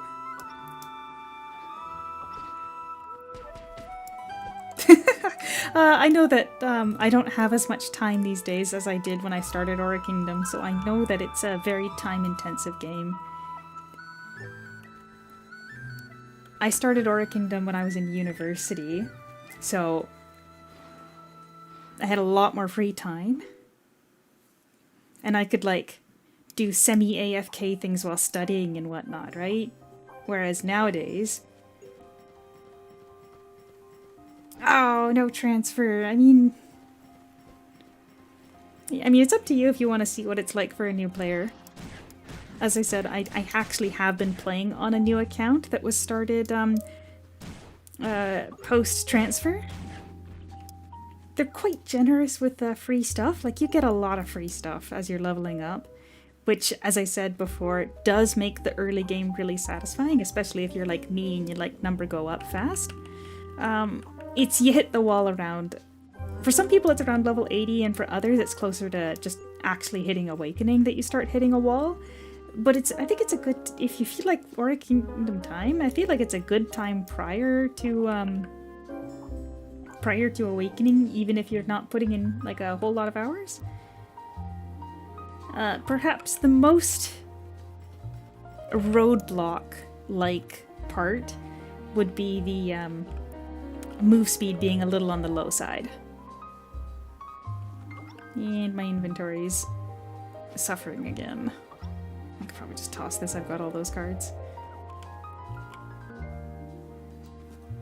Toss. Toss. I should just buy more backpacks. I need more backpack space.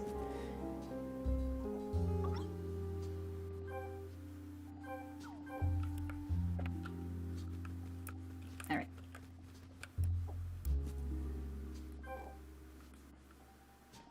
It didn't work? It didn't work. Alright, loyalty shop. Traveler. 2, 3, 4. 1, 2, 3. There we are. Yeah, there's no harm in super casually playing, right? At worst, you'll be like, oh, now I remember why I don't play this anymore. And you'll stop thinking about it, and you'll never come to a stream again, but it's fine.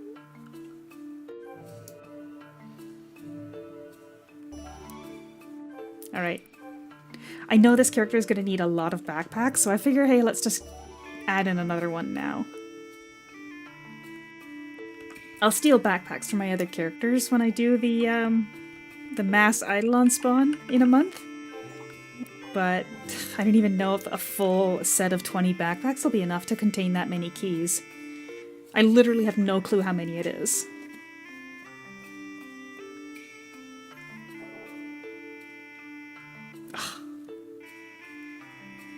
Only if you're enjoying spending time in a stream with with someone like me, but, you know, I appreciate it.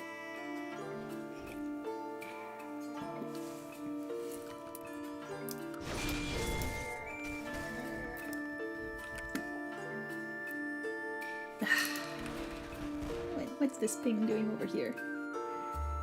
Where's my Discord? There it is.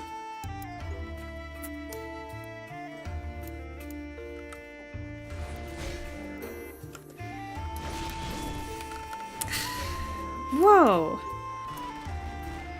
I think the positioning for these mobs was incorrect, because there's no way the lightning went that far.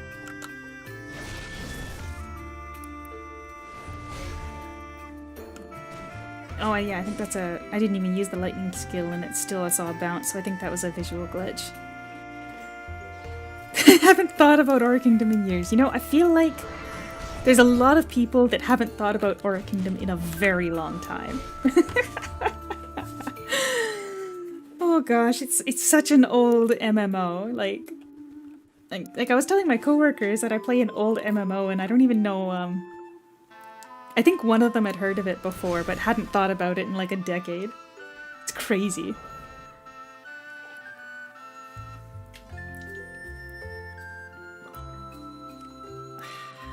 Oh my gosh, so I actually learned recently, I don't have it actually in here, but I'll just point it out. Some of these contracts, they actually don't bind unless you put them in, your archive and click collect points. They don't bind. So you can literally pass them off to somebody else to use and they can give it back. Oh, Aura Kingdom haunts your memories. In a good way, right? You mean in a good way.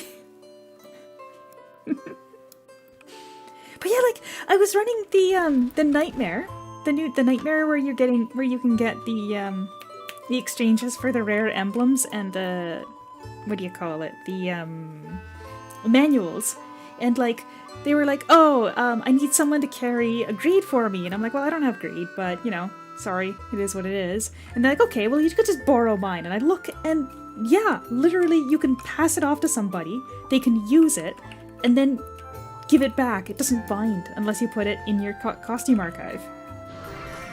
I ended up buying it off them because I felt really weird about it, and they said they had extras. So now I've got a greed contract. But I'm just keeping it on my character that's running the nightmares daily.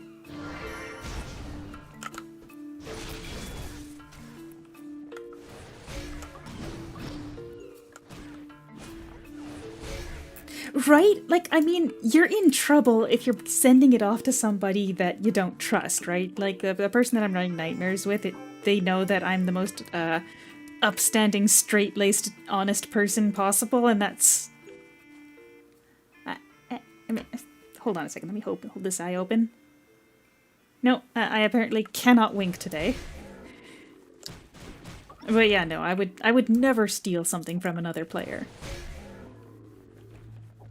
So yeah, they just totally let me borrow it, and I'm like, this feels weird. I'll just buy it off of you. Actually, the way it really worked was more like them being like, hey, it's a really great contract, you should totally get one, it's super cheap. And then I was like, well, are you sure? Because I'm not like positive, because a lot of my classes are Storm, and I don't have a Storm contract. And I've already got the Crystal Heart contract that works for most of those elements, and they're like, nah, you should totally buy it. And I was like, okay, I'll have to buy it off you, but they gave me a good deal, so it's fine. And hello, welcome back, Masked Gamer!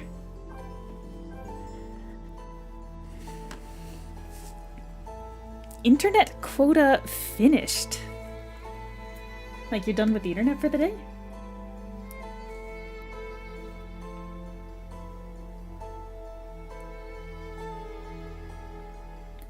Here we go.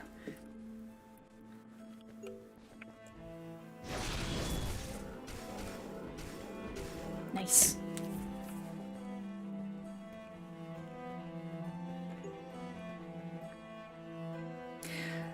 Oh, internet quota, like a sorry, not a bandwidth cap, just an internet cap. Ah, I see.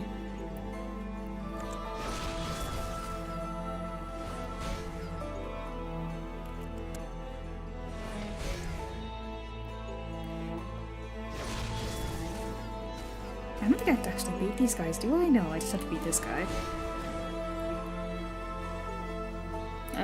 Fun trivia fact. This quest is the only quest where you will see a green icon as a target above a mob. And I have no idea why they implemented it just for here. Very mysterious. In case you need Aura Kingdom trivia.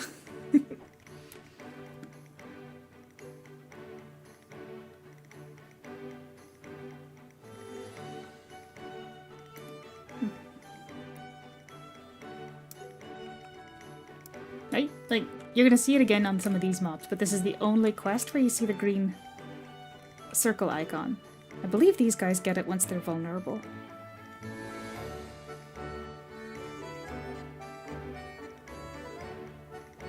Yeah, see? Green icon.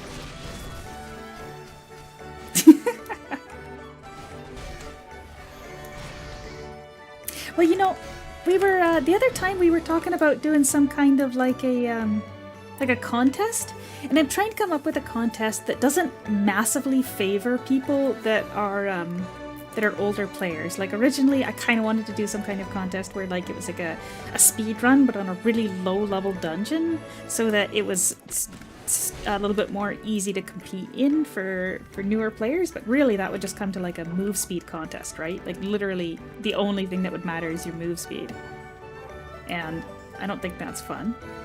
So then we were talking about like a GeoGuessr, like a GeoGuessr Aura Kingdom.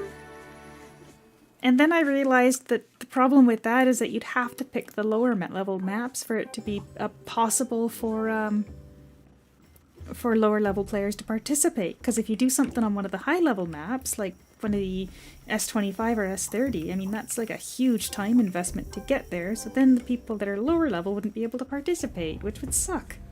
So I'm still trying to think of what kind of a contest I could run, because I was able to get another choose your own manual box. And I feel like that would be a prize that would actually be worth participating for, because like I'm so bad with saving up gold in this game to actually try to make some kind of prize for people. So trivia might not work very well if I want it to be super new player friendly.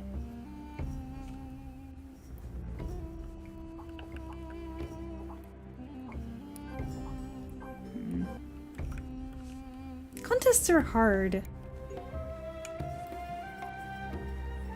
How do you get a choose your own manual box? Hello, Animekin. There is currently an event running where you can run a certain dungeon. It is a certain nightmare dungeon in a map that I actually don't have unlocked on this character. You have to be level 110, level S10, to be able to access it. Every time you beat it, you get 3 emblems. And once you have 35 emblems, you can trade them for a choose your own manual box, and it is tradable. So it's sellable, but I was thinking it would make a great prize for a contest.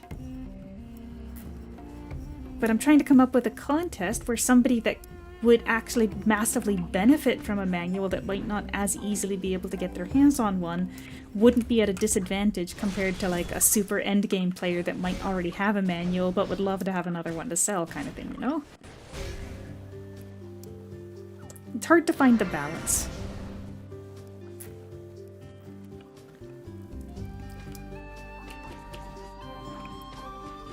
Now I think you can set messages on the message board in a house to be private, so only the owner of the house can see it. Oh, yes you can! So it is a party mode dungeon. Well, it's just that it's really, really hard. So every night, I can't even beat it alone, especially. So every night at specifically 11:30 game time, I run with a friend and we recruit, because my friend is strong enough to beat the entire thing by himself without anybody assisting. So we just recruit people. Yeah, the other issue with hide and seek is that if you have to be actively online at the same time as me, that kind of excludes people that can't be online at the same time as me, right? So the last time I did a big contest, and I got a lot of help from some people in the community.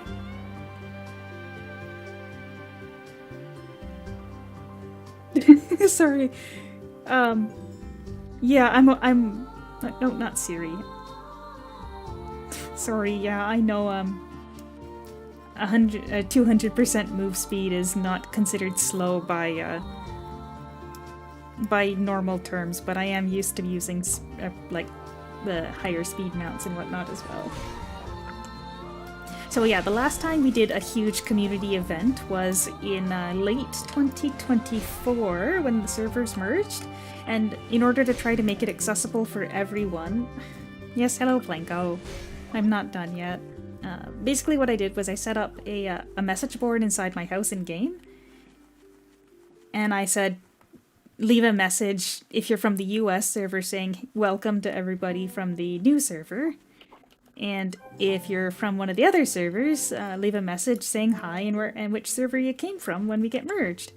And the participation was great.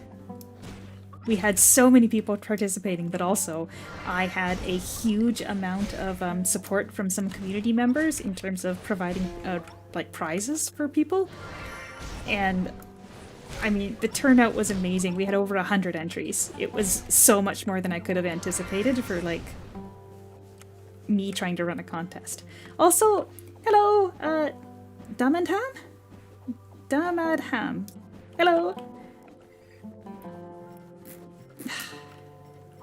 But yeah, I don't know that there's, I really want to run more contests, but I just don't have the chops to, provide rewards that are actually good enough for people to participate. So that's why I thought this was a great opportunity now that I've actually got something that people would want. I just need to make it fair enough that anyone could win. But just leaving a message on the board is kind of like hardly enough effort to be worth a manual, right? So it's gotta be something.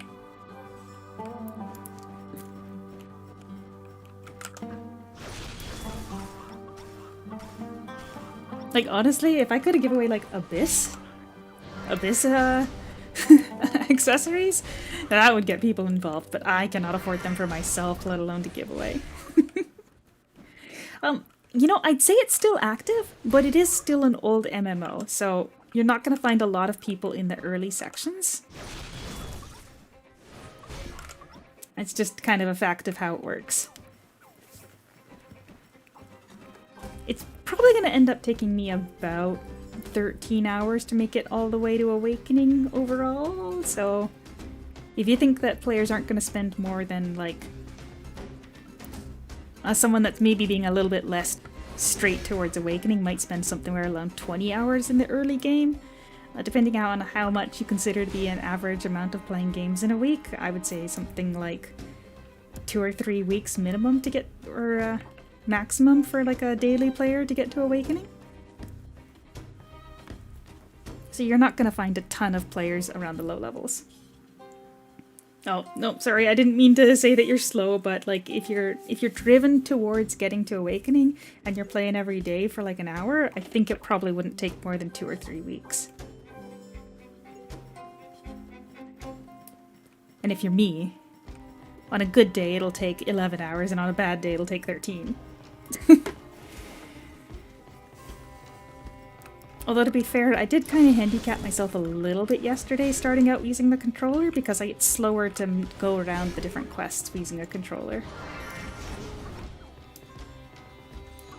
Running dungeons with a controller is great, but doing quests is a little bit more time consuming.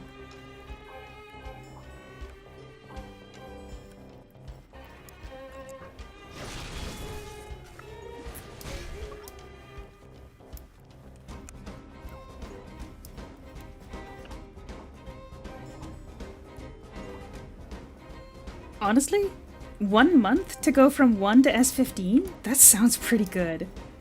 So, hold on a second. Let me get you the name of that dungeon. Oh, good luck, Masked Gamer! Let me know how it goes. Time limited? Is that where it's gonna be? No, it's not Gates of Hell. Did they not put it here?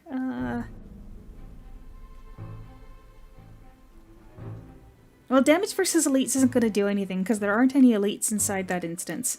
So you want to focus on your damage versus bosses.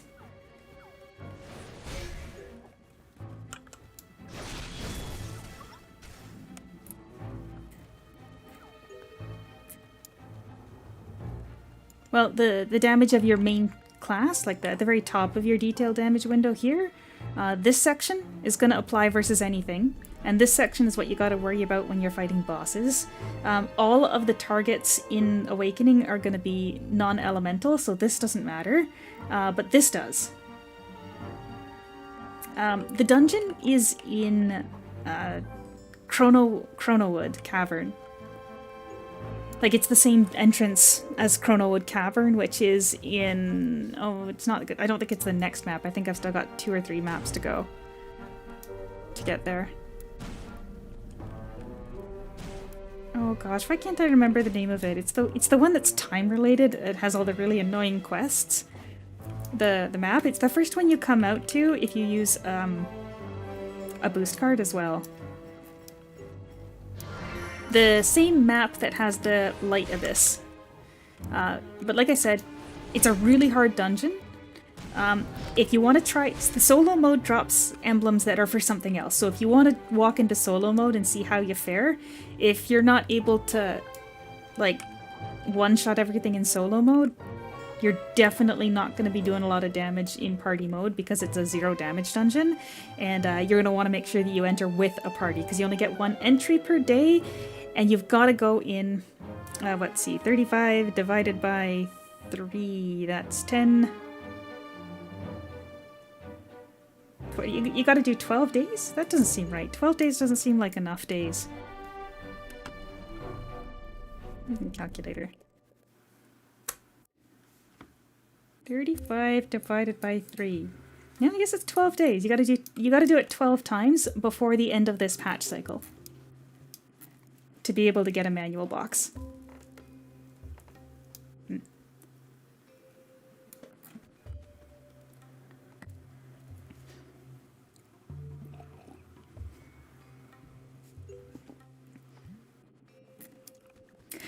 Yeah, I did try Impact, but I've actually got a whole video about why I quit Impact. It's, they had a lot of good intentions with the changes they were making, but the end result was a lot worse as a game to play daily for me. Maybe it's just because I'm at a different stage of my life right now where I can't do that much daily in a game. Especially because I play a lot of games, right? I have a lot of games that want me to spend a bit of time there daily. We were talking earlier, and I can't remember who it was that said it, but gold was such a limited resource because they wanted you to use gold to fortify your gear to the point that if you didn't run every single dungeon every single day for gold, you would not have enough gold to even cover fortifying your gear before it became outdated, to attempt to try to use it to buy anything off of other players. Like, gold was such a limited resource. I hated it. And then, of course, as a free-to-play, I was struggling with the fact that literally nothing I could get was worth selling. Because the only items that were worth selling or buying from other players were things that were from the cash shop. It was very unfriendly to free-to-play players. Plus, not having Nocturnal sub, pretty suffering. If you're used to playing with a Nocturnal sub, it's pretty suffering to not have any way of self-sustaining.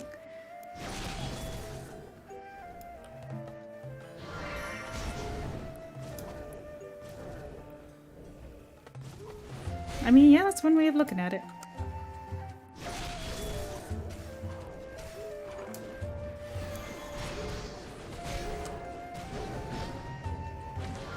And I think I got halfway through saying it yesterday when I was distracted, but I actually uninstalled it recently because I was having some computer issues, and while I was trying to fix that up, I found some weird entries in my startup, like things that automatically run when you start up. I found some really weird entries, and it turned out that they were from Aura Kingdom Impact, so that wasn't great.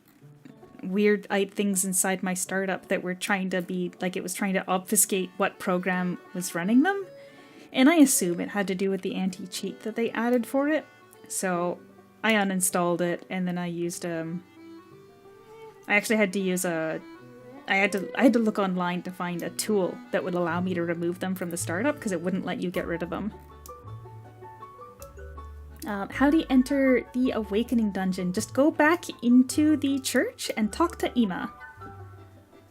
Kai, I don't think it's sketchy. Like I said, I think it has to do with the anti-cheat. It's just I don't like the fact that it was hiding. It was trying to obfuscate where it was from. While I was Googling it, the reason why I figured out what it was because somebody else playing a different game had the same issue. And it looked really similar. So they were probably using the same anti-cheat. And again, it probably wasn't actually an issue and probably wasn't actually causing problems to my computer. I just really didn't like the fact that it was a string of numbers and it didn't connect to Aura Kingdom Impact in any way until I looked at it with a higher level tool. So, not a fan of that. And then again, I use that higher level tool rather than just the Control-Alt-Delete menu to get rid of it.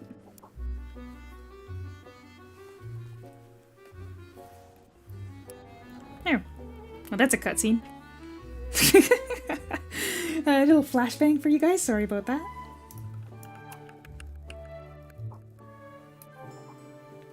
Probably something along the lines of that. But yeah, no, I uninstalled Aura Kingdom Impact and I snipped those out of my startup menu.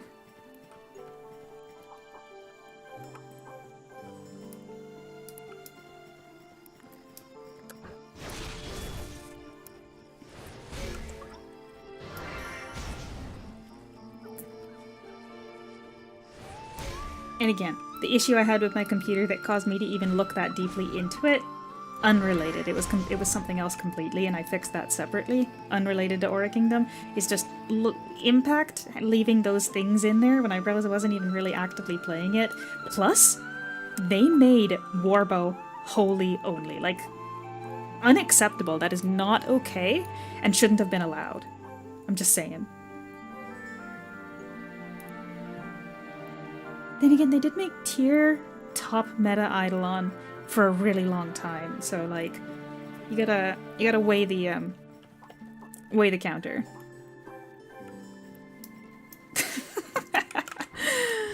The fact that like, and I don't even mind talking about this part anymore either, but on the first day, after I finished streaming, I found a bug where you could basically get infinite LP. I did not realize it was a bug immediately, so I was like, oh dang, this is a great source of LP. And then I gathered up a bunch of LP using what turned out to be an exploit and bought myself a tier. And it was right after I got my tier and was gonna... Basically what it was the Harvey weapons that sell for 10 silver, which is negligible. Killing a single mob in any dungeon of any level will net you 10 silver, so absolutely negligible.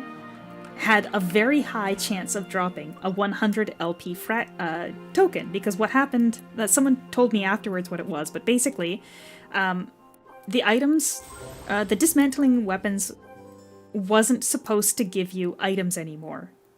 It was supposed to it wasn't supposed to give you fragments anymore. So some of the stuff got really mixed up right off the bat when, because they weren't supposed to be using the dismantle function to get anything other than like the orange tools from dismantling orange or gold equipment.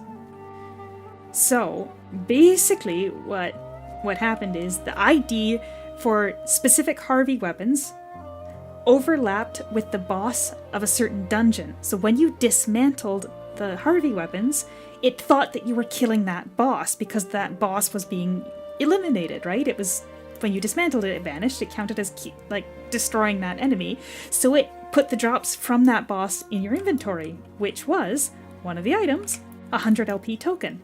So really, really high chances of getting 100 LP per every 10 silver spent. And I used that to buy tier. Immediately. First day, I was like, yeah, we're getting our tier. We're doing it. That's when I realized it was a bug and I reported it. Fortunately, they did not remove my tier, and I think because genuinely I did not realize it was a bug and I didn't like go super overboard, like cap LP and go on a shopping spree. But yeah, no, I reported it. They locked the store for like a couple days while they figured it out and got it fixed, but whew. I can't believe that my love for tier set me up actually with like an early game meta build, because tier was literally one of the best Eidolons. And even for a little while past where I played. Okay, so the way that tier worked in that game is after you got him to 4-star, you gained the ability to add an infusion to your skill. And I was super excited about the infusion system, but disappointingly, it only became really viable once you had an Eidolon at 4-star. So, when I had tier at 4-star, originally, all he did was add a little bounce to your skill. Something kind of similar to this, but smaller, and it was still good. Like, it was still good. Like, it hit a lot of enemies, but it was, a little bit laggy. So what did they do? But they decided to change it so that any enemy you hit with a skill that would, like, any enemy you hit with a skill that was infused with 4-star tier would generate a little AoE field underneath him, underneath the enemy you hit. And that AoE field would do damage to anything inside the little AoE field. Like, it was really, really, really good. And then we found out that if you put it on Ballad, a healing skill, it would trigger those circles on anybody that your healing skill hit. And then we realized that if you put it on like healing tones, the one where if you're a bard main and you stack your tones of is it March? I think it's the March ones, and then you use a healing skill, it hits even people outside your party. So we did the Sky Tower, and I think I've got video of it. But basically, like, we did the Sky Tower where you would just heal, and there'd be fields of lightning everywhere. It was just tear lightning fields everywhere. It was ridiculous and amazing, and it was a lot of fun, and I'm glad I was there for it. It was amazing. They nerfed Tyr. They absolutely nerfed Tyr, but he was still meta for a very long time after. No, it was crazy, right? Like, because in Sky Tower, we have 40 people. They're all bunched up, and it hits everybody, even when they're not in your party. It was crazy. And very much unintentional. As for going on a shopping spree, unfortunately, remember when I said that I wasn't the kind of person that would steal an item from a friend who was trusting me with it?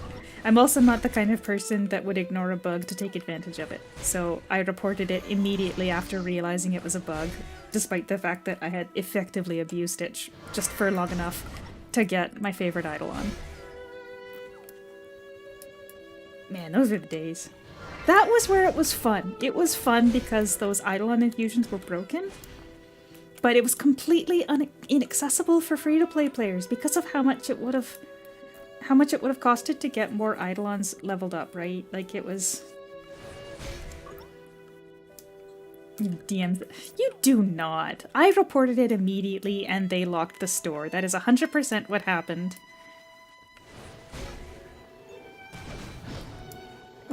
Of course I would feel guilty stepping on a snail. You mean you guys don't try to avoid stepping on small critters?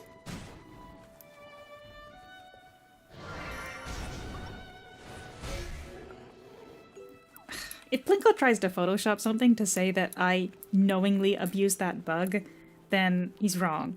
I literally realized it after buying Tyr and was like, oh goodness, I should report this, and they had the store locked down very quickly. Like, legitimately, after I reported the issue, I went for a walk, and, like, just because I needed to go for a walk, I'd been playing for too long, and by the time I got back from my walk, they had already locked the store, so I left a surreptitious message in the, Oregon Impact Discord, like, hey, can anyone else not use the Harvey store?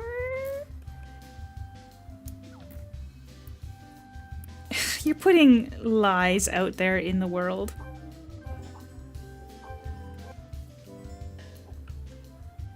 Sorry, we're going... This is technically some variety of a speedrun adjacent challenge here, Lousy, so I don't have time to sit around and vibe with the cool characters.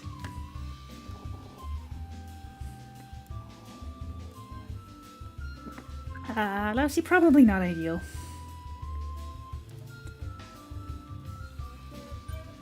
Let's avoid crimes, shall we?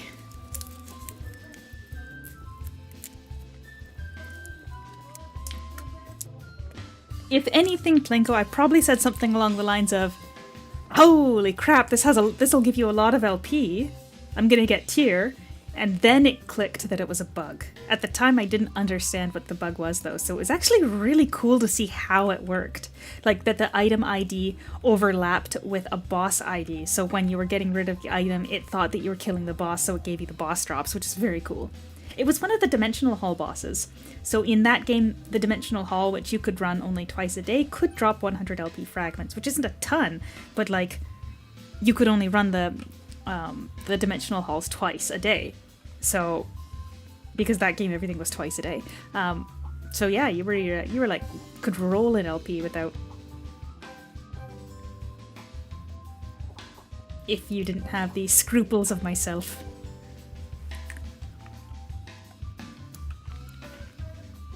Tankovine Cascades, I guess it's, I still have another map before I get to the Chronowood one.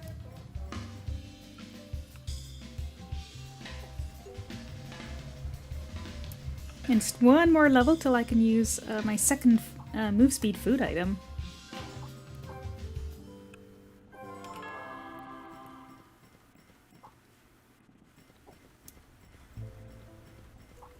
This is another quiet song. Hold on, I have to move up the volume.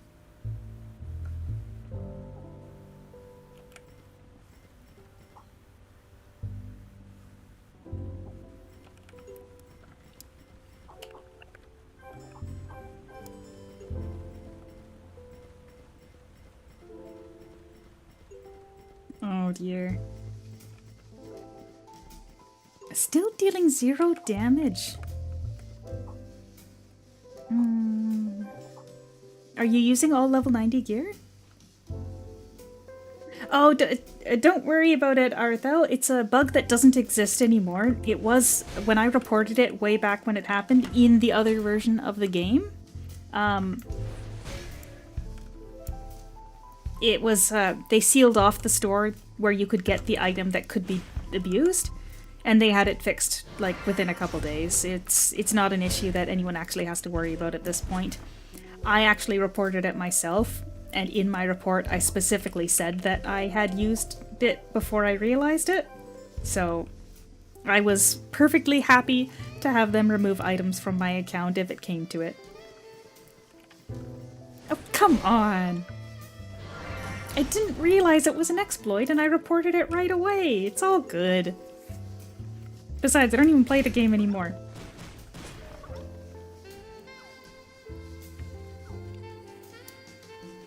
Actually, I was a little worried that if they decided that was a bannable offense, then I would lose my account. And that it might affect my account in this game. So, I'm glad it didn't.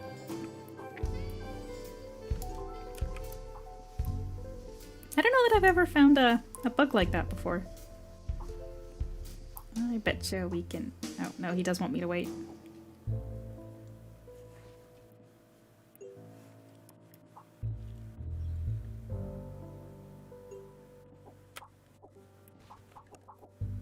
I'm good.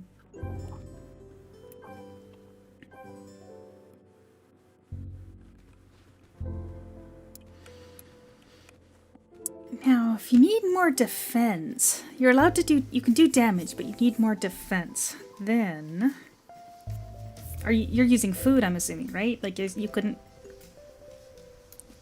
pick up some defensive food, perhaps?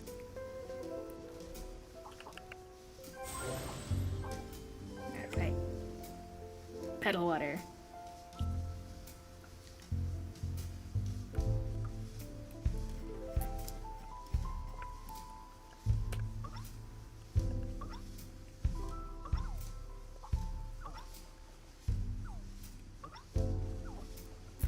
Navia Noble. Ooh. You can use the regular food on top of Navia Noble, right? Like Navia Noble doesn't count as an actual food, right? We could still have our cheesy tomato ciabatta and pedal water on top of that. So feel free to use actual food items as well. As for which, ideally HP and defense, especially if your defense is not at 80%. You get massively debuffed inside that domain as well.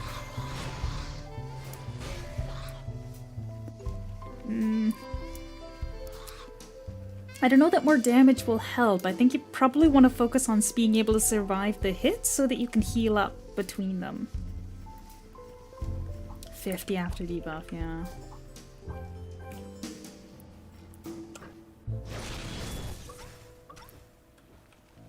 Well, the way the whip class works is you do your normal attacks, like you can use your skills to build up a little bar of blood rage, and then you can release it to massively increase your triple strike. Well, I don't know if it's necessarily massive is the right word there, but basically it adds triple strike and other buffs while it's active, and you kind of go into super DPS mode. So I do have a Whipmaster at cap level. Oh, this is Path of Desolation from Fontaine in Genshin Impact. Oh, sorry, you're right. I turned up the volume because there was a quiet song. I'll turn it down again. My apologies.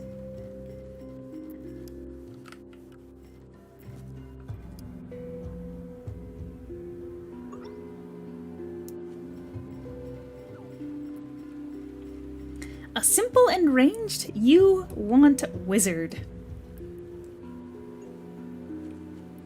All you gotta do is cast meteors on everything and they'll die. Wizard is actually a really great class. At base, Wizard has an extra 100% for its crit damage cap. So Wizard, you can, like, even without Agni, most classes, Agni is best in slot once you get there because it allows you 150% extra crit damage cap. But for Wizard, your crit damage cap is by default 100 higher than everything else. So you can build up a ton of crit damage without even thinking about your accessories, especially in like the early to mid game. Here we go. I'm sorry, Lousy, I don't get that one. My apologies.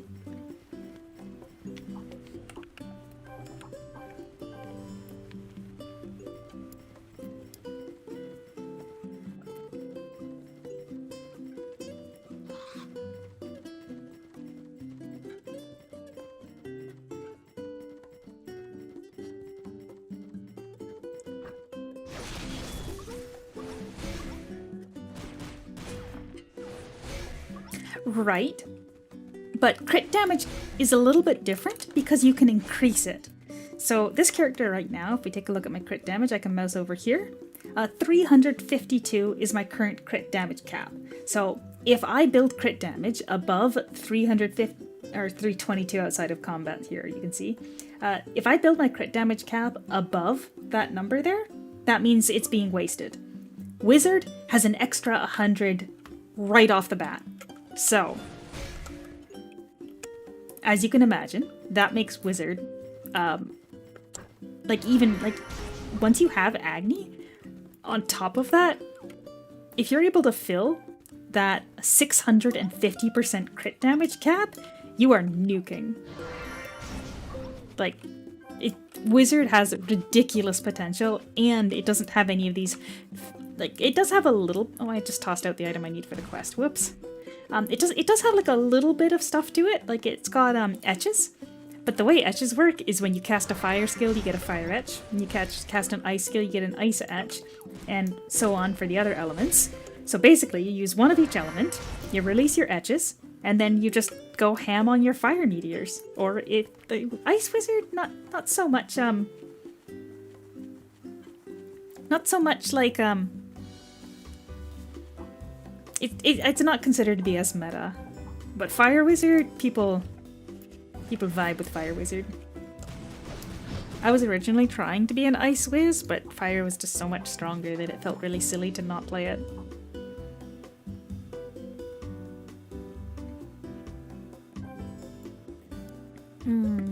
Great question. Sorcerers have a lot of debuffs. Wizards are raw power.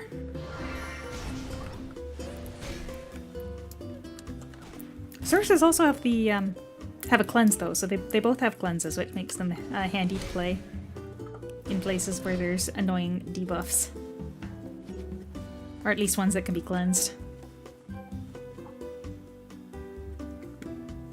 Oh boy, yeah, you've missed a lot. There's 20 classes now, so if the last one you played was Shinobi, we have Lancer, Guitar, Starcaller, Whipmaster, Dragon, Nunchuck, and Stellar.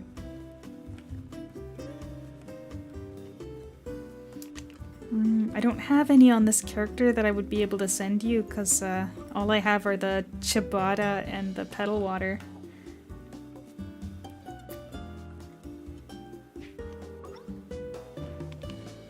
I mean, it's just nunchucks. It's actually an ice class, which is not a lot of ice classes in the game.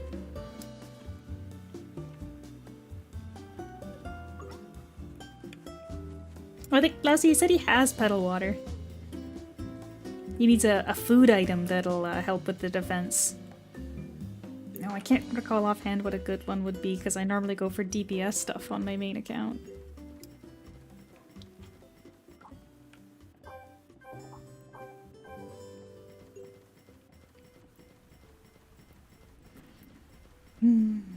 Oh yeah, so it's a Dragon Nunchuck. It actually has a really cool skill. I think it's got the two most unique skills it has are the giant ice saw, where it places a field on the ground and saws, like, attack everything that enters that field within the duration. It's got very flashy animation. I like it quite a bit. And then the other thing it has is a pre-stun, I want to call it. They've got a skill that doesn't require a target that you can cast, and it creates a field where after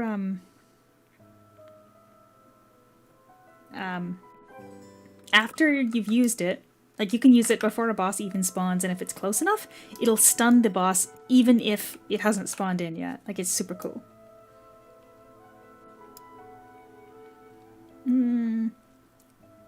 Oh, this game doesn't have that at all, Arthel. In fact, what this game has is if you're upgrading your armor, I'm not actually going to do it, but I'll pull one out just because I bet you I have some potential. We have, Fortification Pity. So if you're fortifying your armor, and it gets to the point that this is full, even if you don't hit the percent chance, getting it to full means you'll get a guaranteed fortification. So at the very least, no chance to destroy your equipment, nor is there the durability.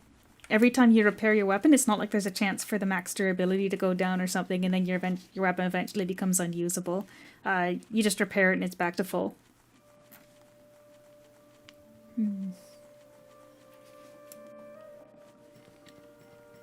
Grand Fantasia had the weapon max durability going down kind of thing, or a chance to destroy. I wasn't a fan of that.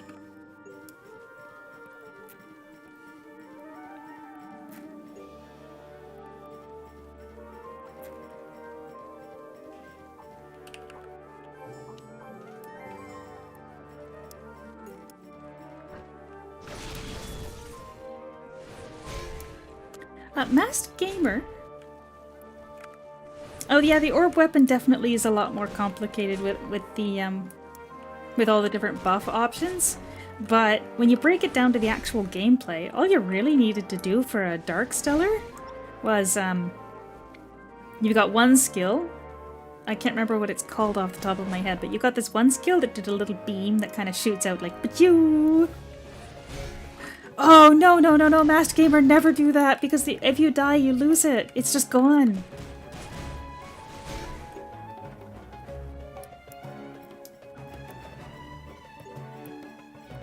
Oh, no.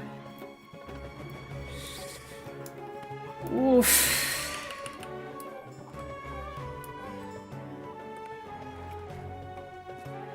Yeah. That's rough.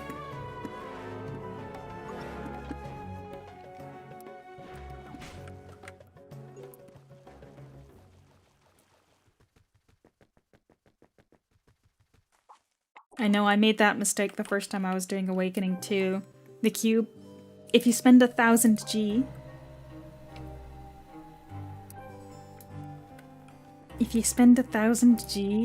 you can, like,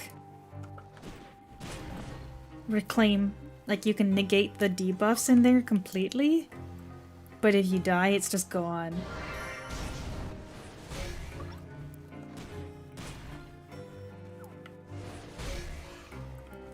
I mean, frankly, the video you're watching is a good enough. Oh, you're right. At the beginning, it does have like a vague description of each of the classes with a little bit of gameplay, so you can see which catches your vibe. I would say definitely at least 500 people. But they don't have any official numbers, so I can't say for sure. DFGH 3283. Also, hello.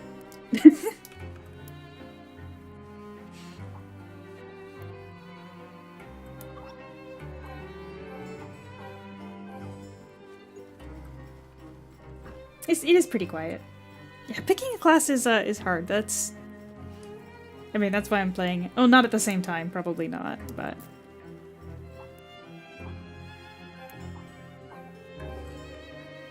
Oh. A lot of people just vibing in Navi all the time too. You run by and your frame rate drops. Wait, did they change it so it doesn't vanish anymore? When I did it, it did. Okay, so improvement there, but I'm guessing if you leave the instance, you will. So don't leave the instance. It could be that I spent 100G, massively died, and then left, and it was a waste of the gold. So at least if it stays while you're in the instance, that's better than I remember. I learned the hard way and I never tucked to that cube again.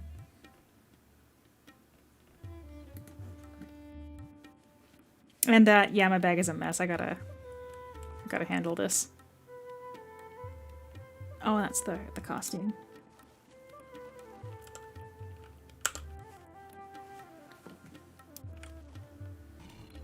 Come on.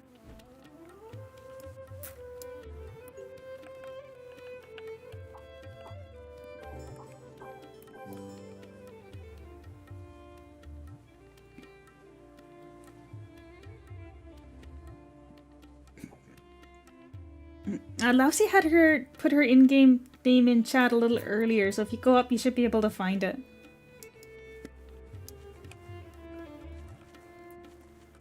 Alright.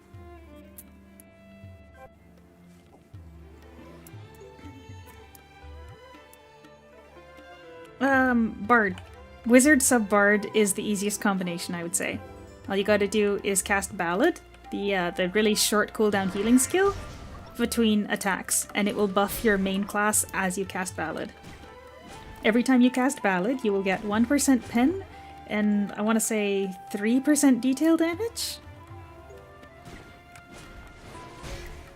And that's literally all you have to do, is just keep 3 stacks of Ballad on. Oh hey! Hey Rem!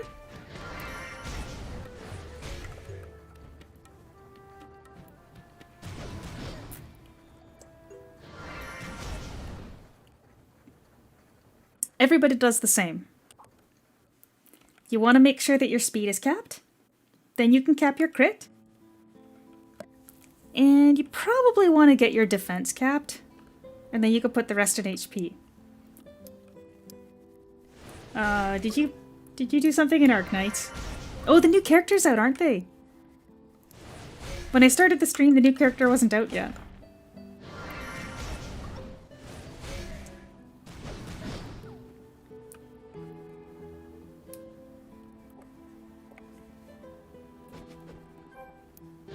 Inventory is a debacle. I should have sold some stuff.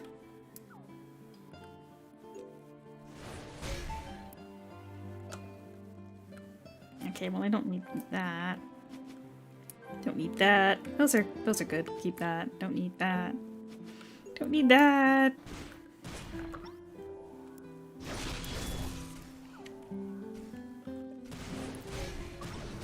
Another pog.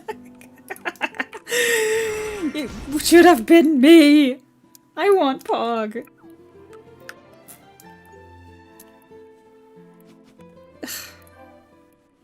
Big SMH. It should have been me.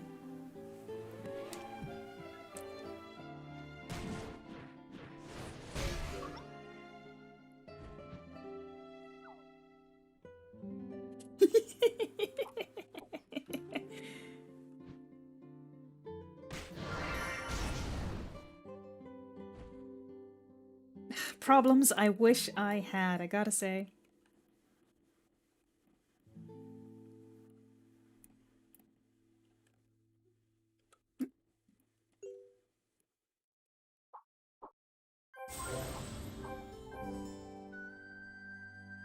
Yeah, proof of mission is probably was overkill, but it'll be fine. Oh, come to think of it, I bet you that's experience books I can actually use. Well, I haven't used it yet. I was kind of thinking I'd hold off and see whether or not I get my hands on a leafing or a pog, and then use the selector on whichever one it needs to be, or whichever other one I want. That's where I'm at right now in terms of plans for that.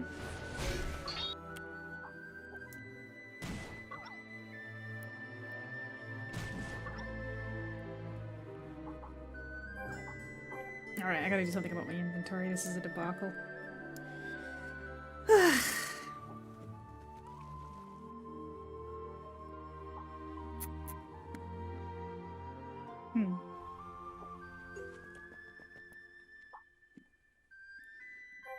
Alright, we'll put these fortification scrolls in there.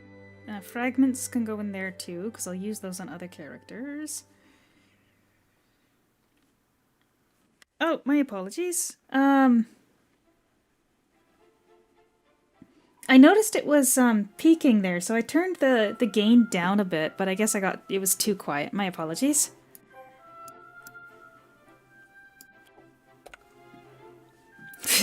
I kind of like playing physical in that game, in Arknights.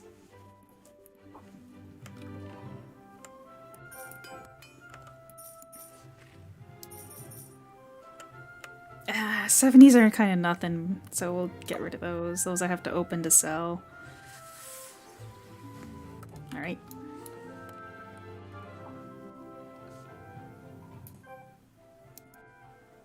Don't really want to spend too much time fussing about in here. Oh, there's a here solar. Don't need that. Don't need that. Don't need those. Get rid of these. Get rid of those.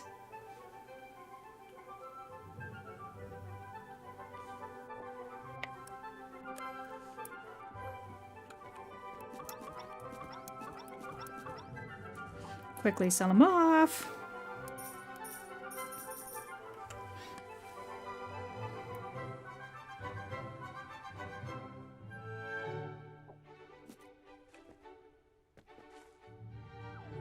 Trimming metal?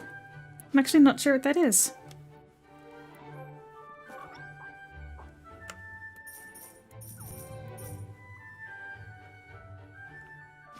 That's nothing. Open it and eat those experience books. Oh, okay, okay.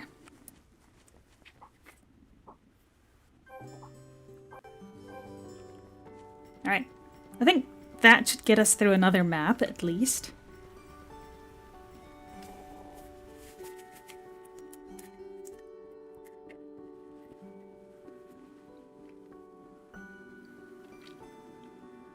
I'd say after we finish the stream, I could play some Arknights, or after we finish the Awakening, I could play some Arknights.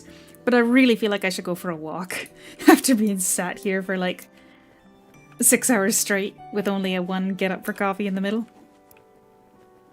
Don't be like me. Please make sure you're getting up and drinking lots of water. My water bottle's actually almost empty. I might need to go get some more water.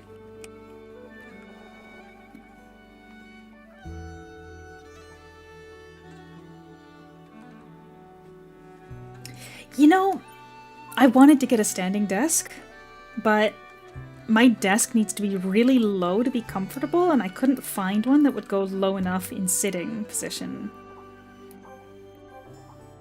So, that's the rub there.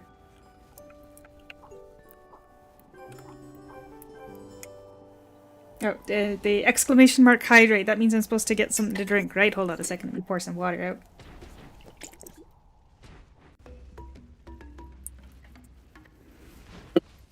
There we go. Water.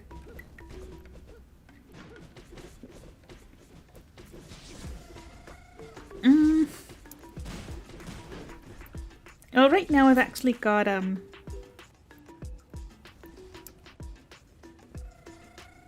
yeah, you're right, I could. I don't think it would work very well with my setup, because I've got my monitors on a desk arm. I'd have to, like, really completely redo my setup, and in terms of how much that would cost, maybe not the same year that I'm going on vacation for the first time, because I really want to use this opportunity of going on a big trip to make it a trip worth remembering if it's going to be another 15 years before I go anywhere again.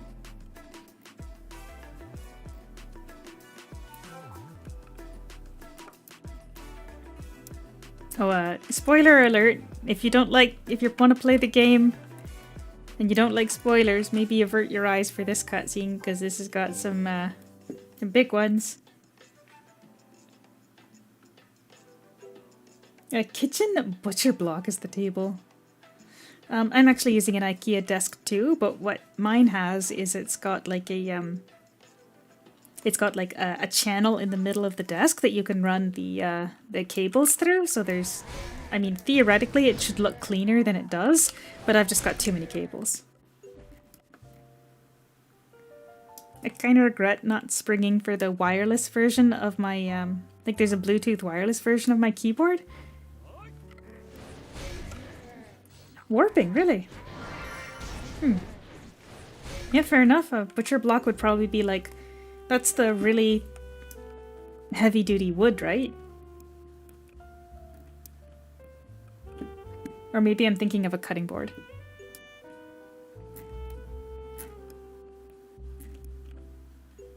I mean, at this point, they weren't using AI for the translation.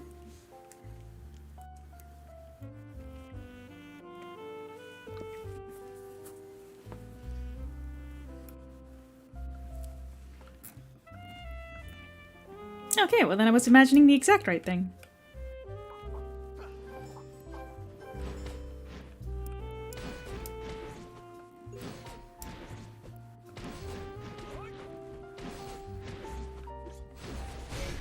Other anime game?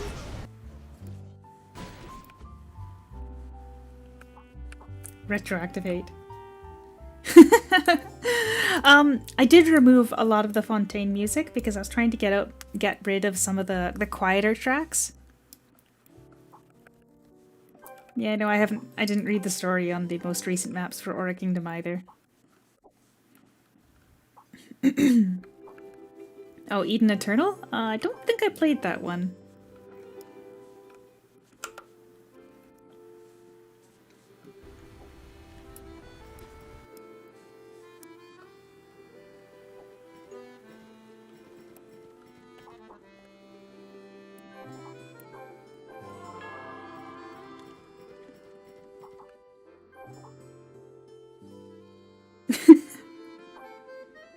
Eden. No, nothing else is coming to mind for that. And don't worry, Kai, I don't think any more of the Fontaine tracks. Oh, the last track was called Coruscating Street.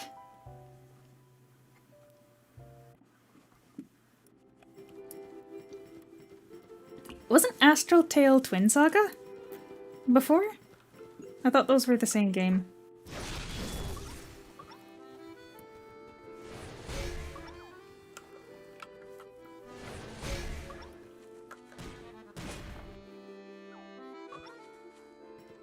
You know, I'm kind of glad I never got into,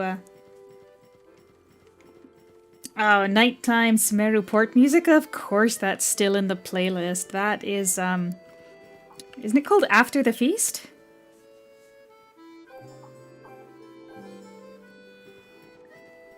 That's definitely still in the playlist. Hold on a second here. Something was kind of funky about it earlier.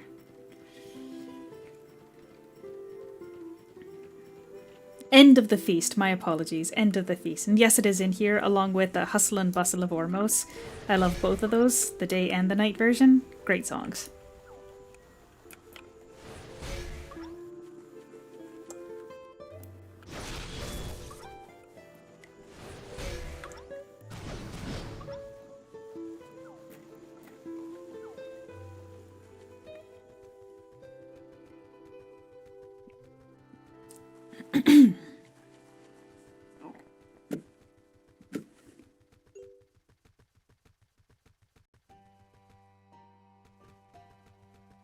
You know, I tried Twin Saga when it came out with Game Go because, like, why not?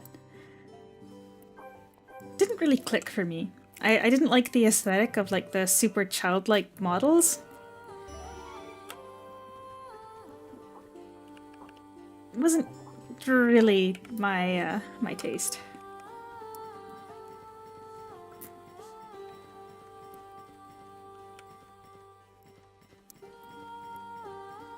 Which is a shame, because if I'd been able to give it some more time, I feel like there was some systems I was interested in it, but Sometimes the aesthetic of a game really does lend a lot to the enjoyment. And I'm not talking like just graphics being bad equals bad, but like the ambiance of the game, I mean?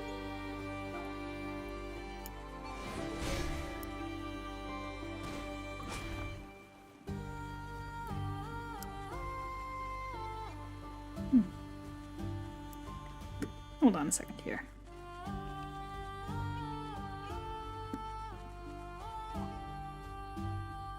You know, I haven't heard any other song twice, but I know that Age of Empires has played twice today, so I wonder if I accidentally added it twice.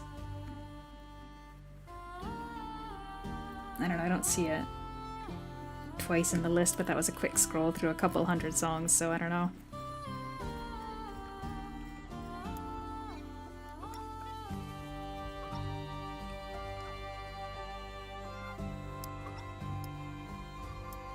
Goodness, how far behind am I? I thought I was anticipating around 6 hours, but we're at the almost the 5.5 hour mark. Back to the Grenadier stream. View your channel.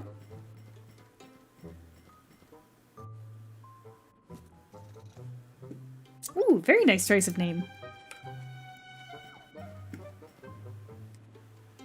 Search. Let's see, what's it called? Grenadier. Grenadier Awakening Rush.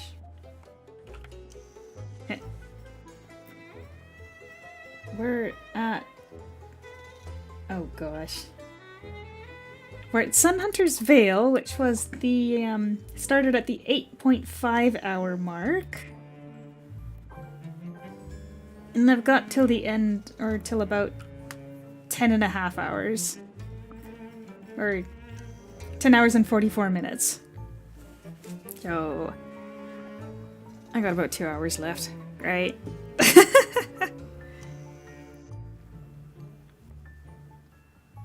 Should have had more for breakfast. I really should lock in here, though.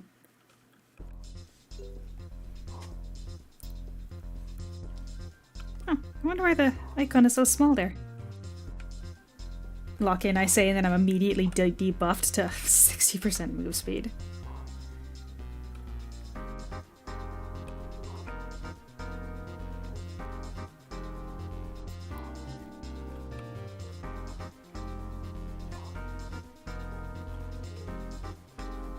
Oop.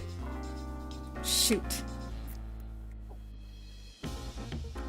Oh no, I didn't even know it went up that high. I thought you could only go as far as 10. Shows how little I use it. Oh man, I screwed that up too, so that was a waste of time.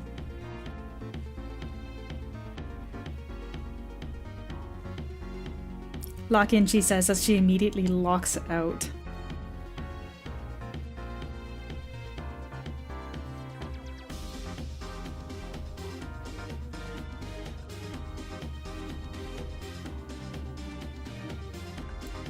At that point, is it actually buffing you, or is it still negating the debuff?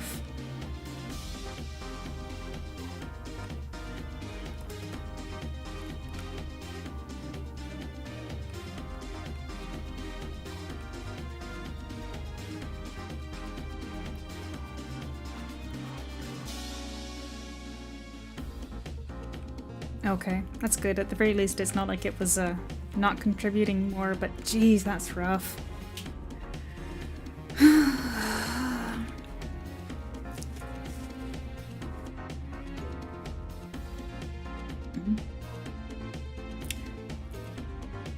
Do you have a manual? Like, are you using a manual? Because if you've got any of the like those limited a day manuals in your if you've got any of those limited day manuals in your bank, you can use a bank card to access them right now. They would need to be in your shared bank though. Okay, you've got a holy damage manual. You don't have like the a holy dark combo manual that you could use instead, like one of the 7-day ones? Or recently we got a bunch of the 1-day ones, right? The holy dark manuals.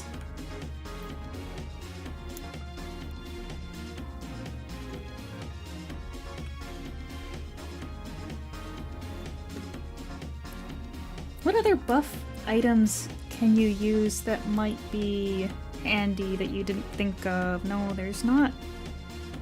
And the Navia Feasts are a good one, but you've already got that. The split manuals are like the best you could use. They only last a day though. You'd have to do it today. Oh, I know the feeling. It's like his rotation doesn't actually change though. So if you just try to play more conservatively... Okay, no, you're right. You are using the fusion manual then. You're good. You're good there. That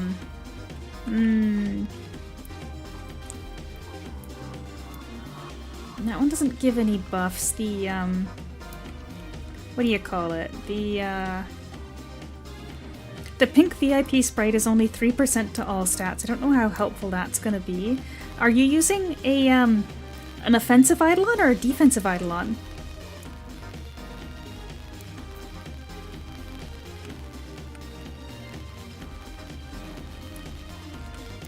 I want to say something like, hold on a second, where is she? Dark. Praxis. Something like a Tsubaki might be nice because of the crit damage crit damage taken down. Is the damage taken down her default star? Hold on a second, I gotta double check. I don't know if I re-rolled her a bit.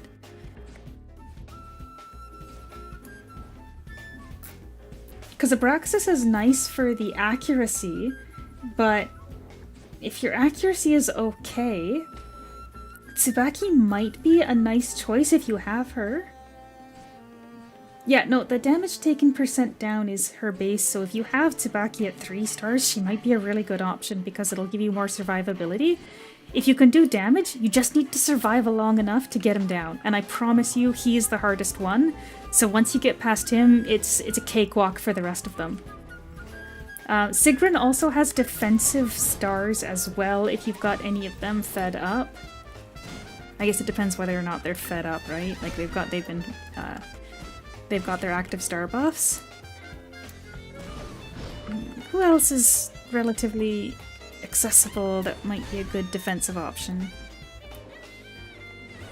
Well, alternatively, something like Koto no Ha for the lifesteal. It help a little bit with your keeping your HP up.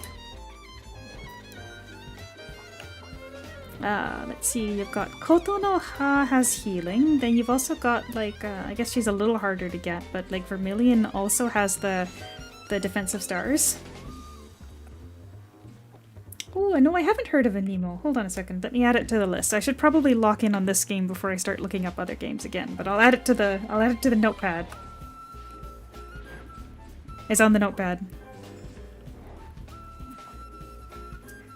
Wait, what? Did you do it?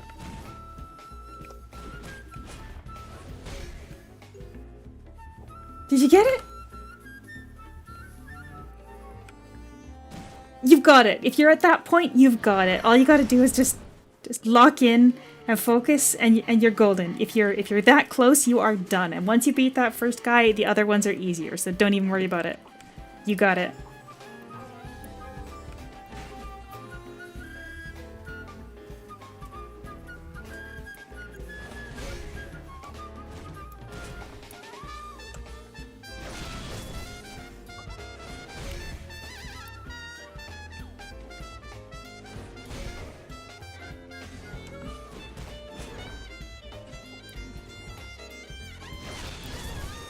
Did you take more?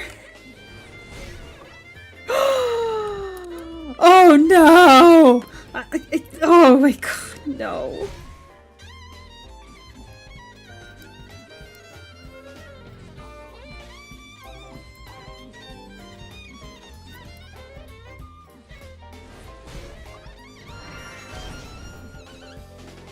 Oh.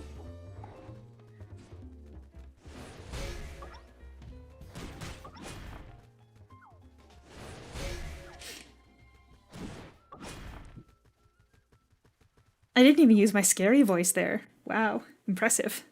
But sorry.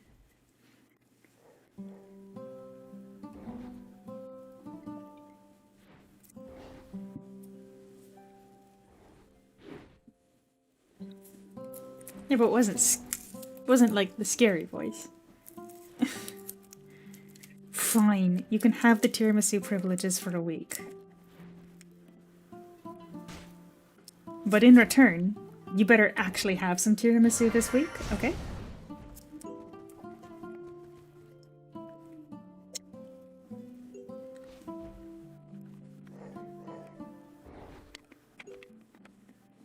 I'm sorry, I did notice that the volume was a little bit harder to control today. So I'll probably try to mess around to see whether or not I can get my compressor working a little bit better for next time. Wait, were you not here for it, Kai?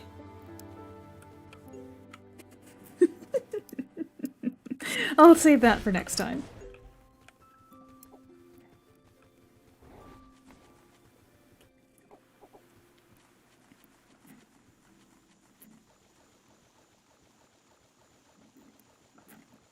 I don't think it was really that scary. I'm gonna have to listen to it back. Okay, you were here. I was too busy giggling that I don't remember who was here. Oh, I'll have to listen to it back and see what it was like.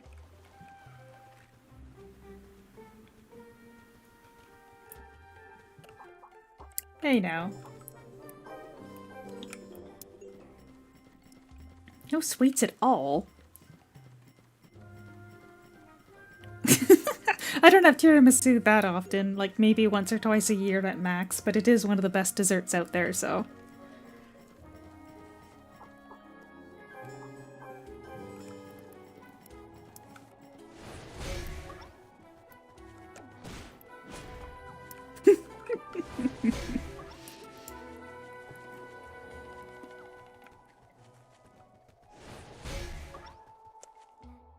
Lousy drew me a picture of Midday as a penguin yesterday, so Lousy's actually allowed to take the tiramisu today.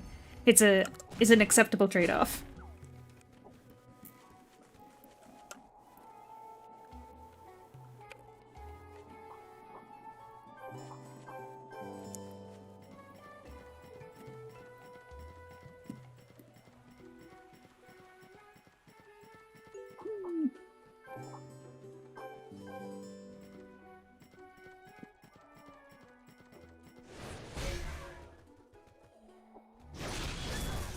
Vaughn plushie.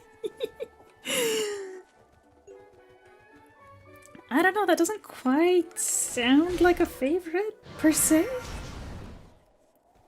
She's referring to one of the bosses inside Aura Kingdom.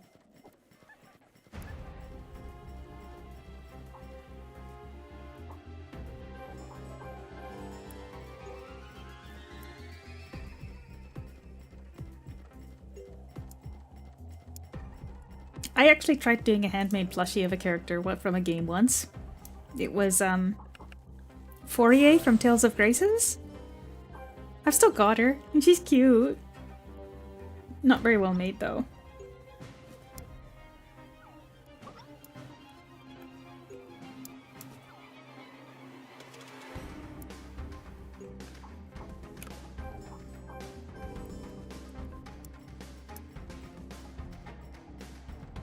No. It's acceptable. Lousy can have tiramisu for the week, but as I said, Lousy, I'm actually expecting you to have some tiramisu if you're going to take it away from me. So please use the opportunity to enjoy a delicious dessert. But, don't take away all my sweets, because I'm still thinking I might go out for that milk tea tomorrow. Or tonight, after I finish. Since apparently it feels like it's gonna be night by the time I actually finish. Should have started earlier.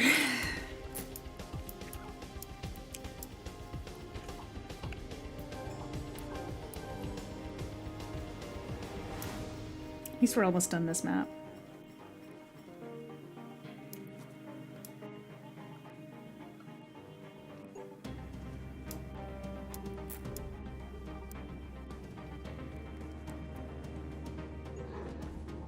Gimme.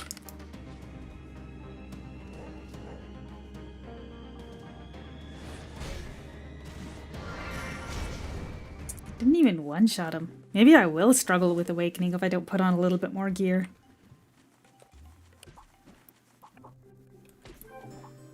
Oh, I do have a Wild Howl set. So, worst comes to worst, I'll put on my Wild Howl.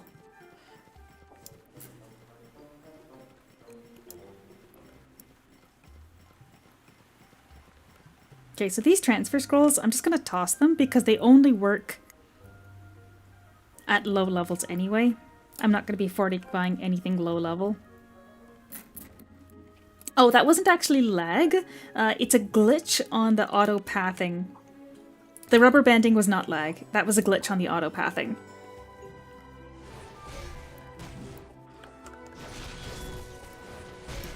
Basically, your character is continuing to try to move forward, but they're technically caught on some of the terrain. It's not really lag. I did see some lag yesterday when I was in the Demarek mines and it wasn't letting me use any of my skills because it was still queuing up the last one I used and not playing it yet. But that was just a glitch on the terrain.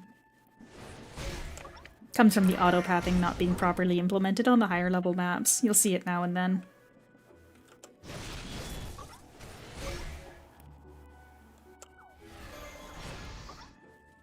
And I'm so used to it, it like literally doesn't faze me. I know all you gotta do is just manually take over the control instead of letting the auto-pathing try to handle it.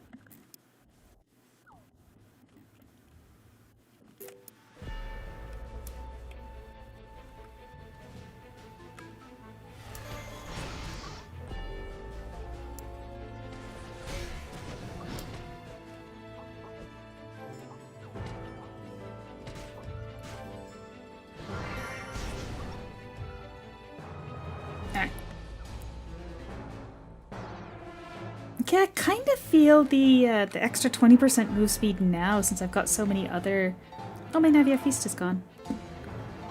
Let's fix that. I had another one, right? Oh no, I've already used both my Navia Feasts that I pulled out. It's because it's taken us longer than 6 hours.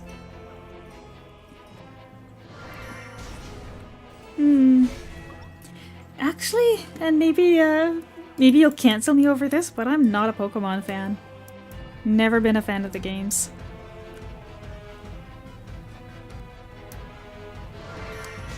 I played Pokemon Red, like the Game Boy Black and White version. I don't know that I ever beat it. Never really fell in love with it, and haven't played it since then. On my old Game Boy Black and White.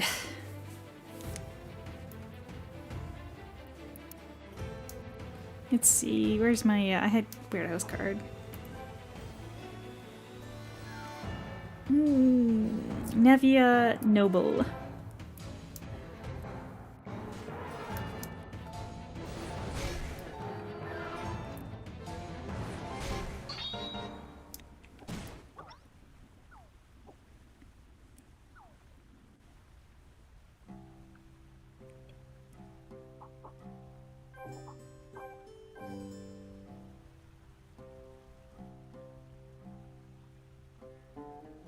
Hey, what are you talking about?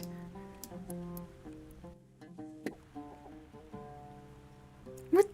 It's good that different people like different games, okay? We've established that. And let's see if I get stuck on the map here again, walking through. No, so it was only going the one way. I probably got caught on one of those little stick out bits on the side of the bridge. Anyway, since you guys are talking about taking my tea, I guess the only solution is to have myself another cup of coffee.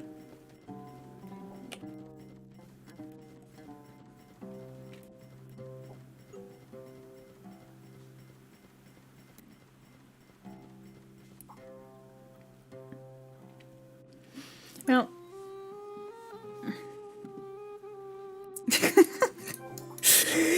Will goodness goodness, I played the original game many years ago, and didn't enjoy it at that time, and so I just never picked it up again. But yeah, no, I'm not. I'm a big fan of action combat, so like turn-based combat, Pokemon type stuff, not really my jam. Yep. This is lag. Watch it crash on me right now. Yep, it crashed. That's okay. Let's just get her up again.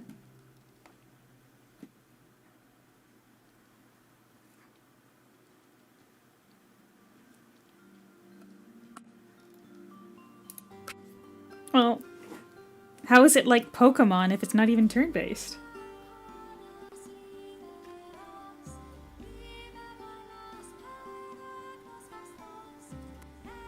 What's Pokemon about it then?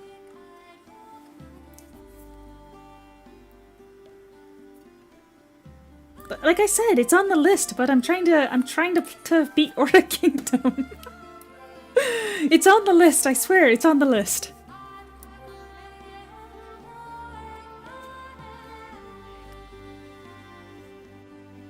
Just do it!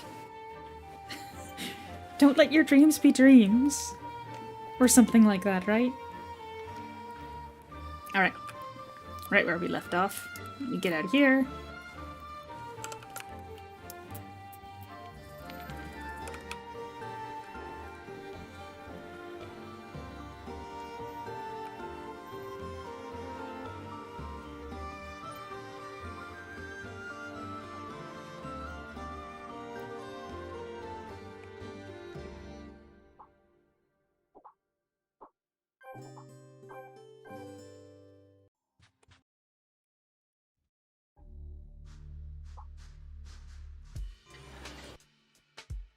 Alright. How many maps left now? Let's see, we got Chronology, Tempest, Frigga, Desolate, Secret Forest, Lake. So 5 more maps left.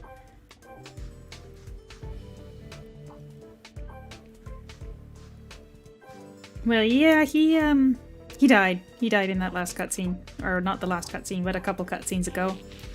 But secretly... Oh, no, I guess it's not behind, sorry. You have to go here. I want to play the Grand Duca, or the Grand Bishop, visit. You can go to his grave. And, his ghost is there, and you can challenge him to a card duel. In case you didn't know that you can challenge a ghost to a card duel in Aura Kingdom, now you do. Oh no, that's always been there, Lousy. It's always been there.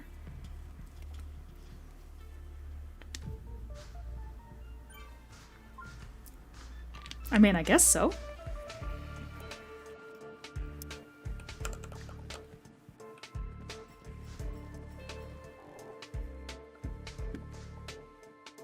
Alright, Chronology is about half an hour. No. Let's be nice. There's things you just don't know until someone shows you. Like, why would you go talk to Emma outside of the main quest? Like, is there literally any reason why you would go back to talk to Emma? No. The only reason I know is because people were asking, how do you get Belenus's duel card after he's gone, right? Like, people needed to know, so I had to research how to do it. And that's how I found out.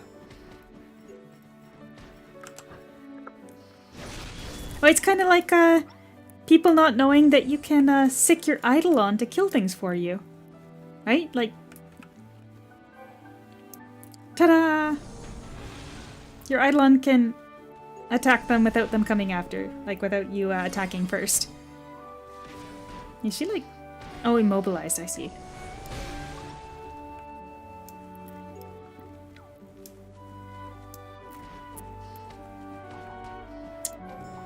Look, she's cute, so she's fine.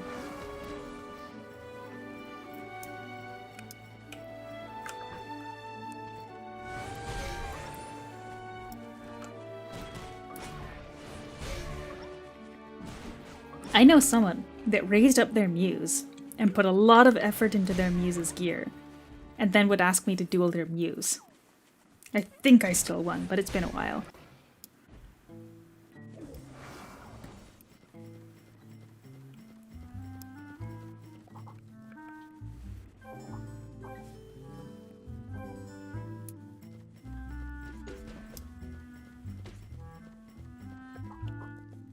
Alright, and when we get to the long cutscene on this one, I'm gonna step away to grab some more water just for just a quick moment while we wait for the cutscenes to play, because there's some really long cutscenes on this map. Unskippable.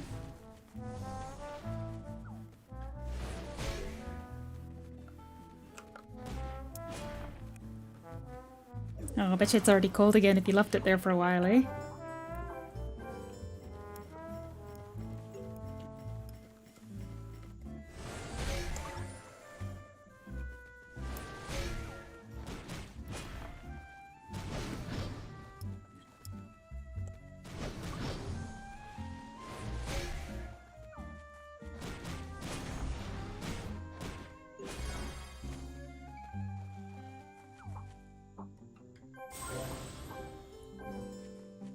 Right, being level 95, probably not good to keep using my warehouse cards, but I'm just gonna nab them.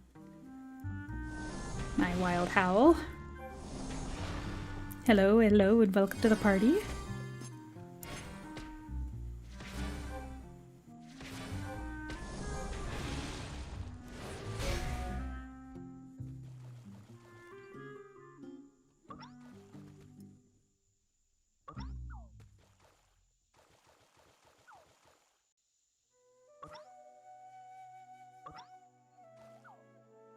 Wait, what? What's wrong with microwaving coffee?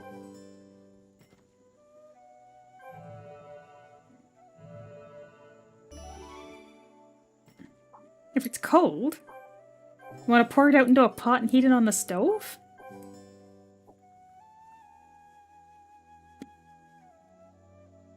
I don't think so. I don't think so at all.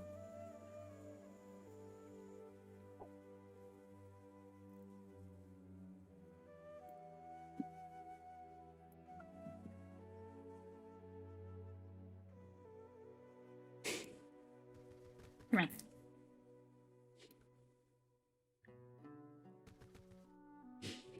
Alright, I think this is the point where it's going to take them a while and they just jibba jabba, so as soon as I activate this, I'm going to go get some water. I'll be right back. You're going to jibba jabba for a minute, and I need a little bit more water.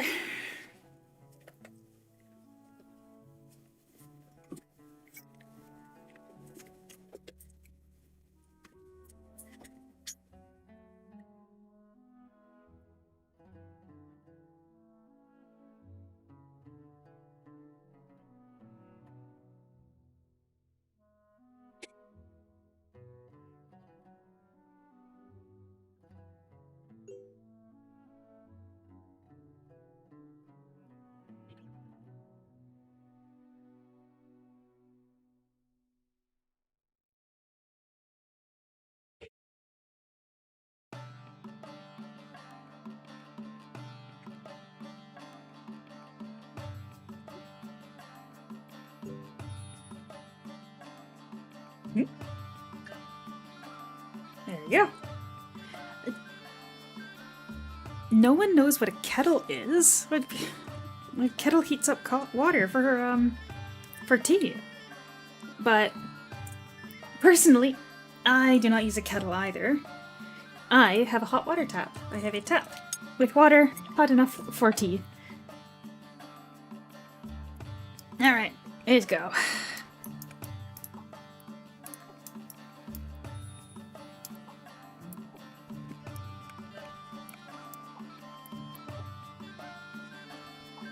Is that the right way? It appears so. What? Kettles are great when you don't have a literal tap with water that's always kept hot. So... But like, if you don't drink an inordinate amount of tea, it's not like it's inefficient to just microwave the water. It just so happens that I do drink an inordinate amount of beverages which require hot water. What do you mean? It's literally like...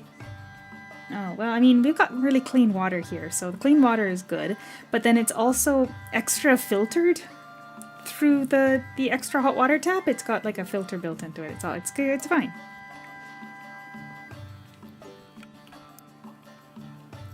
Light and dark. Storm and light. Flame, storm, light. I know there's a way to do it in 3 moves.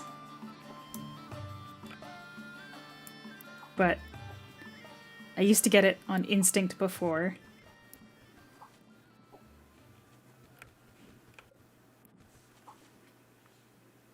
That's Flame and Storm. Oh my gosh, Masked Gamer, please tell me that you've made it.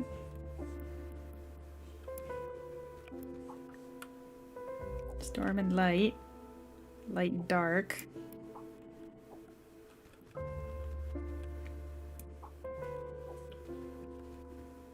Wait, what? Oh, lightning and dark, not holy and dark.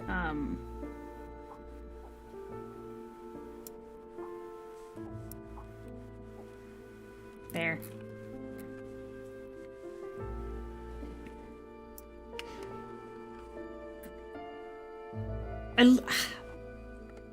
I did the 3-move one on instinct for years and years and years, so I never bothered to try and remember it because it felt like I always did, and now I don't.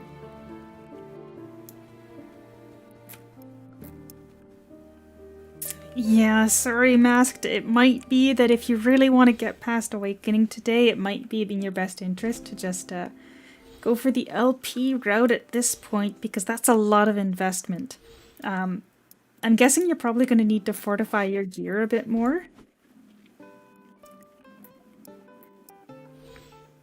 Specifically, if you're using accessories, those have HP and damage on the fortifications, and the accessory fortification scrolls are very cheap because we get so many of them.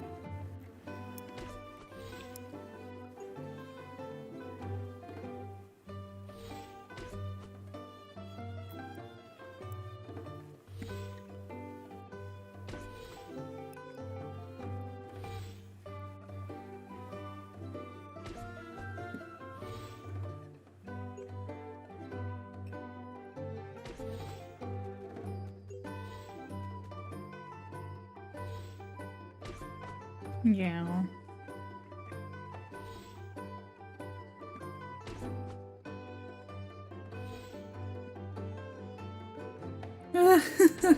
Oh, that's depressing. I'm so sorry.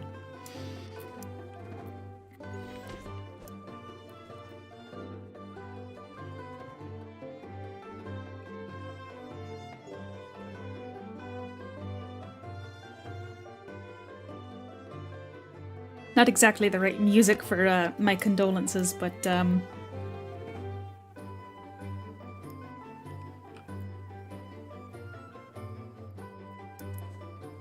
still, my condolences.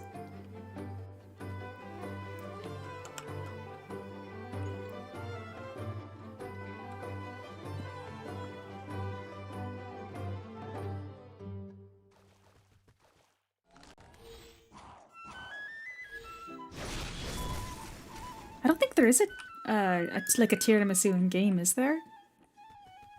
Like, I'm fairly confident there's not a coffee dessert in game.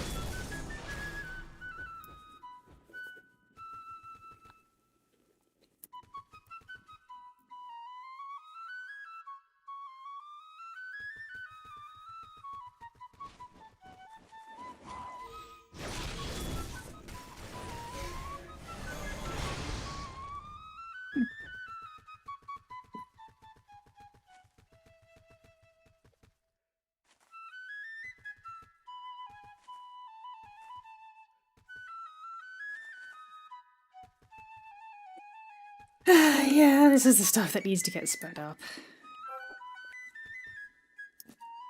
Suppose I'll use this time to clean my inventory.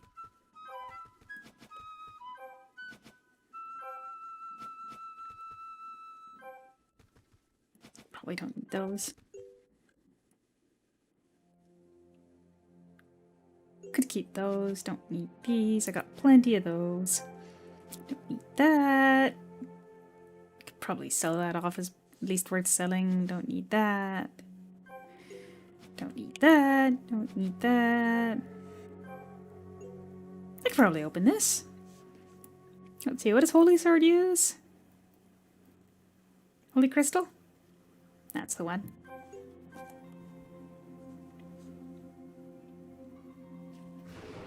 If I was Bard sub, I would have taken Bard for the move speed.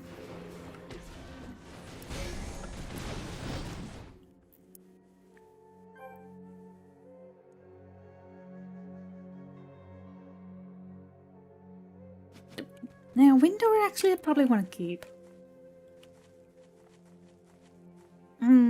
Nah, we can get Window easy enough. Toss it. Glitter Dusk we want to keep. Rock of Holy Light keep. Blue Pumice, no. Time Silk, yes. Pink Solar Honey, no.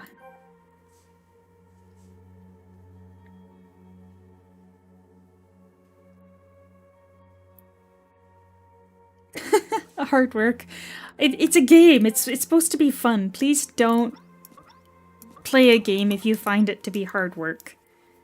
As much suffering as it seems that I'm currently enduring, I do actually legitimately find this to be fun. I am enjoying myself right now. Like, I don't get to level up all that often on my main characters. So, crushing levels like this is actually just legitimately fun for me. Almost makes me wish I had saved the experience books, like massive level rush for doing on stream, but I was just feeding these characters experience books just to get them out of my inventory, which is why I have so many at level 70 with no subclass.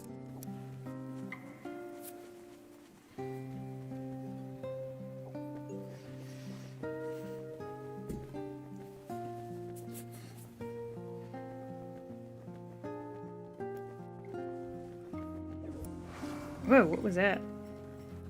It didn't load my position properly or something, eh?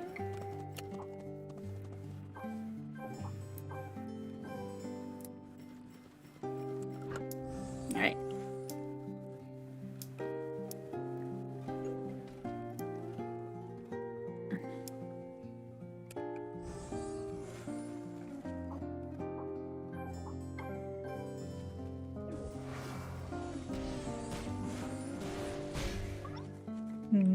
You know, I was thinking if I could ask them to redo any individual map, it would probably be this one. Because it's just... It feels like the designer of this map was not in sync with what was going on other maps.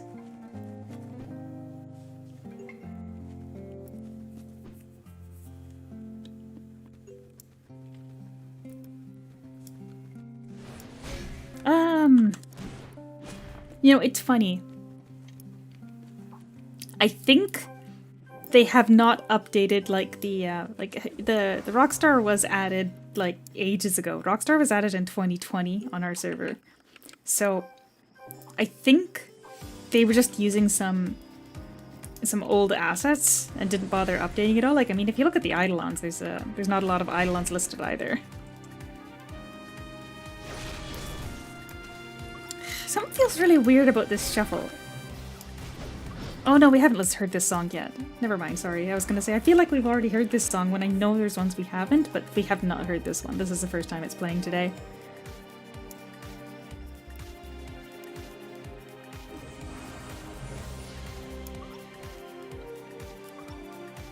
I love this item. A bunch of cute little stars. I wanted to use this item in a, I was trying to do a star-themed, a scavenger hunt once, and I wanted to use this item. I was so disappointed you can't get it when you're not doing the quest. Come to the dark side. That's over here? Yeah.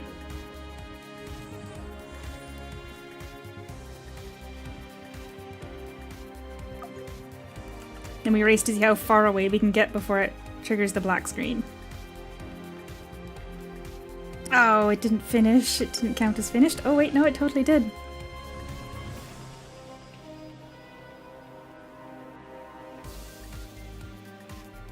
No?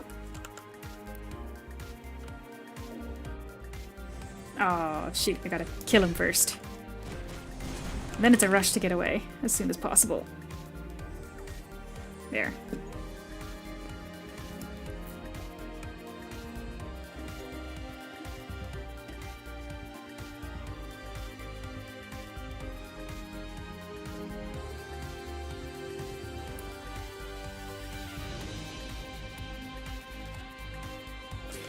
The story of Delphonia.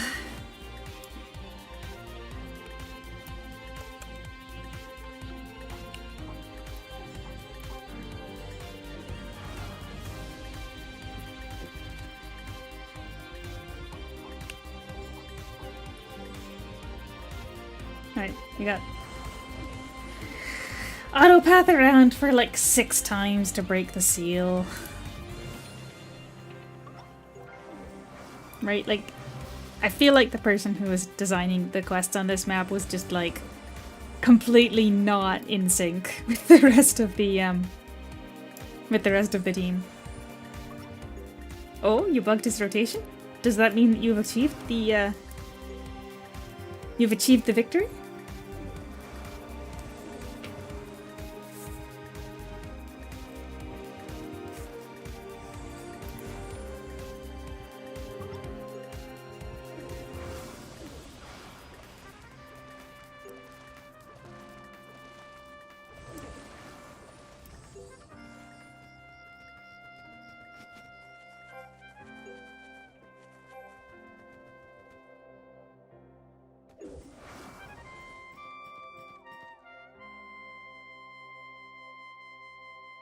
Interesting.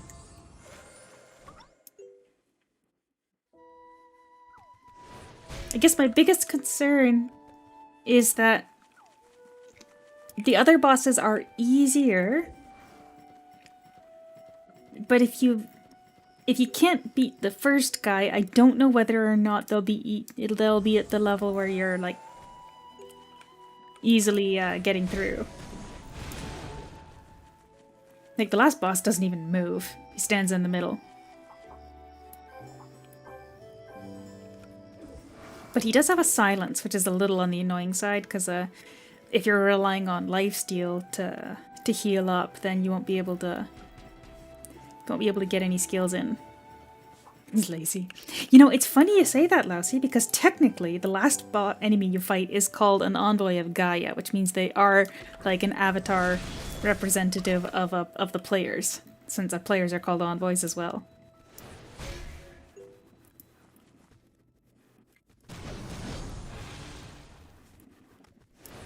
I wouldn't say that X-Legend likes deleting characters. However, on the Impact game, or the re-release version, probably I wouldn't have expect them to have purged any accounts, because there wouldn't really be a meaning behind that. The only time I'm aware of them purging accounts on our version is because accounts that were transferred over from Area had not been recovered in, like, over a year. Whoop. It's interesting that my VTube Studio keeps crashing on my phone. Maybe I need to find an update. There we go. Now we're back.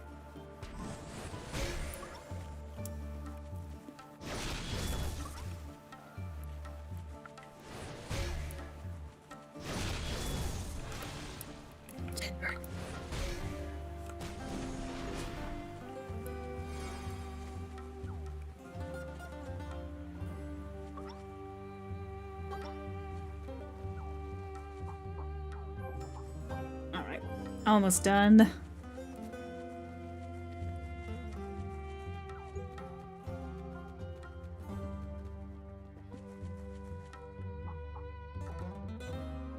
You have to dump this water on this butterfly's head. Hold on.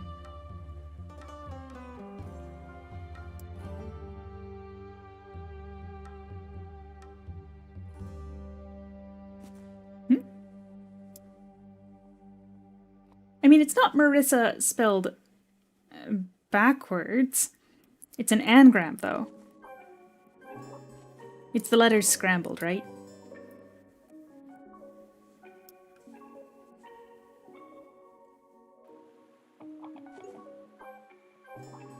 Okay, is this the seal quest? Yeah. Literally have never figured out the teleport side. Apparently it's just as slow.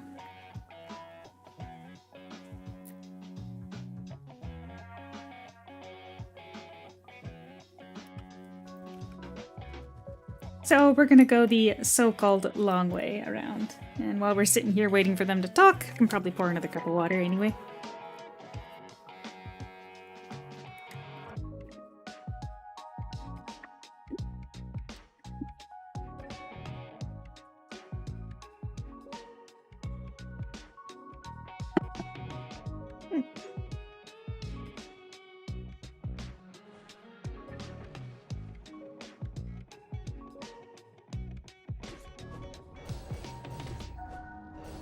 Are the buffs that you get kind of similar? I mean, they're pretty small in this game, but one of the nice ones is on gathering the accuracy one.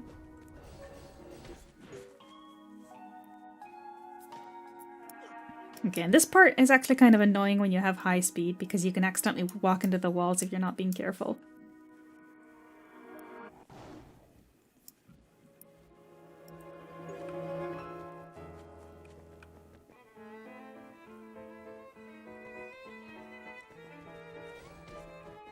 Did you put any points into accuracy on your weapon mastery? I mean, probably, right? That's probably how you got to 32% accuracy. I'm a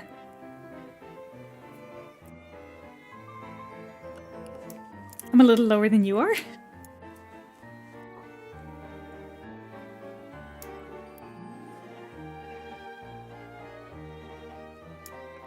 Yeah, come on. Keep jibber-jabbing. Let me go!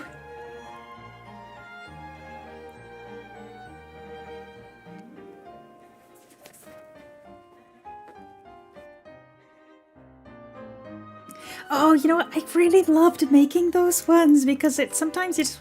They're specifically just for looking at the animations and stuff, but some of the animations are really worth just taking a minute to look at because they're so neat.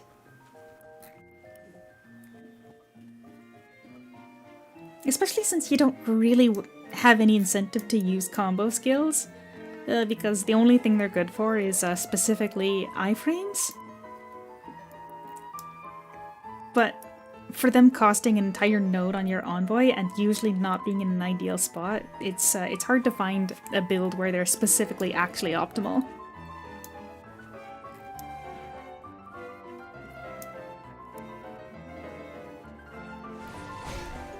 I mean, I'm not surprised, Masked, but like... Still don't know what class to pick.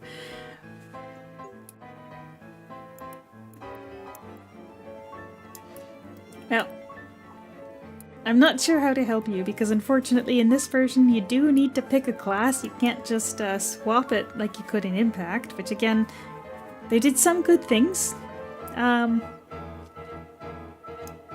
Can't go wrong with Wizard.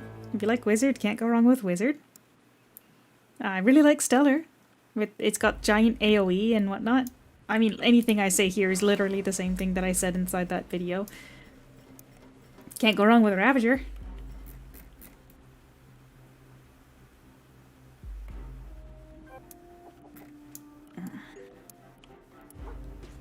I kind of get where he's coming from though, because like, he's using some resources that are not super accessible, like the one-time use. Whatchamacallums? Manuals.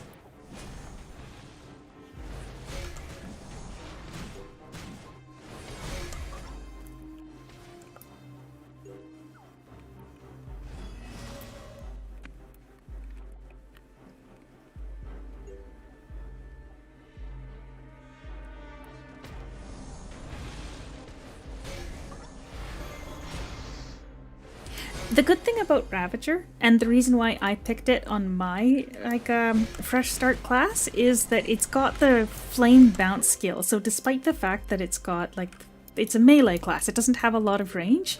The fire bounce skill is amazing at how many mobs it hits and can bring over to you. And then you've got your round and round, the whirlwind spin thingy, which I can't remember the real name for, that life steals. So you've got this really friendly combo of you use the flame axe to gather up the mobs, and then as you're taking them down properly right up close, you can then use the fact that you're surrounded to steal life even without having a even if you don't have a nocturnal.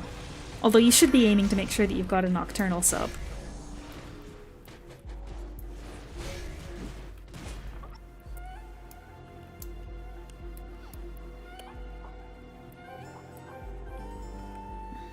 Oh man, I'm starting to get really hungry.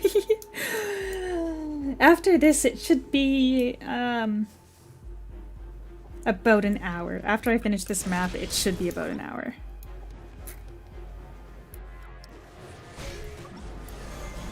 Maybe instead of milk tea, I should go for lunch. It's gonna be a late lunch. I gotta go for a walk though.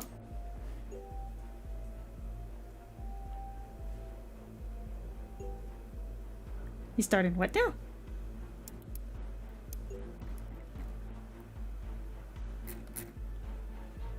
Fast food is absolutely highway robbery right now, but what I was thinking is there is a donair place nearby. Nice donair full of veg and lamb. I'm a fan.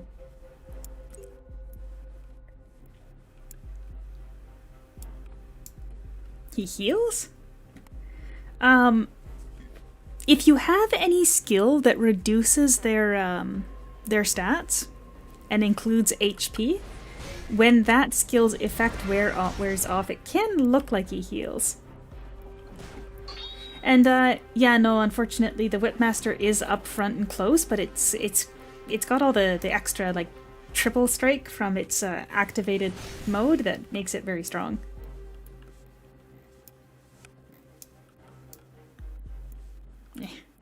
I think we have to talk to her inside here, so let's not get too close to the exit.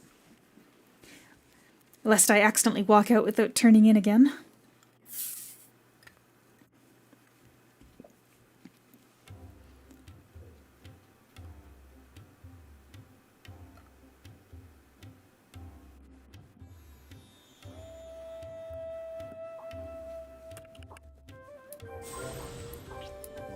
Experience-wise, we're fine. I don't think I should need to pop another one of those proof of missions.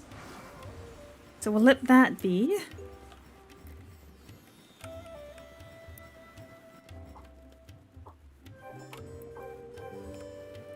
Oh, Dominic is back in town, so we'll teleport.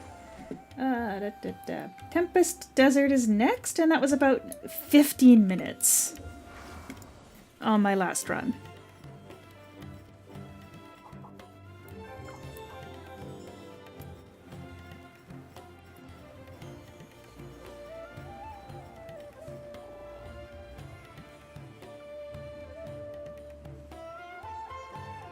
This is a nice song too. This is Bustling Streets. I think this also plays in Port Ormos.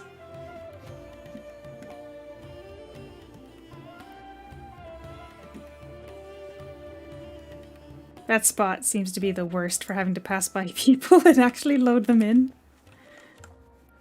I think trying to move this out of the way while I'm passing through there is a mistake.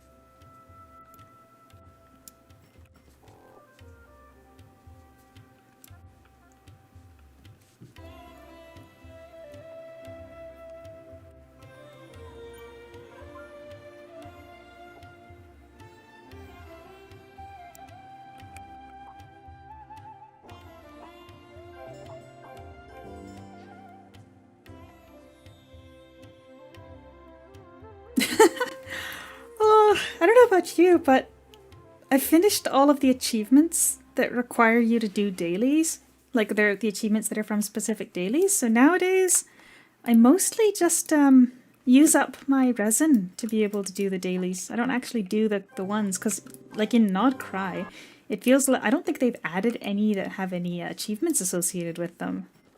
Every time that I did do them, it was just can you not talk about food though, because I'm actually famished here.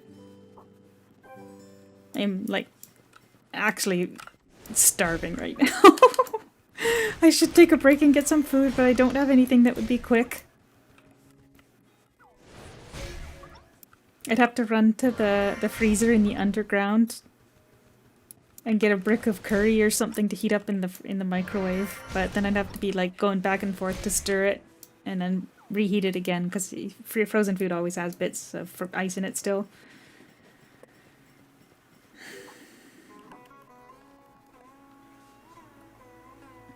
Oh, sorry, to clarify, I have a deep freeze in the underground. We have a storage locker, and I've got a little deep freeze in there. That's where I keep the food, just to make it slightly inconvenient to make it all the way down there. Call it serious portion control.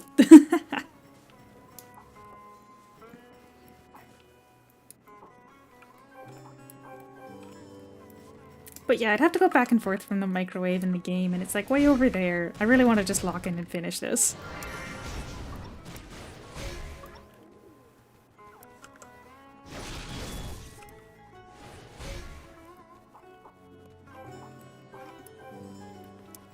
These next maps should only be about 15 minutes each.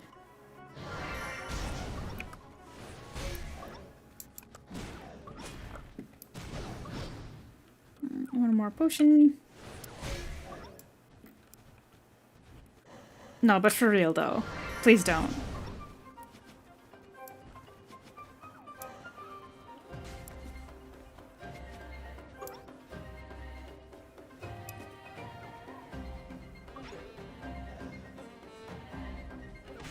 Yeah, we'll just equip that, why not? I got it from a dungeon.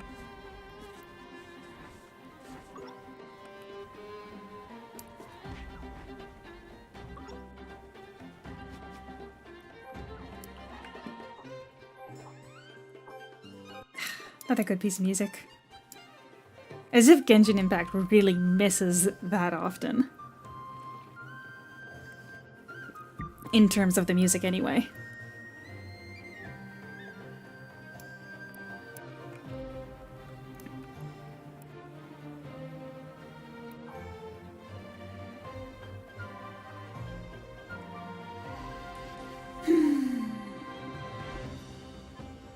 Yeah, we'll probably just stick with this path. We're not gonna hit 30 anyway. And we can use a little bit more crit damage, so we'll go with that. Call it a day. Although I guess 55 minutes, I should be at Awakening.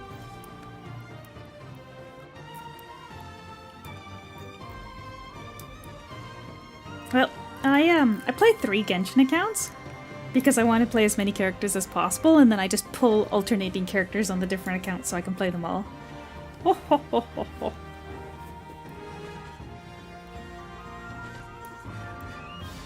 Come on.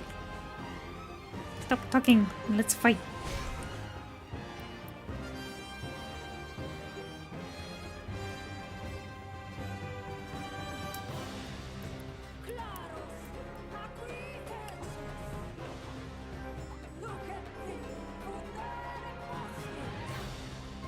Hello, how?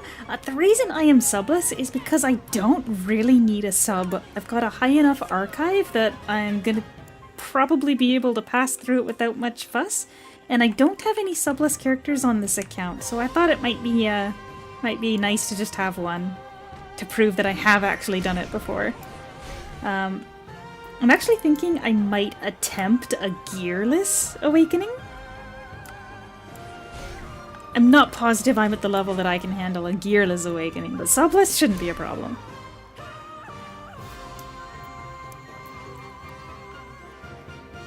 I'm sure your character in the game is going to be doing okay there. Don't worry about it. They've been napping. They're doing just fine.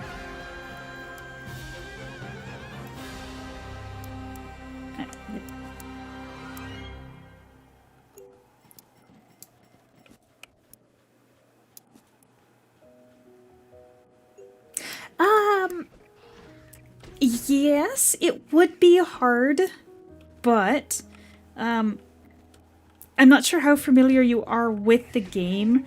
I've got a relatively high archive, so it's probably not as challenging for me as it would be for, I would say the average player, but I bet you the average player is still better off than I am. But for example, if I come in here into my detailed stats, you'll see that my damage against bosses is pretty darn high, and I've got, even without any gear on, I've got enough pen down here. Come on, stop talking to me.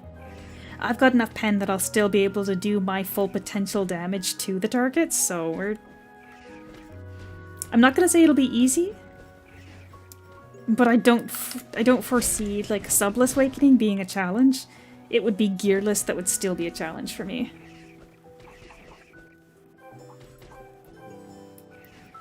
Of course, I talk a big game. Watch me get there and just completely flub it and have to actually go get gear or something. After all this talk.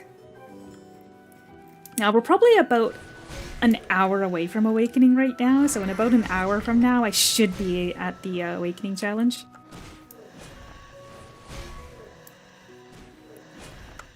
You gotta get to level 99 as well as pass the last map.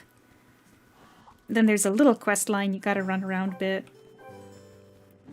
But I've done it before.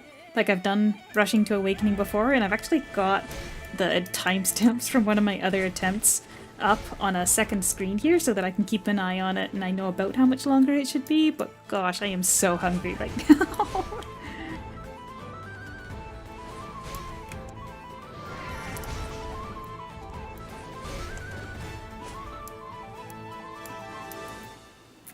So, if it turns out that my current equipment is way too subpar to handle doing an Awakening even with my stats as they are, I will probably just grab everything I can to increase my stats and go for it immediately, no challenges, because I need to get some food in my stomach.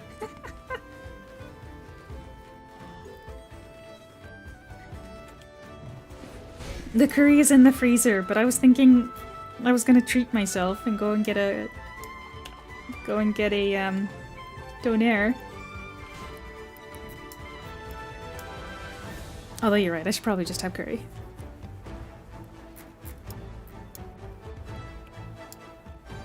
I usually just buy, like, Glico curry, like the Japanese style curry rubrics, but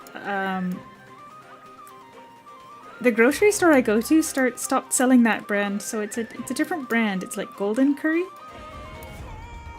rubrics. They're a little bit spicier.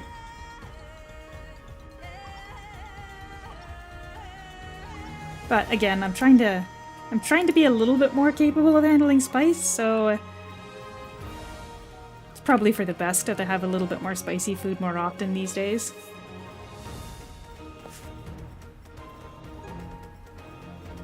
So I could have curry and then go out for milk tea. Or I could go out for a donair and come home and have a coffee. Vermont brand. I don't know if I've ever seen that one. Hold on a second. I gotta add it to the notepad. Vermont curry. Man, it's so nice that it's like such a veggie-full and delicious meal that requires so much hands-off time because you just let it simmer. Like, honestly, that, like, just the simmered Japanese-style curry, it's one of my go-to comfort dishes when I don't feel like putting a ton of effort into a meal.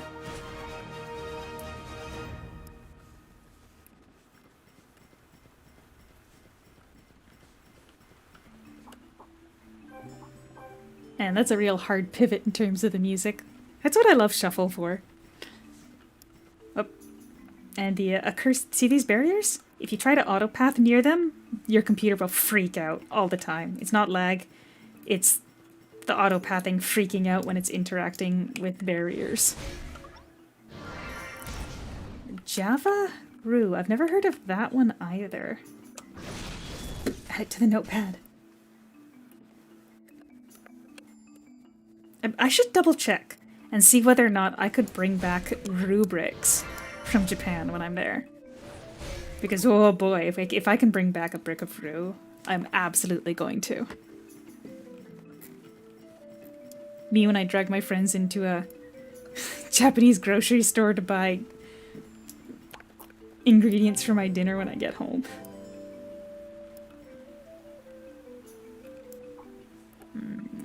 Put on the glove.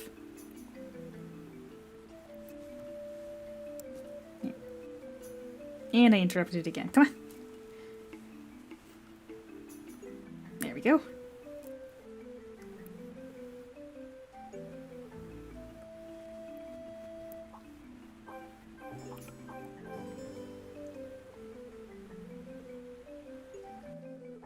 Ooh, we caught one, guys! Whoa! No. It's you're updating a lot of files.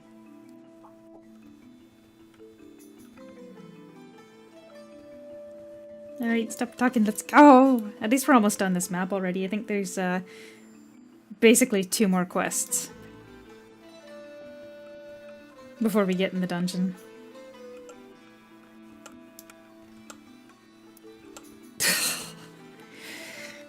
Lousy just spreading the anti-Vaughn propaganda again.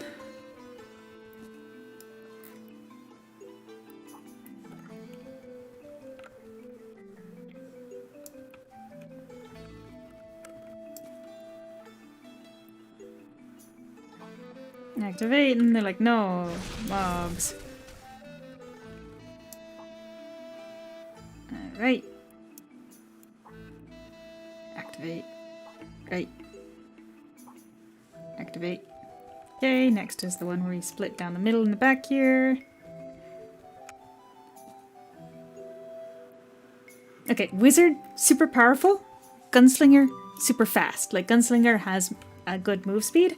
Wizard is higher DPS. So, there you go. Oh, Gunslinger also... I don't know how much I mentioned it at the time when I was making the video, but Gunslinger's charm is helpful because you can use it to take the heat off a bit, because not only does the charm make it so that oh, I have to turn it on, don't I? Oops. Not only does charm make it so that you have one less enemy to deal with, and all the mobs around it are like charmed by it, but it also kind of does a good job of helping group them, because everybody will gather up around the mob that's charmed, and then from there, when you're using your little storm bullets, you'll be able to hit more of them with your tornadoes.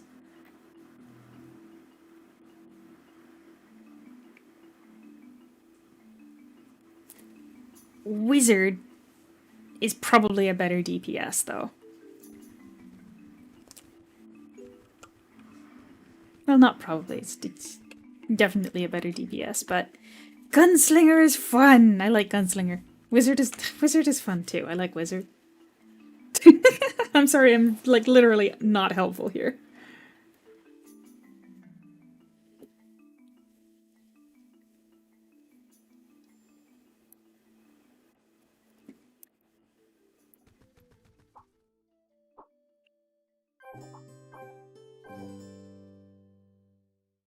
Alright. So, Wizard has Cleanse, which is very helpful. Not many classes have a Cleanse. In fact, I think it's just Wizard and Source that have Cleanses. Well, there you go.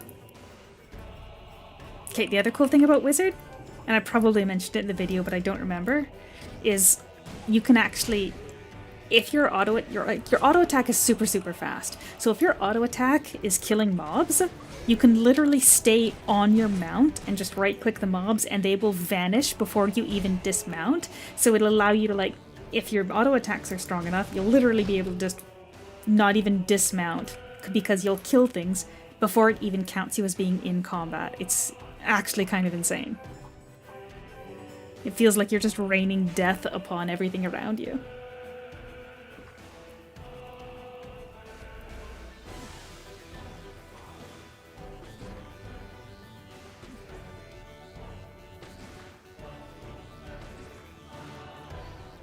This should be the last quest before we go in the dungeon, and then there's only 3 maps left, which are about 15 minutes each, if I make good progress.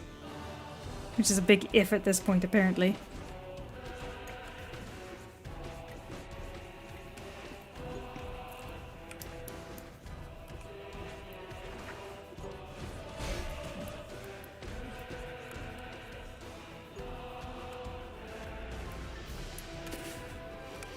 Raining death upon your opponents with invisible auto attacks. No, it actually legitimately feels like a mistake. It probably is, but basically there's no travel time on your auto attack as a wizard. There's an animation, but it actually hits the enemy before the animation makes it to the enemy. So if the enemy dies in one hit, you're never actually in combat. It's insane.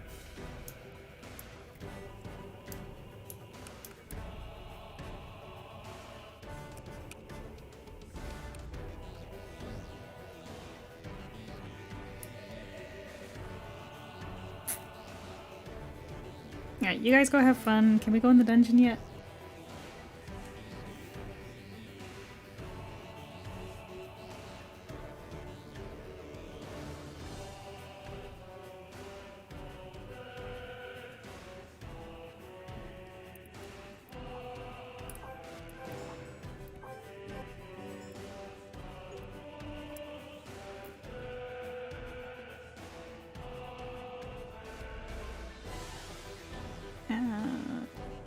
This one.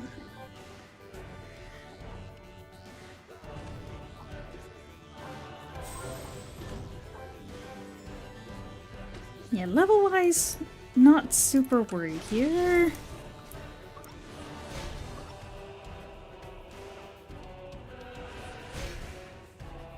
At least I don't think I should be worried here. Hold on a second here. What was I starting Frigga at on this count? Oh shoot, I was already level 99 at Frigga on that one.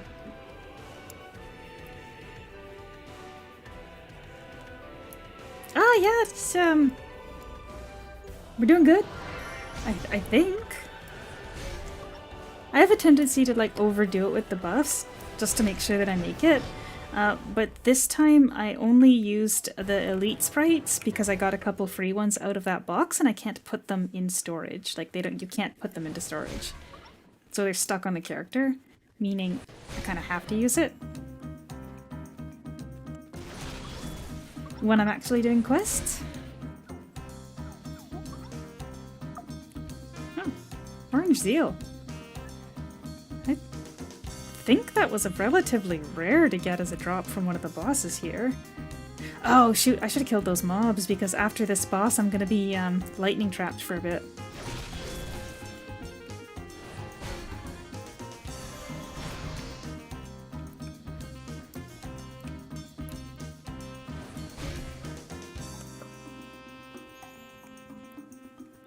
Hopefully the other ones don't catch up while I'm stuck in a box.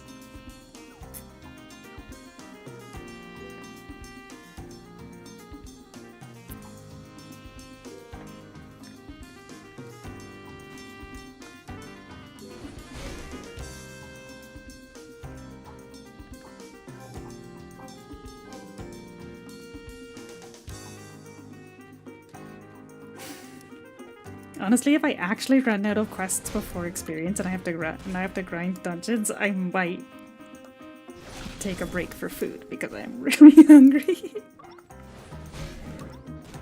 And sipping water here is just not it.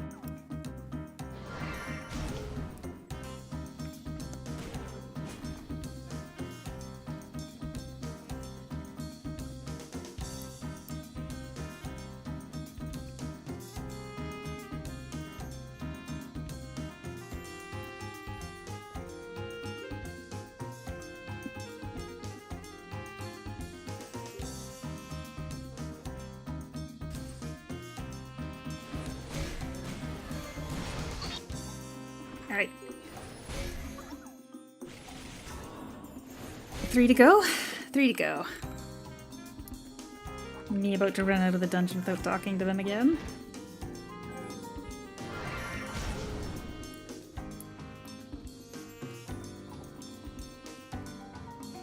Is he back in town, or... Yes.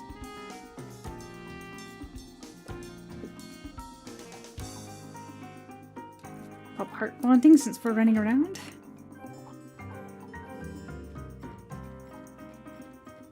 Now, I do believe this is where we get the box with the 500 LP and idle on summons.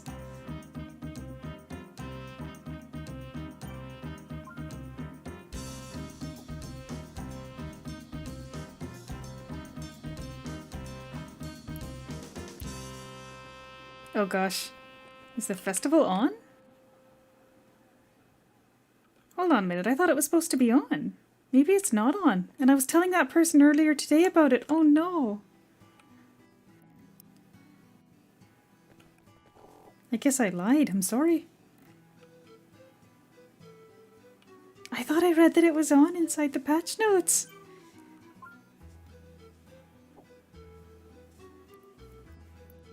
I'm sorry to that person who I told a lie to earlier. It was unintentional.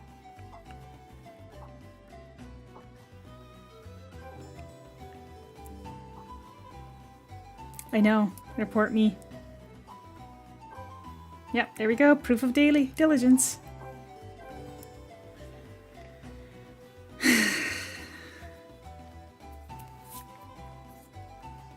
I read the patch notes. I swear I read the patch notes. Maybe I was reading the wrong patch notes.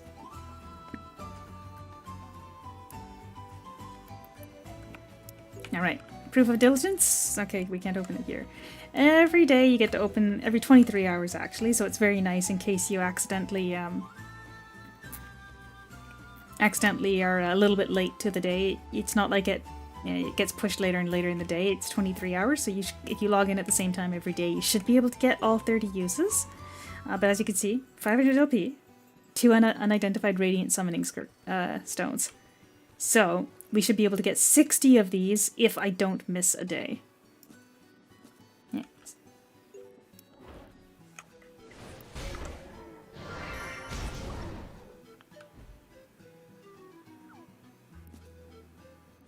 Ta-da!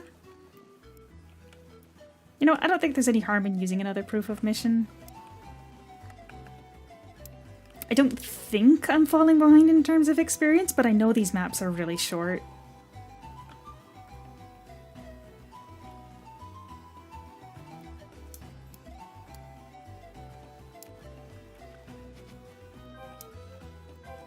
And I probably should clean up my inventory once we get to town, but this is another quest where I don't have any control over the speed.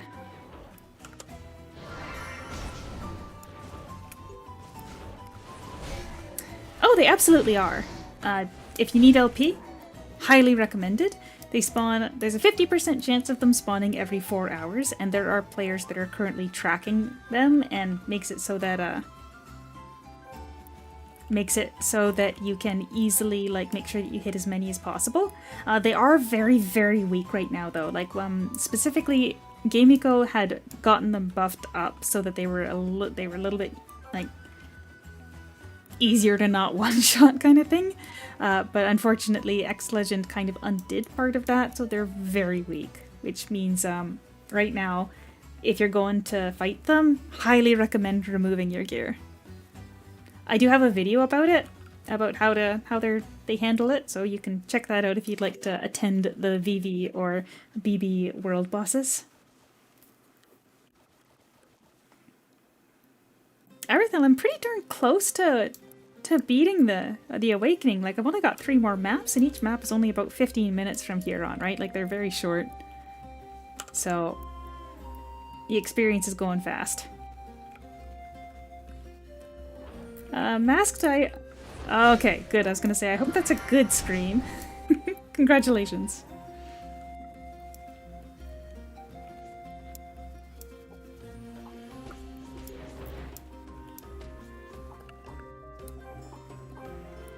What did it take? What did you do to be able to beat him?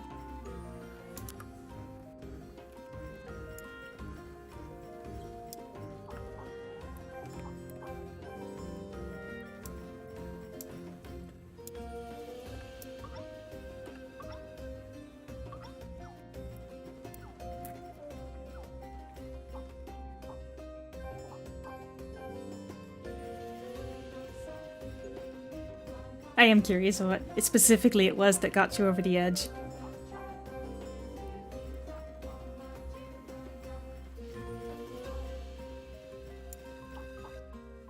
Ah, yeah, Fish Kings. I do have a set of like the second from best versatile. One of these days I really just gotta finish up the best set. But I'm just taking my time.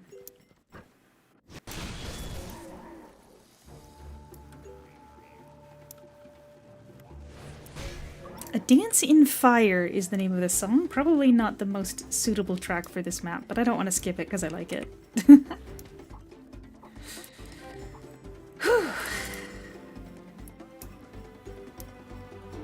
Alright, real quick.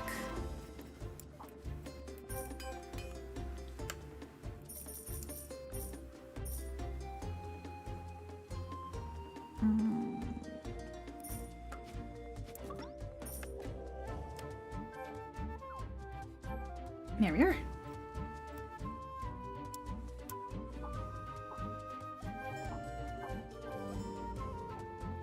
Oh! Also, apparently, and I'm positive this was in the patch notes this time, there's supposed to be a, there's supposed to be a secret buff from using gold food. Maybe I better actually open up the patch notes before I talk about this, because if I'm wrong again, I'm gonna lose it on myself. Order Kingdom Online. Patch notes.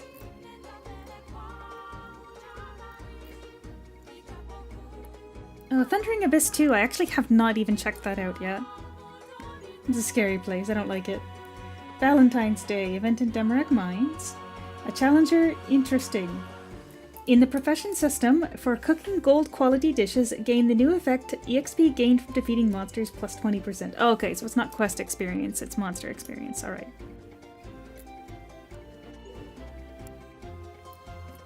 The effect will not be displayed in the buff status, but it should be displayed here then, right?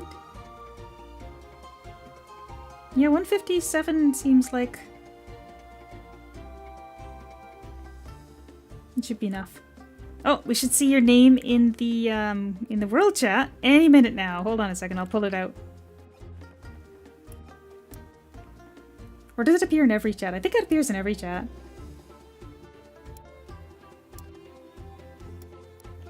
If I go through here, we won't get to see it live. Oh, there we go.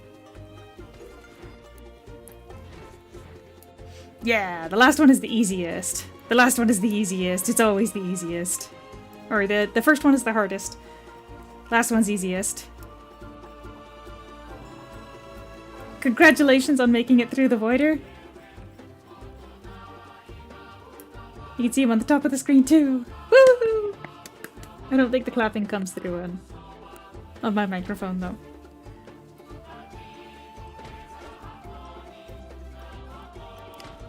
Congratulations! You beat me! Oh, but yeah, what was it that got you through?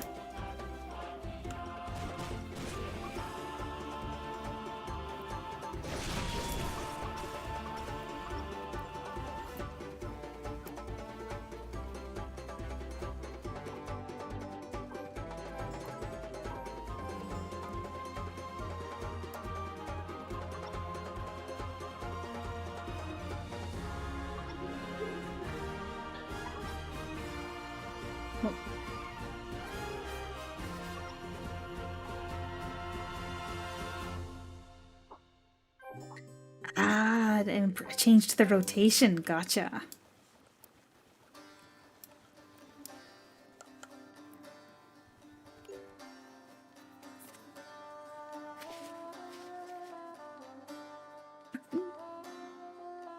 Excellent work.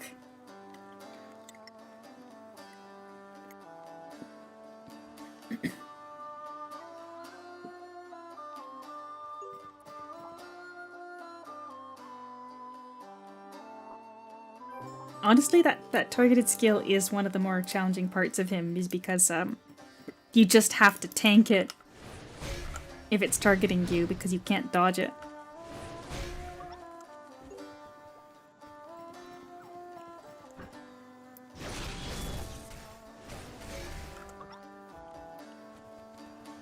Ah, yes, Divine Sermon.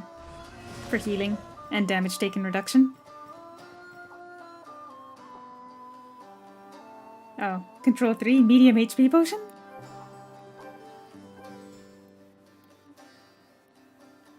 Nice.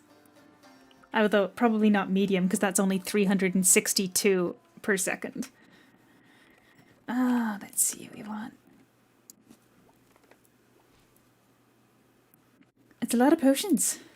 That is a, As you can see, I've got a selection of potions because I haven't been using any.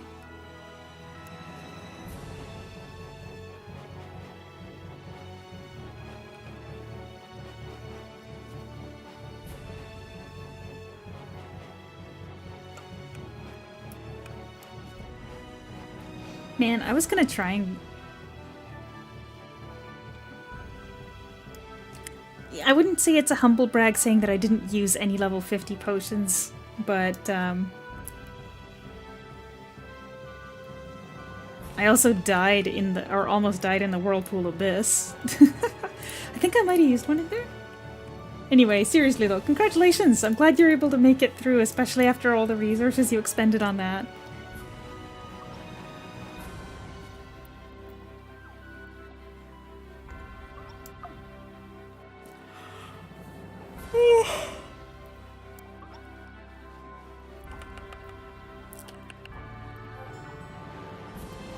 For sure, you've earned a nice rest. Absolutely.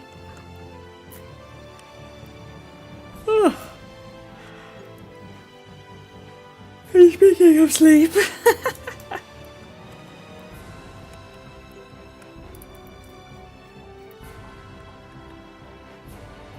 Hey, I thought I already warned you about talking about food, please. If my stomach gets any louder, you'll literally be able to hear it on the microphone, I'm sure.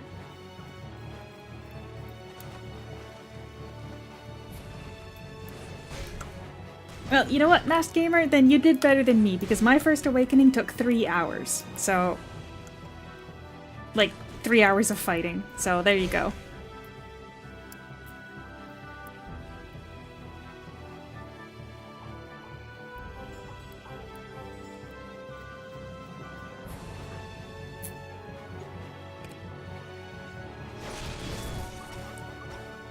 You little guys are super cute.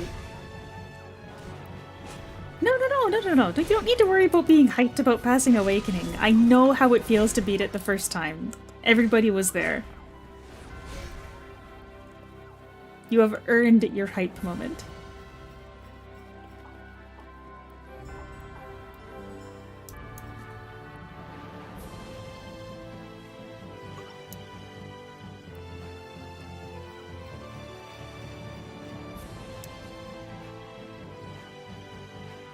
Why can this not go in the warehouse? Why did they put a non-warehouseable reshuffling pack?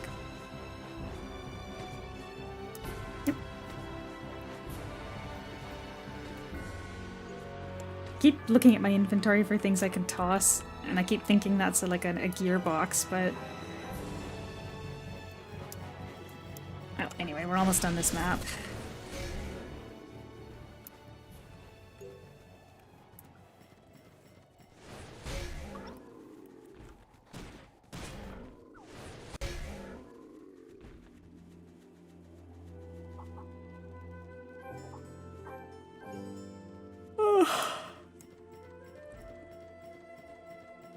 Like from here, I think we just...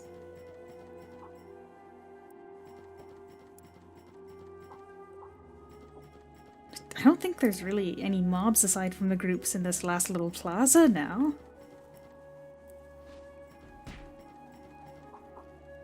Well, I mean, it's only like 3 in the afternoon. I'm not that sleepy. I'm just hungry.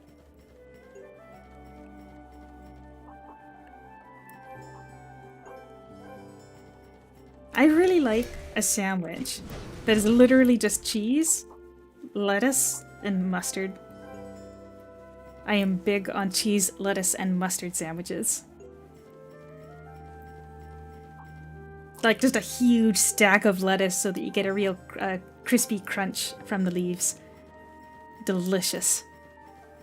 I do not have any bread. I cannot make a cheese sandwich. So I don't know why I'm hyping myself up about tasty food here.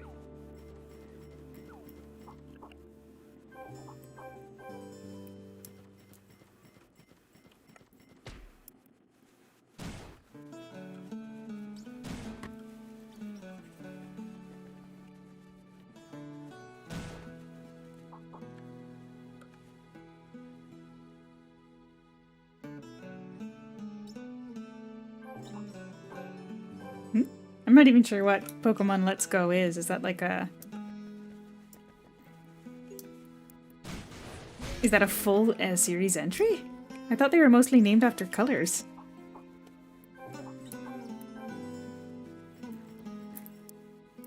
Mast, I am equally happy for you. It's just that my voice is kind of giving out here, so I'm trying to hold back a little bit. Oh, I can feel my voice going. Work tomorrow is gonna be rough. I'll probably have to pick up some more lozenges.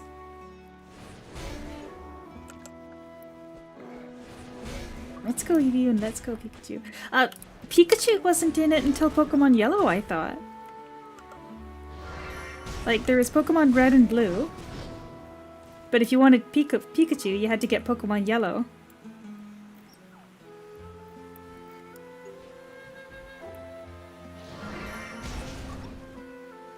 Calling tomorrow off. You've earned a day of rest.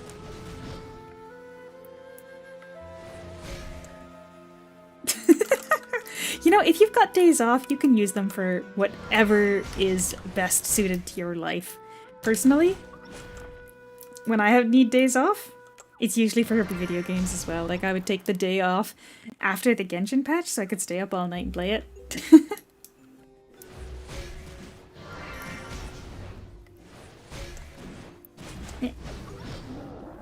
Gosh, he was missing a lot. These defense books must be a lot more common than I expected. I just realized I could have had more move speed.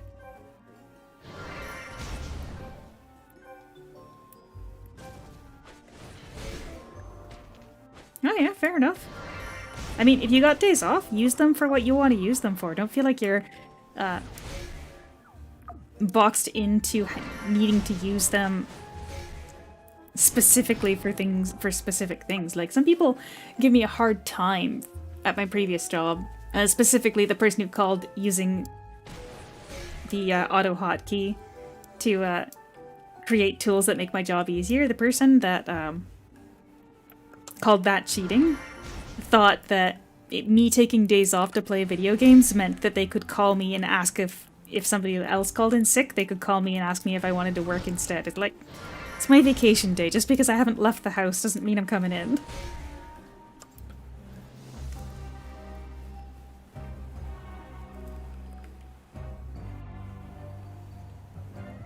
Oh, really? So if you have to take a day off for something like that... That's very cool. But yeah, Lousy, I think these cutscenes are not representative of my actual strength, so... Alright, 98. 2 maps to go. Now I'm getting kind of nervous about the experience, actually. I'm glad I used another proof of mission.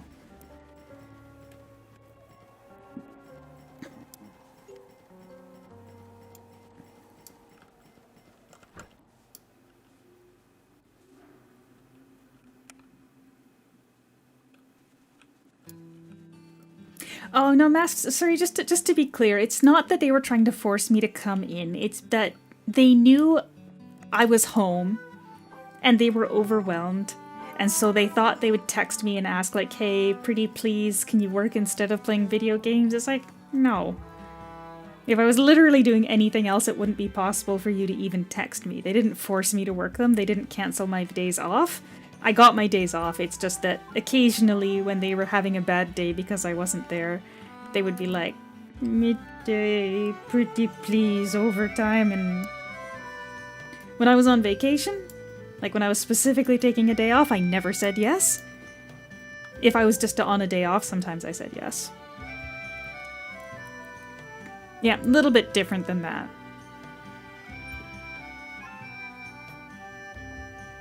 Actually, I think I only turned down overtime once or twice the entire time I worked at that company for 10 years. I spent all that time saving up money hoping to, Actually, I wanted to go to Japan in 2020. It took me a little bit longer than I expected to be able to do it. I'm gonna have to go to a map to Autopath.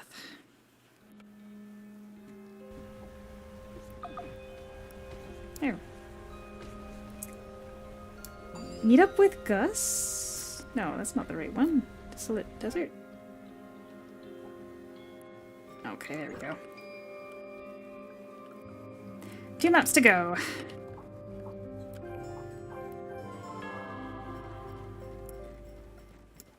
Now you worked hard, you earned it.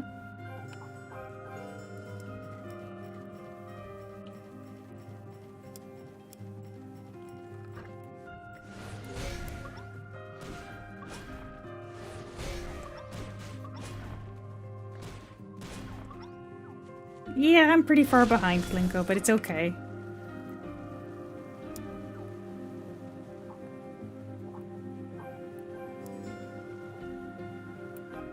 I kinda wish I had done this before, during the last patch, to see how much experience this would give me.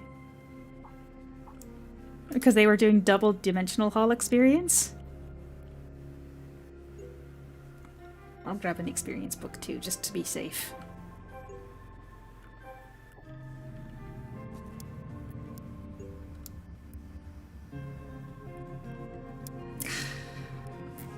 Really? After all this time?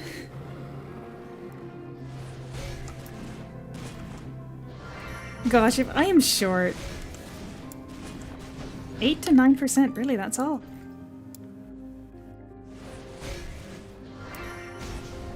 Because even the high-level dimension halls were doing 5%. That seems kind of low.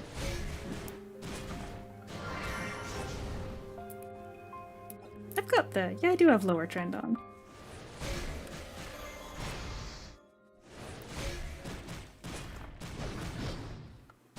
Yeah, super squishy goat. I'm aware that the goat, squishy goat's on. So if you're going to kill goats, you gotta take off your armor so that everybody has a chance to hit them. And weapons. Take off your armor and weapons and give them a good old punch.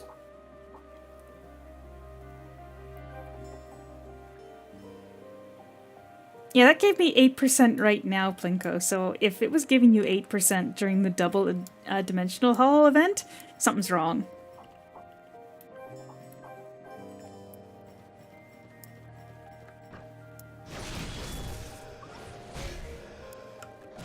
Gosh, if I have to actually grind levels at the end of this, I'm gonna be so crushed. Someone save me, I'm hungry.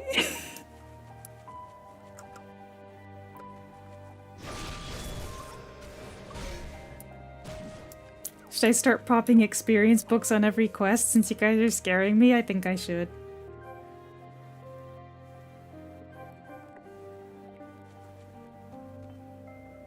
Proof of mission is probably gonna last long enough.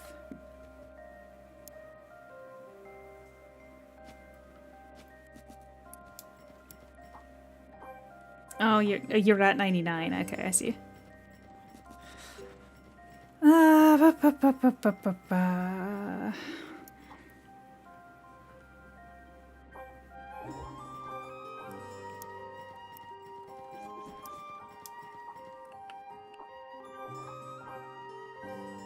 Yeah, they had the double experience buff up, so 10% without a huge number of boosts sounded more like what I was expecting. But anyway. Like, I don't want to pop a VIP sprite at this point. But still. Yeah, put on a... Okay, yeah.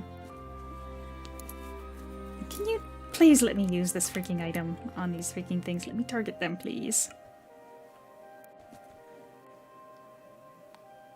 Oh, shoot. No, I'm speaking specifically about last week, or before Thursday, I should say.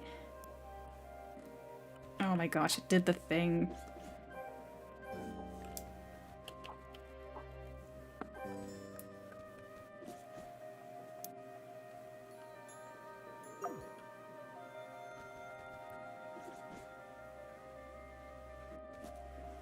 This quest is a little bit buggy if you go too fast. And also, it's hard to tell whether or not you've got the things targeted.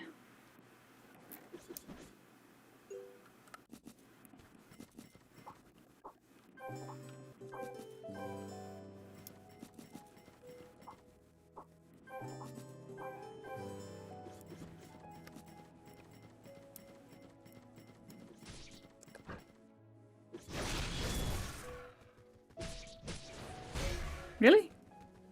I find that it works it when I just click on the item, so... I guess, as usual, I'm just a little bit extra cursed than everybody else.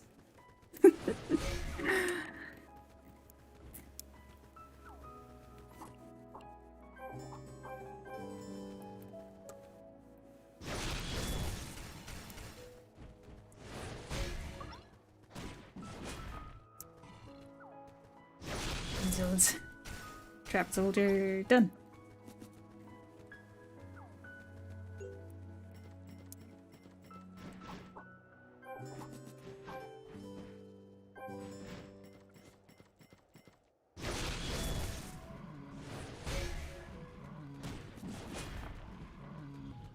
Well, worst comes to worst, we do the thing we always do, and that's daily quests.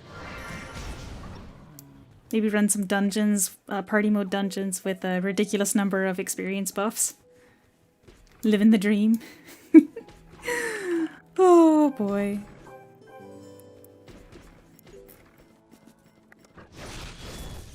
Oh, that guy's immune to damage. I think these guys are a glitched distance apart. Sometimes it doesn't work when you're trying to bounce things.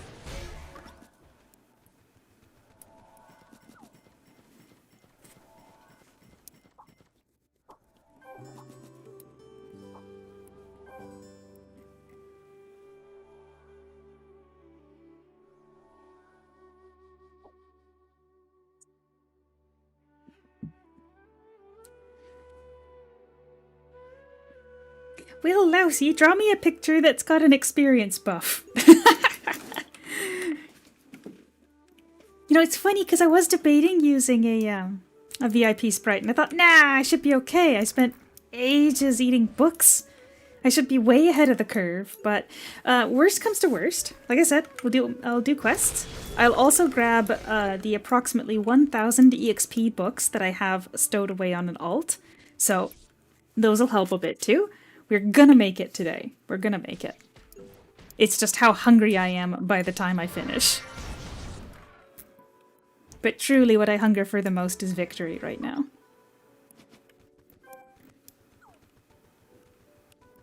I mean, my stomach is literally making sounds right now that suggest I'm hungry for other things too, but...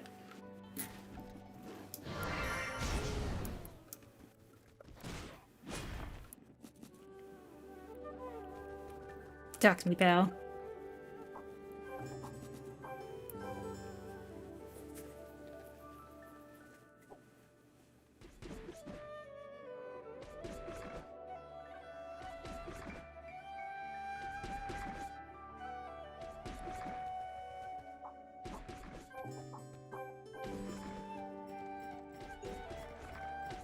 I wonder if it's the good day for dailies? Or the bad day for dailies?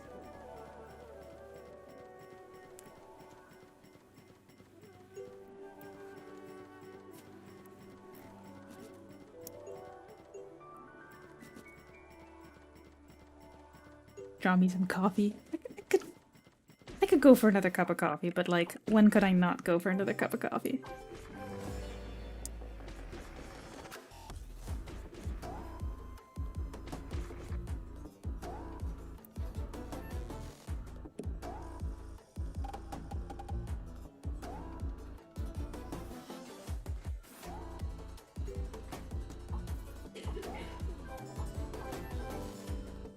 Come here.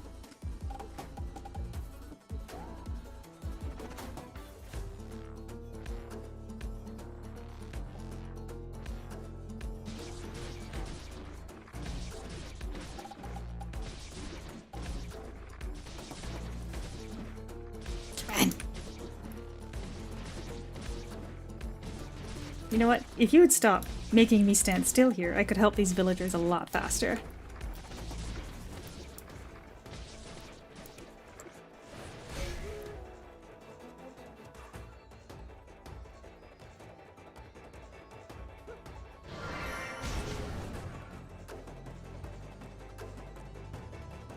Well, you guys can chit-chat. I'm gonna trigger these scenes too.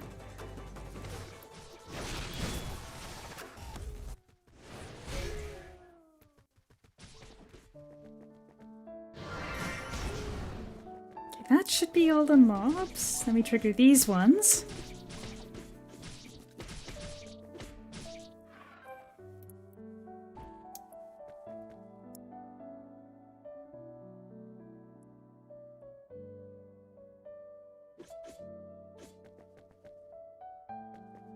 Come on.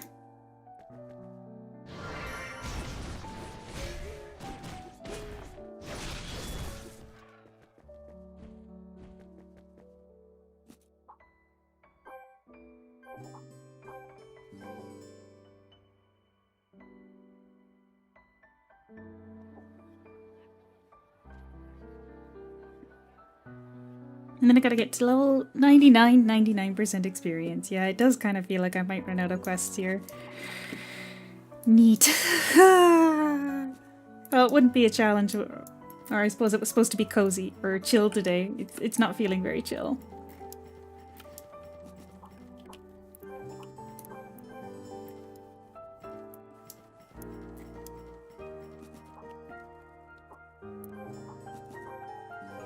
Some of these quests barely even have any experience in them too, like the ones where you just run to chat with somebody, they specifically have less.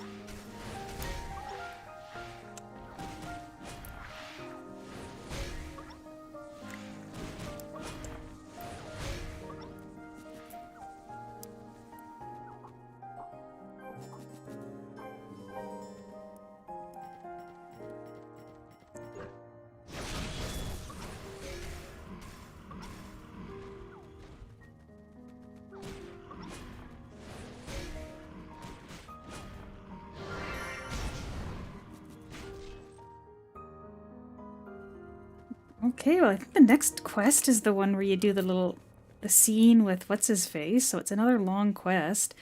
But then after that, it should just be into the dungeon.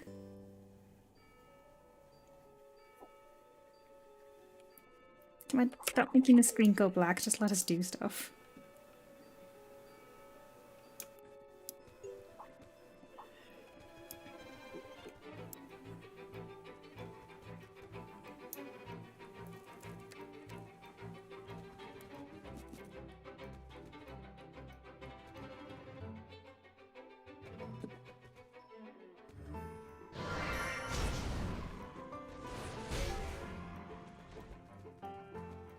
Listen, you guys, if you weren't holding us up, they wouldn't be able to call for any reinforcements, because I'd have them taken care of.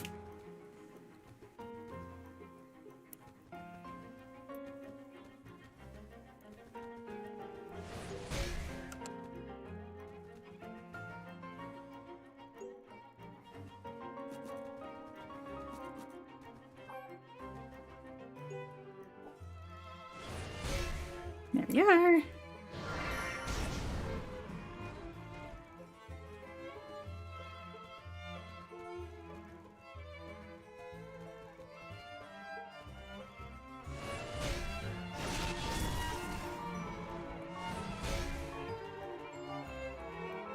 Guess you can ignore the mobs on that one and just go for the little flame guys.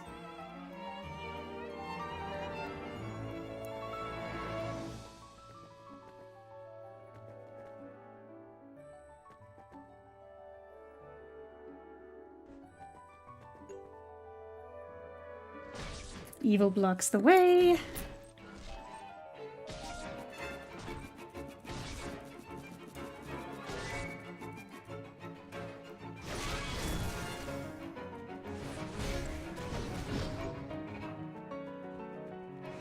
Knock him down.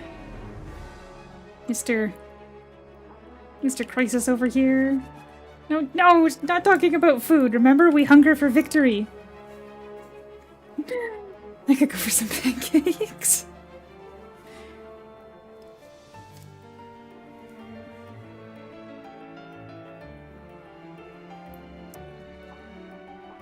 It's okay, we're locked in. Goodness, even that quest barely gave any experience.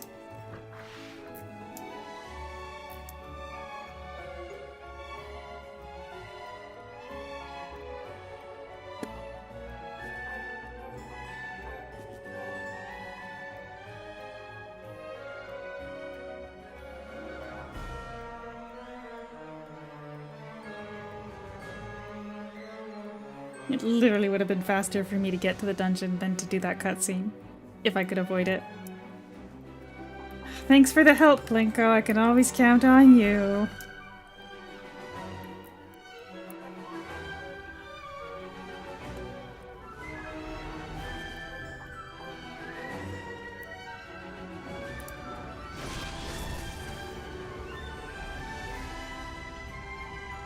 You know, maybe it's possible that it was I'm a little bit further behind than normal because I was actually trying to avoid killing mobs in dungeons because I was scared of what would happen to my inventory. So it's not like these mobs are actually that much. No, I take it back. Welcome back with delicious food. Not just another person to torment me while I'm stuck in my prison of my own making. Nope. Oh, yeah, sacrificing half my HP there might not have been the move when I don't have any healing skills. Well, and my only healing skill is very small. Hey, it's got calories. It counts.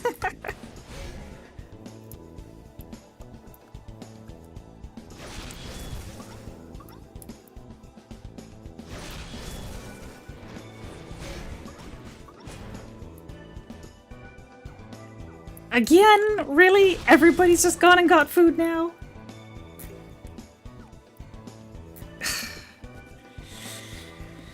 I can't catch a break.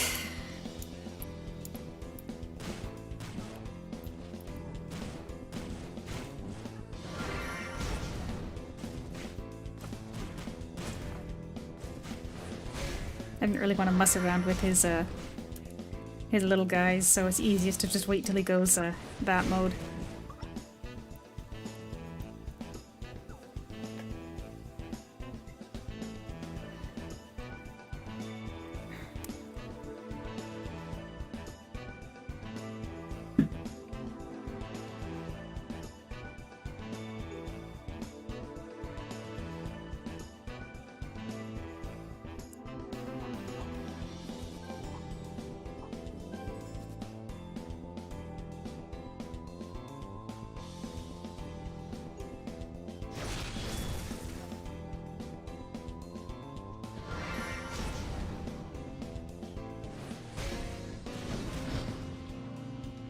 Wait, Vaughn calls who?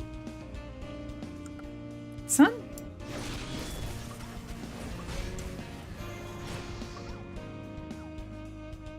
He could be an adoptive parent. You don't know his life.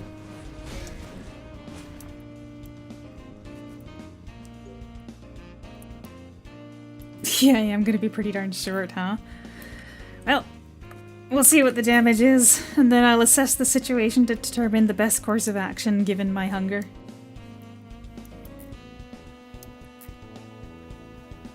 At this point, popping another VIP sprite feels like it would be an improper or imprudent use of resources. Oh, another trophy. I'll equip it.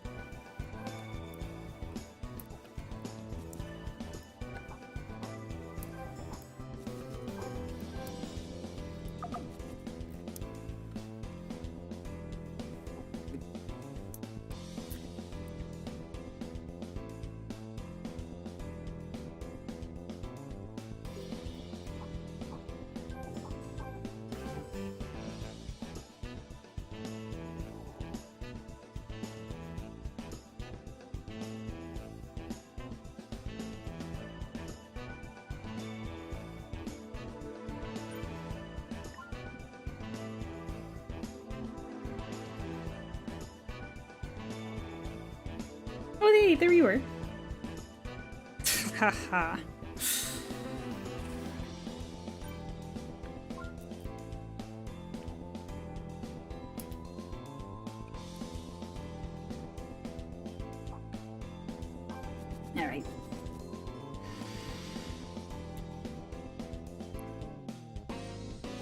Let's see, L.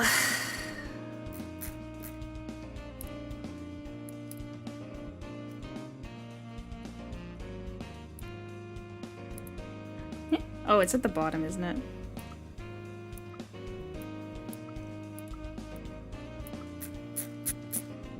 Emergency.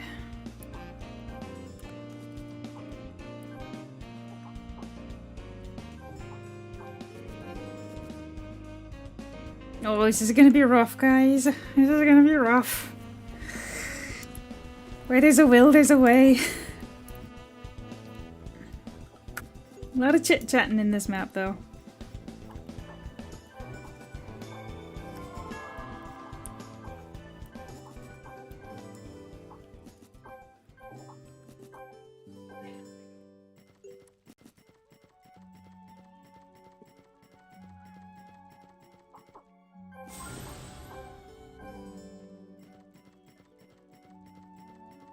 There's a lot of just back and forth chit-chatting with the NPCs.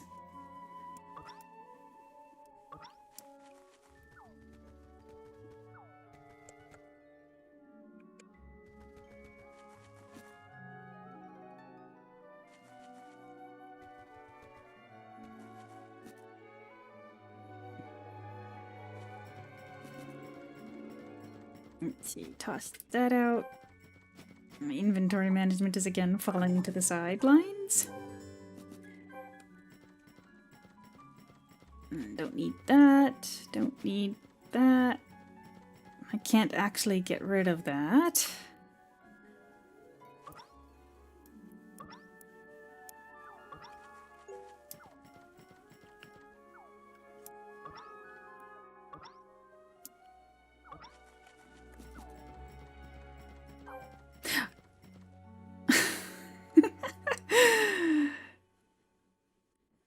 Thanks, Kai. I really appreciate the support in this challenging time.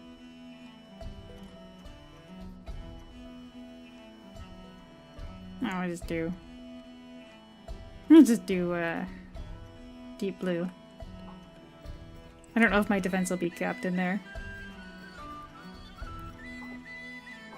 I'll allocate my points when I see what my stats are like inside the domain. What? You already took away my tiramisu for the week, so I don't know why you think that you should be doing that much more mean stuff to me today, especially when I'm suffering this much. Guys, Lars is so mean to me all the time, and I don't even know why. Am I losing it? I might be. I might be losing it just a little bit, so, don't hold anything I say against me from here on out. Or maybe backdate that to 5 minutes. As of 5 minutes ago, anything I say, don't hold it against me. Oh, Blinko.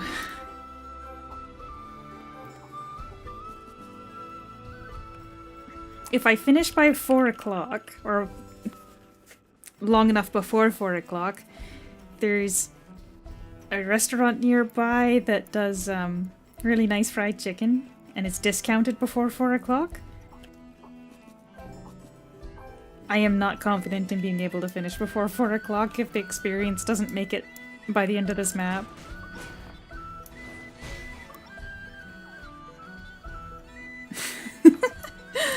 Not a fan of ants. Not a fan of ants.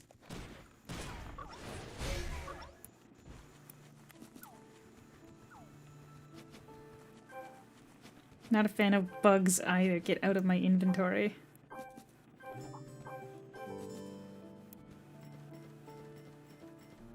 I mean, the experience on this map is pretty good, okay? It's doing pretty good, so there may not be that much left. It could be a matter of just, like, 5 or 6 daily maps, that's all.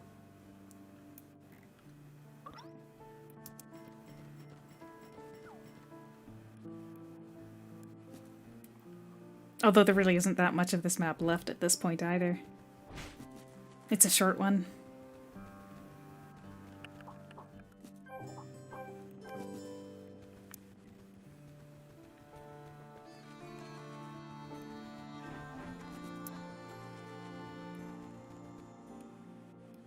I really like this song. It was actually listening to this particular track that I just was like immediately, I need the soundtrack to the Genshin patch.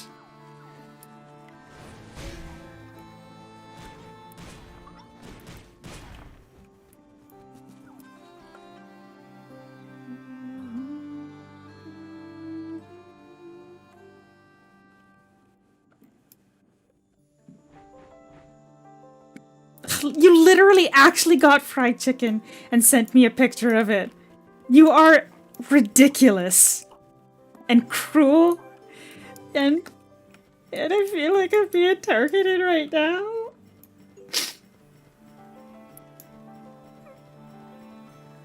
I'm okay. I should not have looked at my Discord. Actually, I suppose there's a... Plinko sent me pictures of fried chicken on Discord. And it looks really, really good.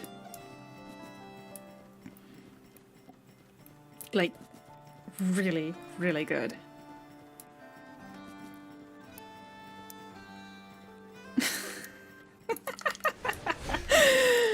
Oh, so you're blaming me now. Fried chicken was literally not on the docket until you brought it up.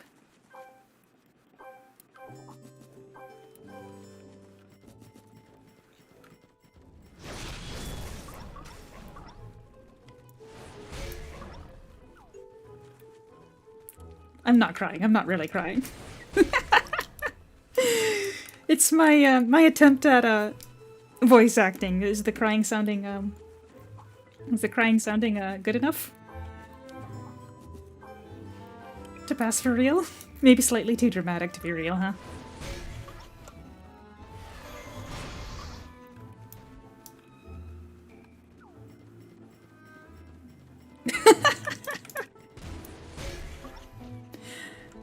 I'm rather lacking. And, being compared to Paimon alone is a compliment, I hope.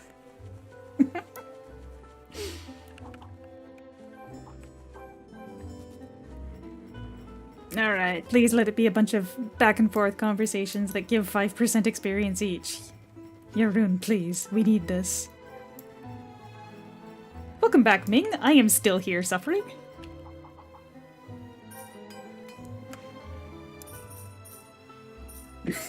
I say suffering, but please be rest assured that this is my idea of fun.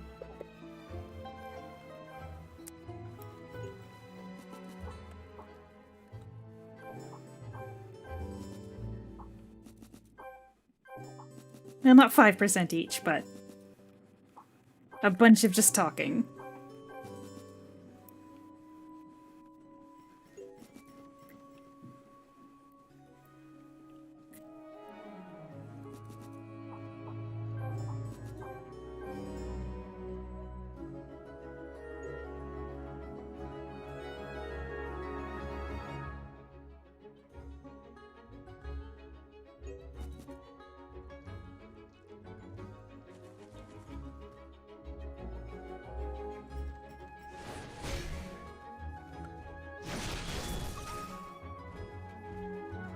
I mean, you can take a break.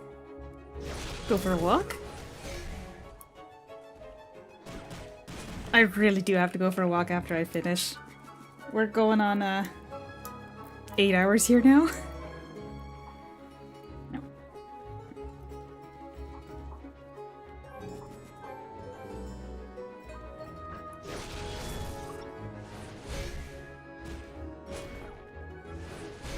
Honestly, I should have had more for breakfast.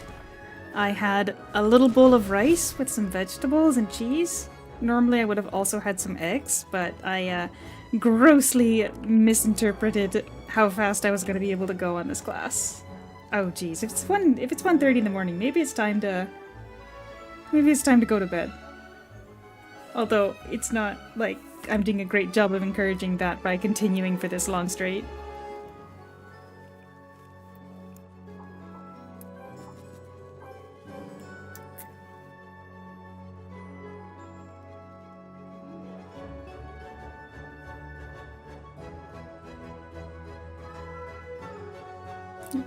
Probably pour another cup of water.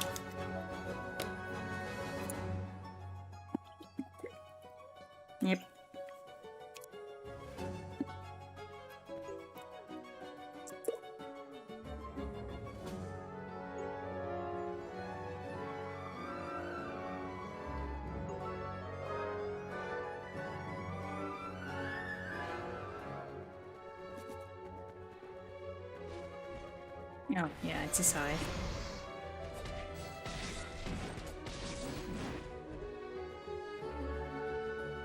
Never mind, I'm not even gonna bother trying a Gearless Awakening. I'm just going for it and finishing it as fast as I possibly can. I suppose I should equip an emblem then.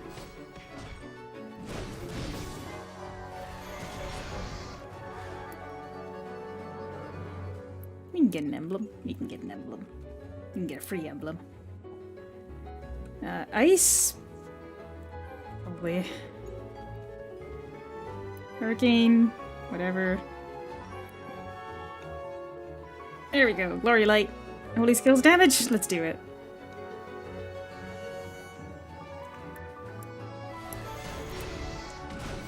Yeah, we're getting close. It's just that I think we're gonna run out of quests. It's gonna be close. Oh, Masked Gamer, it's once you are past a certain level, I want to say right now it's either... I want to say right now it's 35? It's 36? Is it 36 or 31? I think it's 36. I forget. Right now's not a good time to ask me any technical questions about the game. Running on fumes, and I continue to stare at that picture of chicken on my side screen from Plinko.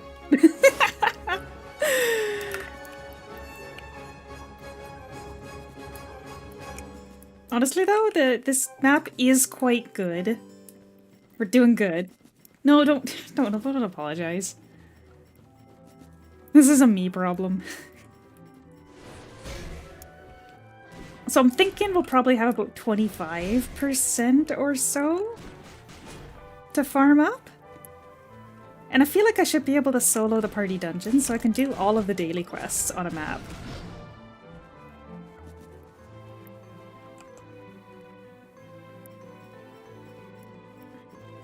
I actually kind of wonder why they decided to do the question mark for levels, because they've always had it, where it's like basically once you reach endgame, your level isn't shown visibly when people look at you.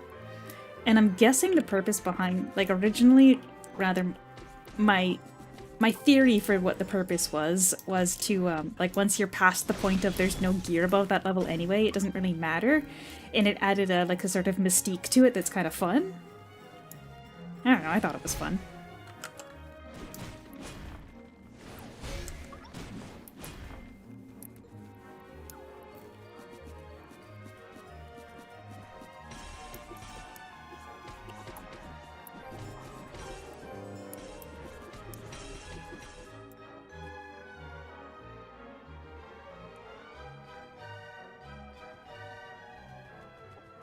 You know what? We're already at 71, so probably about 80% then.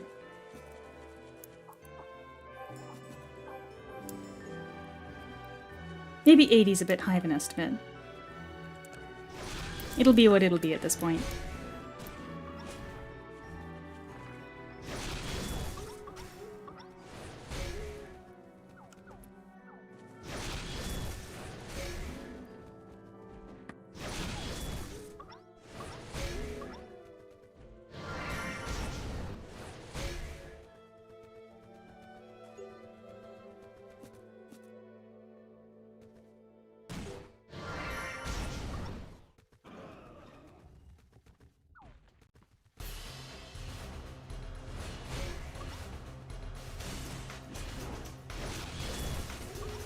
I'm not super familiar with like the way to smoothly move. Oh, okay, so my VTuber avatar, it's not great. The rigger really had no idea what she was doing, and the artist was equally unprepared for the task at hand. It's me. I'm the artist and rigger. So yeah, it's the most budget version of a VTuber, the fine I'll do it myself version. So she is animated technically, just badly. So I took a screenshot of my game character, the Midday, my bow character, which is my original main. She's currently at cap level, so I don't play her a ton right now. And then I kind of broke it into layers. And I redrew the underneath parts, and yeah, it's I love her, but she is really low spec. Like, I don't think anyone in the world would pay for this quality of work. Part of me wonders what would have happened if I had actually continued working on learning how to do rigging properly. Instead of just being like, okay, she's done, and uninstalling the program and never looking back. But, I love her. I would like to eventually have a real model, but it's not really in the cards right now.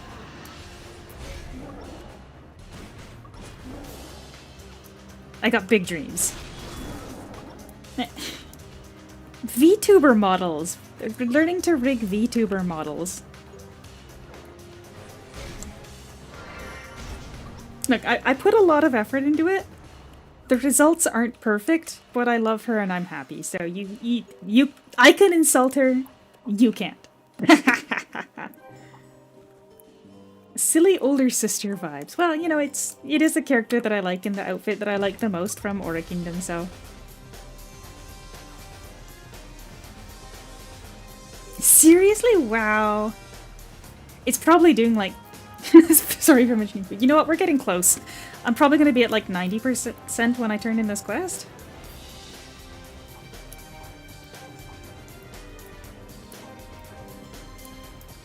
Yeah, I think considering I made it myself, I'm pretty proud of what I managed. Again, in the future, someday, I'd like to have like a real professional model. And I know that lots of people use like the customizable models nowadays, but like I got big dreams, and so if I'm gonna move the next step up, I think I'm gonna dream a little bit bigger than a customizable model. I got big dreams.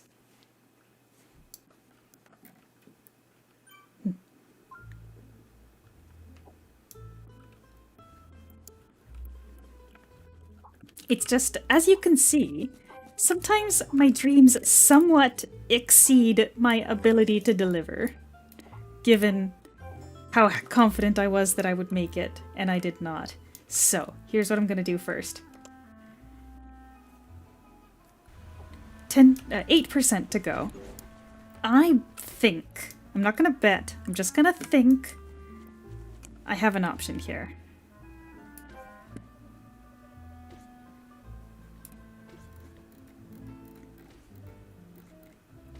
It was Kiddo? Yeah, Kiddo's got nearly 1,000 monster experience books. Oh, hey, Clayton. Yeah, I don't have a subclass. I was hoping to do like a subless, gearless awakening, but I'm too hungry. We're just gonna do it for real. So, I'm gonna go grab my nearly 1,000... whatchamacallums? Experience books that are on Kiddo here. You know what, Lousy? You just do it. Mine is literally a screenshot of my character. I bet with your artistic talent, you could do something much more impressive than what I could manage.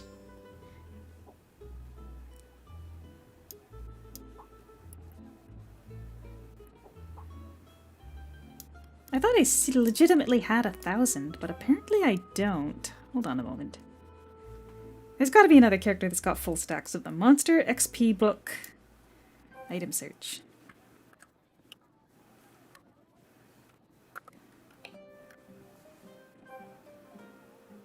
These ones. Athol's got 2 stacks. Oh, Noon's got like 5 stacks. Okay, we're gonna stop by Noon and grab hers. And then we're gonna eat them all with, Keno. No, that's probably enough.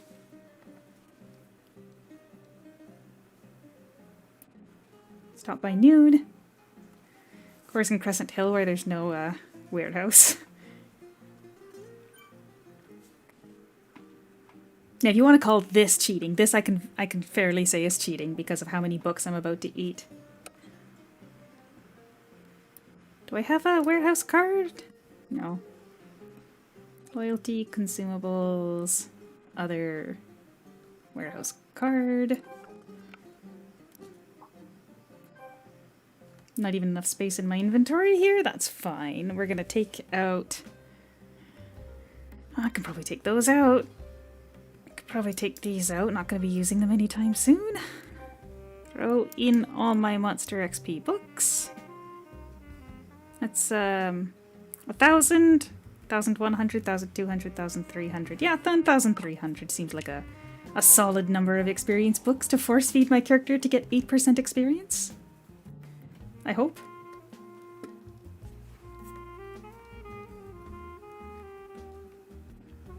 We're not making the 4 o'clock, or we're not making the 4 o'clock, making it to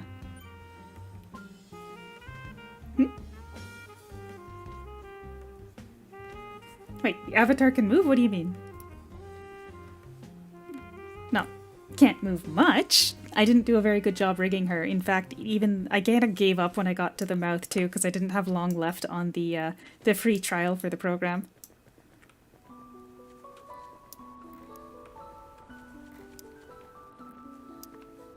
And I mean, you could say that getting like one of those customizable models would probably have been a better move. But counterpoint, mine was free. Oh no, not at all. I can slightly lean and one of the arms will slightly move along with it, but no, she doesn't move that much. Just a little bit. Just a little bit.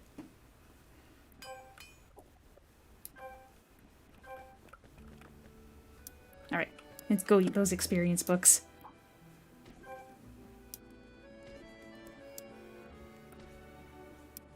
Oh, those are tradable ones.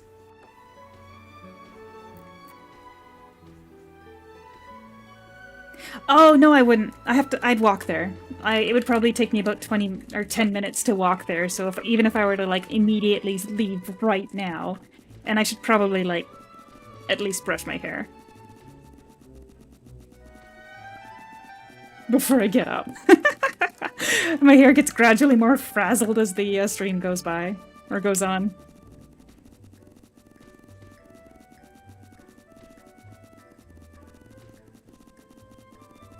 Oh, this is probably gonna get me, like... I think this should do it? I think this should do it. This should do it. I'm just holding shift, and then tapping 1 through 4. Actually, I think it goes faster if you just mash it. Yeah. No, it's not gonna be enough. It's gonna be so close, but it's not enough. That's okay, it'll be like 2 solid daily quests.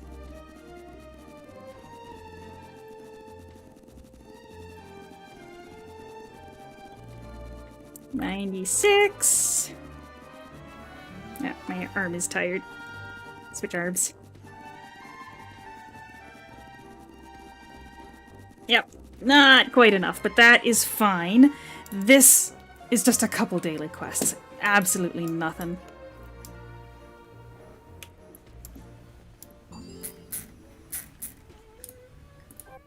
I don't even have to run the dungeon again. I wouldn't even have to do the party dungeon. It does appear that it's... Oh wait, the autopath one. Even better.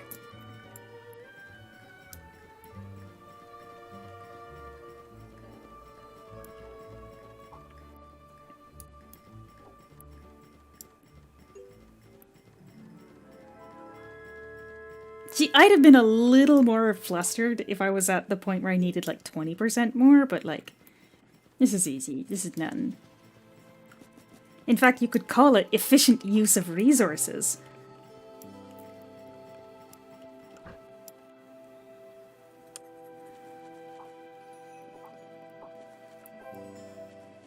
I think the daily quest on the next map is more annoying, so perhaps we do run dungeon?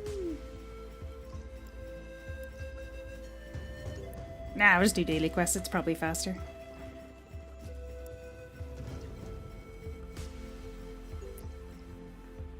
Oh, then again, there is the Mirabelle daily.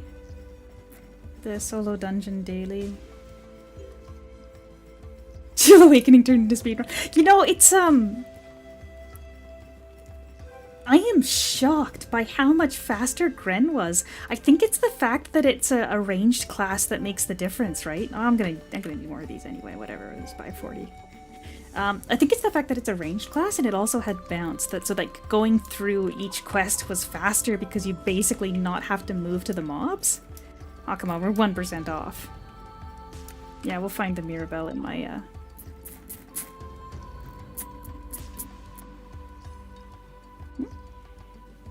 my auto accept.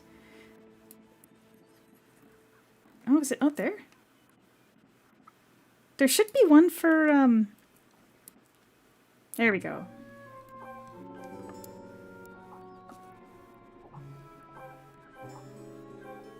Tree cave solo. That should do it. No sweat. It's only like 0.9%, or 0.85%, I should say. I'm just really shocked by how much longer this class has taken. Like, again, I really think it has to do with the the rangedness of the class, because my Gren was really quick.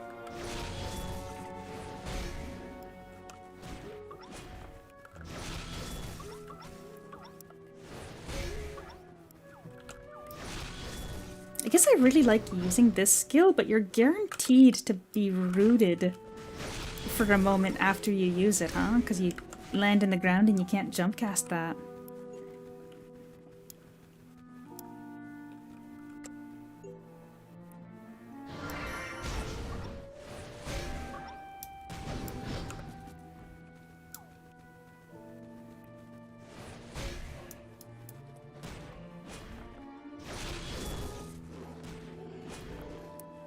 Like, it's a really satisfying skill to use because of the big thwunk. But it's possible that it might actually be faster to not use it while moving between groups of mobs.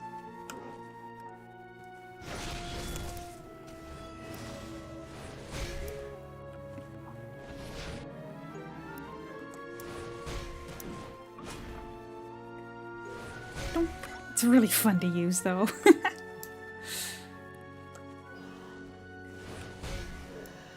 If it's like the slightest bit short because I skipped all these mobs, I'm gonna be so upset.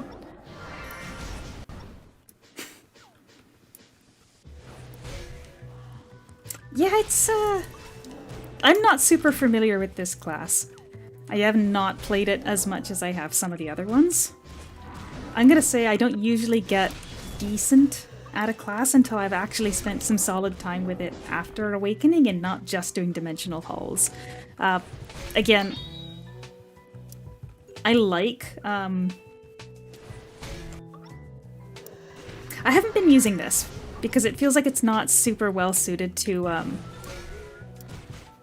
the way that I'm trying to run through the dungeon and kill things quickly, or to get to the end quickly. I picked this path because it has the little bit of move speed on it. And I'm a bit of a move speed addict. But this is probably a better one to use, honestly. Alright, you just need 0.3% from this quest. That shouldn't be a problem. Oh, I suppose that is true. The left one does have better lightning bounce, doesn't it? There we go. Is it at the very bottom again? Yes. Alright. Lock in, guys. We're doing it.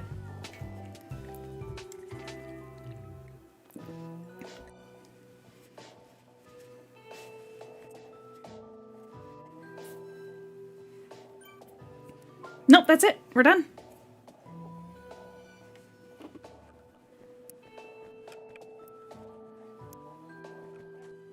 At level 99%, the Awakening quest opens up, so we don't even need that last percent. This is Awakening. So level 99 is the cap until you beat Awakening. And your choices are to either be strong enough to beat it, or you can use LP to skip it, because it is a pretty big DPS check once you get started. The cap level is 140, which we call S40. Time to suffer indeed. No, it's not gonna be that much suffering. I said that I was gonna do, try it with, no armor on, but I take it back. LP or suffer. I'm pretty confident that I'm gonna be okay. I was pretty confident about a lot of things before I started today, though. I'm losing it.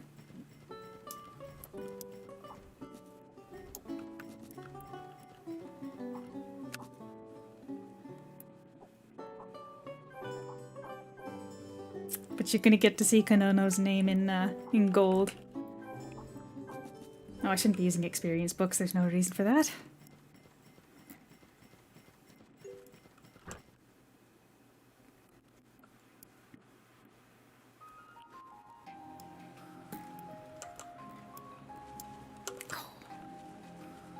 Oh yeah, I'm getting pings. Oh yeah, the world boss in Crusade in Blue Protocol is about to end at 4 o'clock too, so I'm gonna miss that too. Oh well.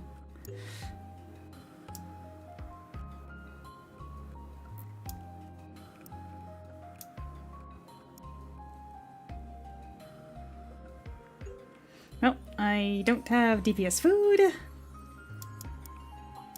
And I don't have proper armor. Got level 70 armor with nothing slotted. My costume is not properly filled out. I don't even have a face costume on. I don't have a back costume on either. I'm missing a lot of things that I could be using for benefits. So perhaps today is not the day to do a armorless awakening. Perhaps today I simply beat it and go get some fried freaking chicken.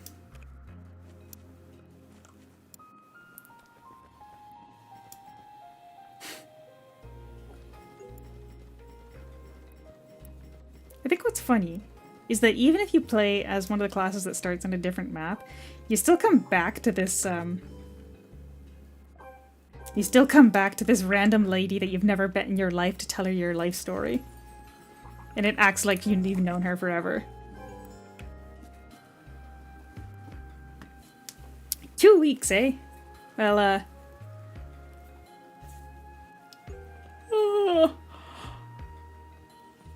mine took me a lot longer than that on my fresh account, although I was trying to, like, save the progress for when I was live. Woo! Just in time for you to log in and see me! Right? Alright, we're heading in. Worst comes to worst, I grab my, I grab a fusion manual from my bank account and just do it. Although I should probably have a real Eidolon. Hold on a minute, here. I should have a real Eidolon. Oh, he's not really lightning. He's more of a physical Eidolon. Oh, he's busy! Oh. Yeah, no, I don't it's the mouth is not rigged very well because I did not do a very good job. If you're playing as wizard, I recommend the little dragon because he's a wizard plays well as fire, and that dragon can be used as a fire DPS Eidolon, and a pretty decent one at that. Like, none of the other elements Eidolons are as good as he is for flame. That being said, you also have a Merrily, who's got a little bit of a healing skill. And then you've also got the Foxy Missy. Why can't I recall her name? Alina! You've also got Alina, who has a really long stun that can be helpful in early game as well.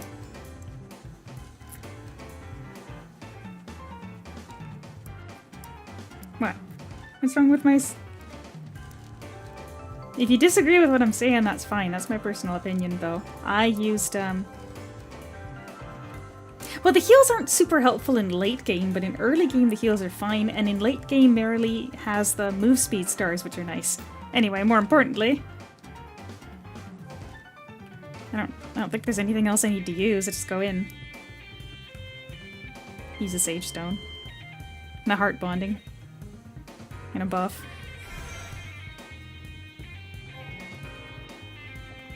Well, listen, I've got 455 gold in a dream.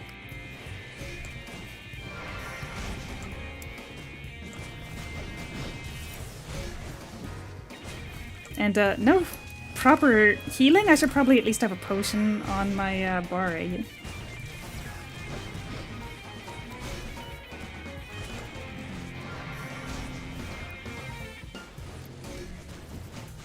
Ooh, I should probably have a potion on my bar.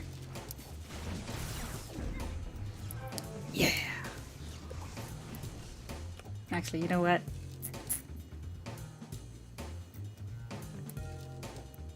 We're gonna do this old school.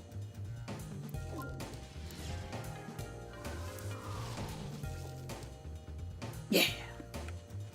Potion.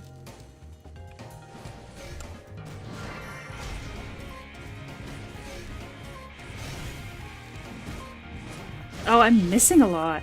That's part of the problem here. I'd be doing so much damage if I could hit you.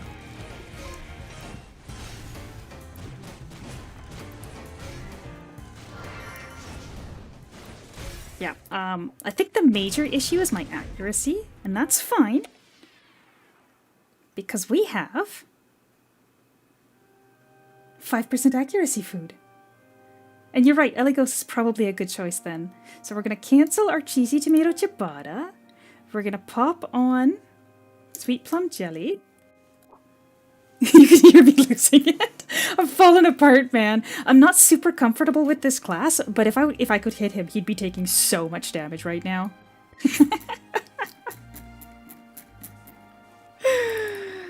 Eligos or Abraxas? Abraxas has accuracy too, right? Yeah, we're gonna do Abraxas just to be different. Fine, I'll use left path.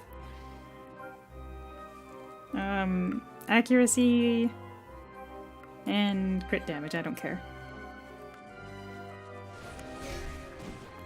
And then what? Just hit him with the lightning? Again, would do so much damage if I could just hit.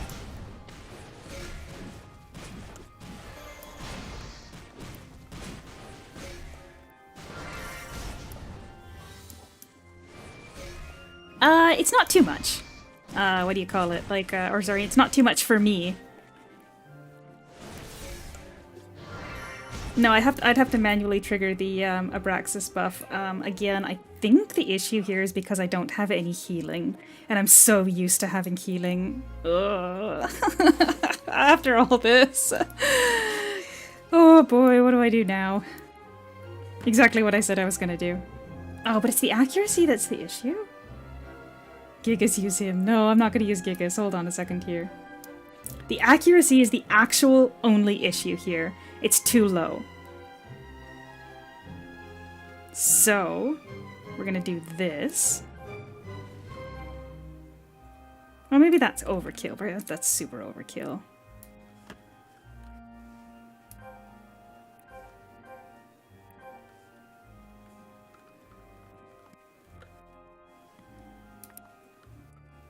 See, that's why the Gearless Awakening is actually really, really hard. And I was underestimating the accuracy requirements because I haven't done it before. You do, Kai, but the issue with the character create screen costumes is that you actually can't store them anywhere. They're basically dead weight, and you also can't dye them. So they're kind of dead weight once you get a little later. I'll take some more damage, it's not going to hurt me here. And then I guess speed. Why not? I like speed.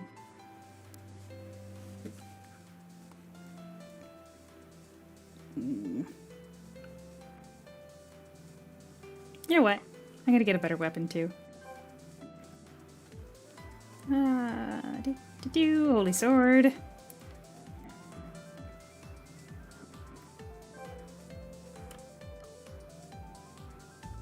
Oh, that's Awakening. Wait, why is an Awakening sword in here? I can't even equip that. That's gonna need Sky Tower Sigils. How about this one? This one looks good.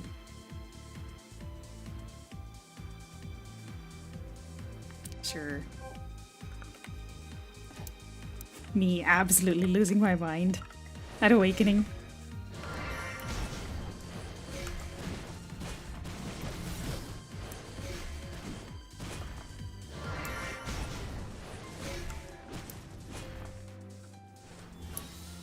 You know what, I'm gonna put these in here. Oh, I haven't even got it set up yet.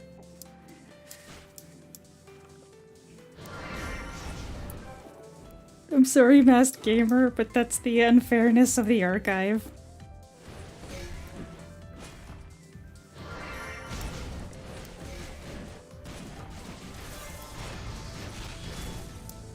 I guess I should spend more time kind of kiting and waiting for this to heal me, huh?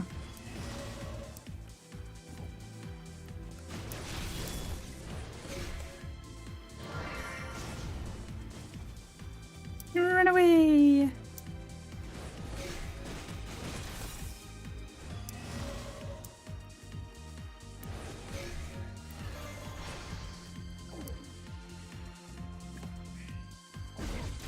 Oh, that wasn't very nice of him.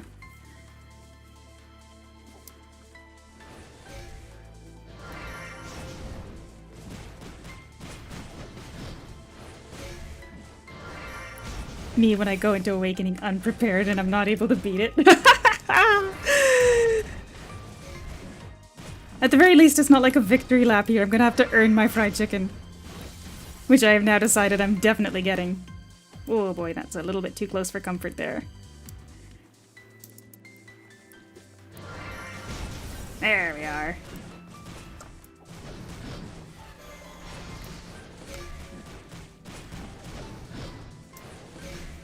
Oh, I don't even have world chat open on screen right now.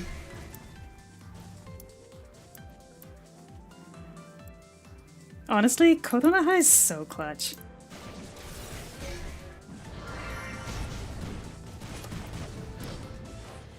I'm sorry, I'm basically cheating by using Kotonaha here. She is an amazing healer. You're right, Tsubaki might have been a better choice, but Kotona's also got just the flat healing, which I think is helping me out a decent amount. So, there we go. That's where you get complacent at the last second and try to go for it when you're gonna die. There we are. No sweat. You're right, Tsubaki might have been a better choice. Wait, they do? You're right. No, you're right. They totally do. Anyway. Well, Tsubaki's good at healing, but you're right. They do have the same skill set. I'm just not being very smart because I'm tired. I suppose I should put on world chat. And keep accidentally switching it back to Jen.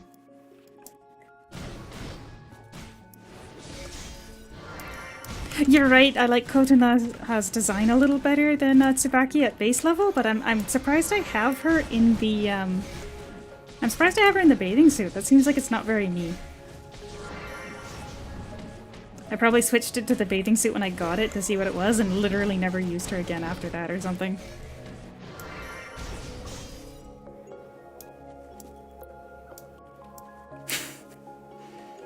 And then our final enemy.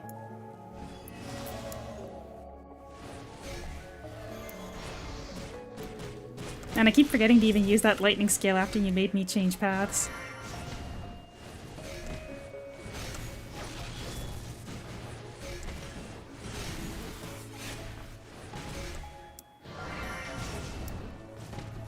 I kinda like her base form, it's pretty.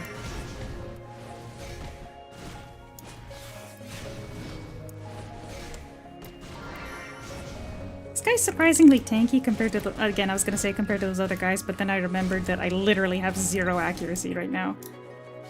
Well, not literally. I figuratively have 0 accuracy right now.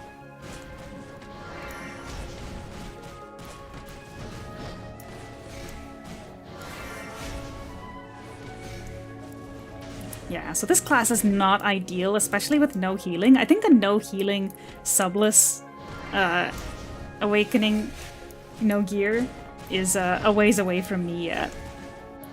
But I knew I could do it. I knew I didn't need to go get a manual. I knew I could do it. Next time I'm bringing some accuracy stones, though.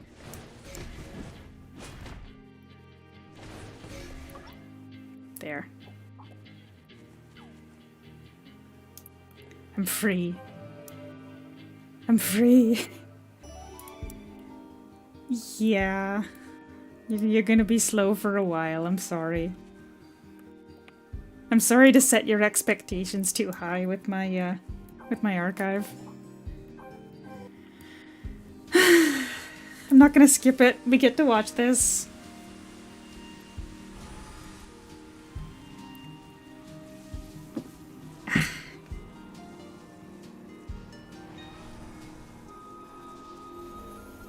Nice upskirt.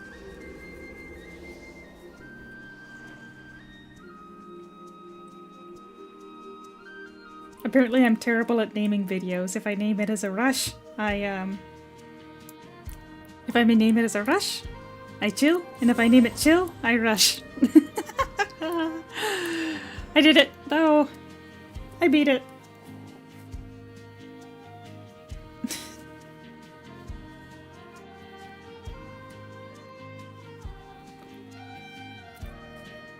Yeah, the upskirt wasn't really necessary there, but it is what it is.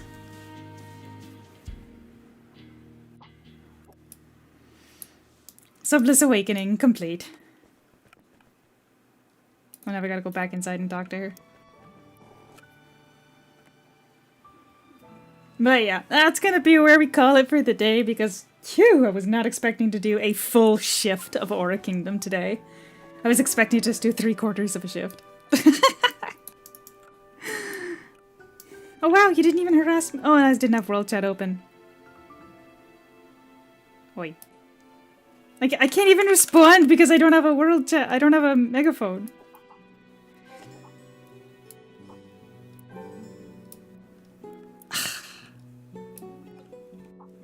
I'm gonna have to buy a megaphone.